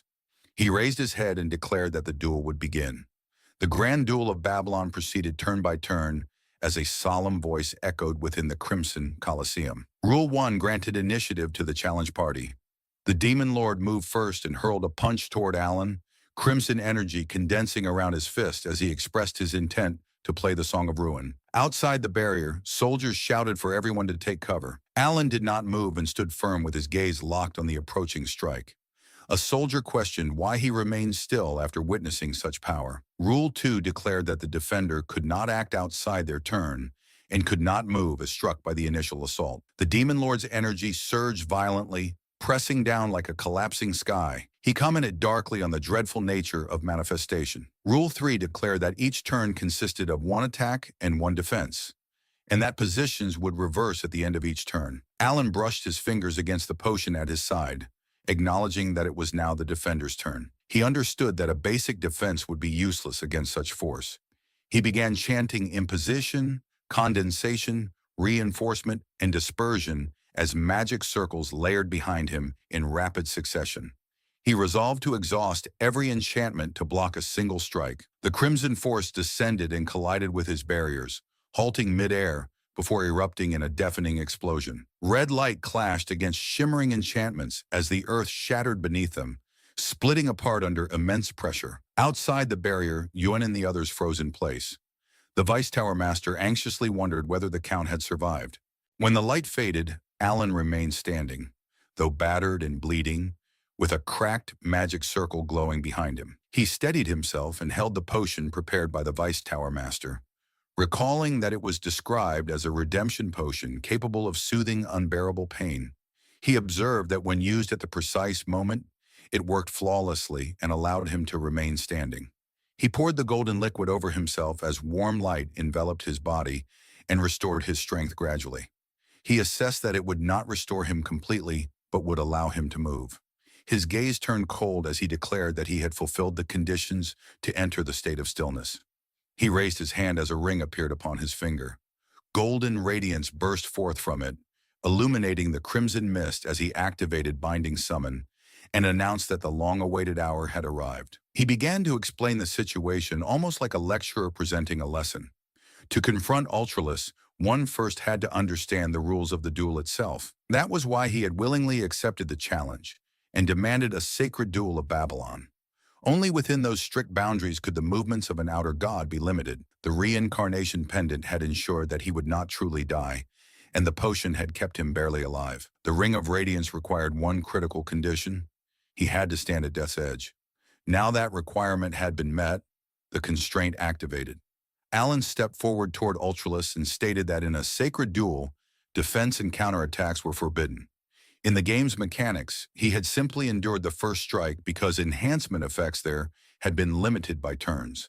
Here, however, they were governed by reality itself. There was no turn limit. He began channeling magic.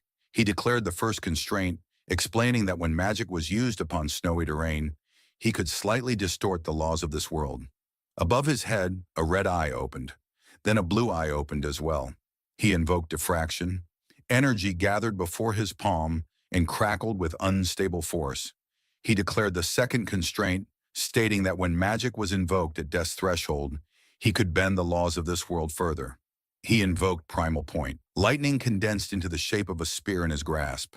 Its form sharpened and compressed into lethal density. Dark energy seeped into it as he layered extinction over the spell, staining it with a shadowed aura. He declared the third constraint, explaining that when battling a god, he could twist the world's laws even more.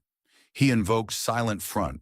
The power surged once again and intensified beyond its previous state. He declared the fourth constraint, stating that when magic was used against Ultralis, the great god of duels, its force increased further. Ultralis stood with his arms spread wide. He neither guarded nor retreated. Bound completely by the rules, Alan hurled the spear. It struck Ultralis head-on. A blinding explosion erupted and swallowed the battlefield in light and thunder. The ground fractured beneath the blast, and the air screamed from the force of it. Through the roar of destruction, Alan's voice carried steadily as he declared that he could still twist the laws of this world one more time. Alan knew the final condition clearly. For his plan to succeed, Ultralis had to be erased in a single strike. However, destroying the body of an outer god was not enough. Even if a spear pierced straight through its heart, such beings did not simply vanish. The lightning spear struck true. A massive hole tore through Ultralis's chest, and yet the god threw his head back and laughed. He described the attack as impressive, almost as if complimenting a student. Cold dread tightened in Alan's chest as he questioned whether it had failed.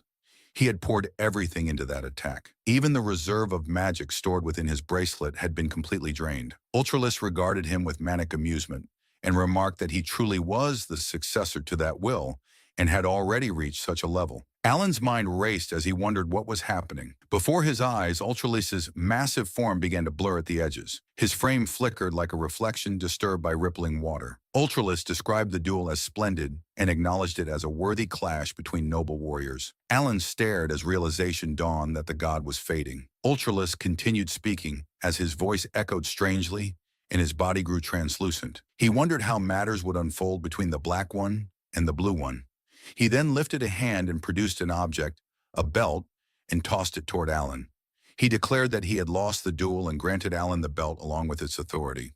His body began drifting upward and dissolving into the sky. He addressed Alan as a warrior who remembered the ancient rites and hidden mysteries of the forgotten great god, and who walked in pursuit of that will. He instructed that when the usurpers broke their chains, Alan should call upon his name. His smile sharpened as he clarified that Alan must not use the false and humiliating name wrapped in deception, but instead call upon his true name, the god of chaos. Then he vanished completely. Silence fell across the battlefield. The duel was over.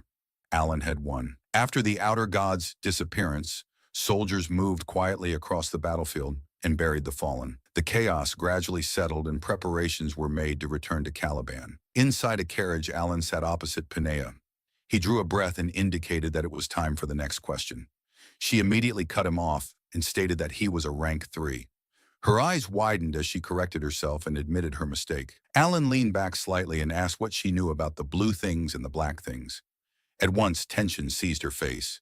She shook her head rapidly and insisted that she did not know anything and had never seen anything like that, swearing that it was the truth. He studied her for a moment and then stated that it was fine. The moment he said that, she practically leapt from the carriage, thanking him repeatedly as she hurried away. Alan blinked and realized that he had not even said she could leave yet.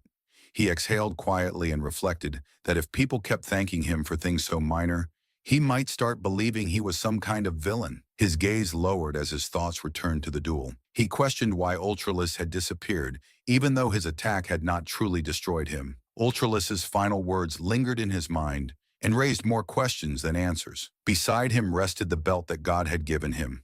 Alan picked it up and examined it carefully. He had seen this item before in the game. It was the Belt of the Forgotten, a reward for defeating Ultralis. Its effect was simple and brutal, doubling both the damage dealt and the damage received. As he turned it over, he noticed something he did not recall from before. An inscription lined the inner surface. The inscription addressed the one who had inherited his will and instructed that his steps should guide him to Kahala, the city of ancient gods. Alan narrowed his eyes and stated that this part had never been seen before. He turned the belt over in his hands again, his gaze lingering on the inscription. Kahala, the city of the ancient gods. A quiet thought surfaced as he wondered whether he would find answers there. A knock interrupted him. He looked up and permitted the visitor to enter. The door opened and revealed Deus. Alan raised a brow and asked what it was. Deus spoke evenly and explained that the mage had left without properly seeing him off and offered to eliminate her if Alan wished. Alan blinked and quickly waved the suggestion away, stating that it would not be necessary. As the door closed again, Alan rubbed his temple and wondered whether this was going a little too far. 2 weeks later in Kid Ram, the capital of Caliban, the northern expedition officially came to an end. Dace went to the castle to deliver his report and returned to the Ring of Radiance while there. When he rejoined Alan afterward, a brief silence passed before Alan mentioned that he had received quite a number of rewards from the king. Deus hesitated and then asked whether he too could become stronger. The question caught Alan off guard. He wondered what Deus was talking about, since he was already the youngest Master Knight. Then he realized it was about the magic, the duel, and the overwhelming display of power. He understood that it had impressed Deus. Aloud, he explained that even without divine descent or the incarnation of the 5 sins, their generation's natural talent was exceptional. He stated that Dice excelled with the sword and that strength would come in time. He met Dice's eyes and assured him that if he kept working, he would reach whatever height he aimed for. To Alan, that was simply a fact. Dice looked surprised by the certainty in his voice. Alan reflected that Dace had been born with that gift. A faint trace of envy passed through him as he acknowledged that Dace was already tremendously powerful and simply did not fully recognize it yet. Alan eventually stated that he should be going. Before he could leave, Dace quietly asked why Alan always requested favors instead of giving him orders. Alan paused and responded by asking why he would order someone from his own family. Dace stood still, caught off guard by that answer. Without another word, Alan departed. Inside his carriage, Alan leaned back against the seat and wondered whether Deus had thought his sponsorship came with hidden intentions. He exhaled and acknowledged that he wanted to prevent the descent of the 5 sins. However, the money he had spent and the support he had given had not been a calculated investment alone. He admitted quietly that he had done it because he wanted to. Then he frowned slightly and questioned what the point was of raising a kid like that. That evening in his own quarters, Dice sat alone. The gifts Alan had given him rested on the table nearby. He reflected that he had initially followed Alan because he felt indebted. Yet Alan kept doing more for him. He raised his hand and attempted to replicate the gesture he had seen during the duel and invoke Silent Front. Nothing happened. He lowered his arm and let out a quiet breath, wishing that he could use magic the way Alan did. Then he remembered Alan's words about family. The thoughts settled warmly in his chest. For the first time that night, Dice allowed himself a small and contented smile.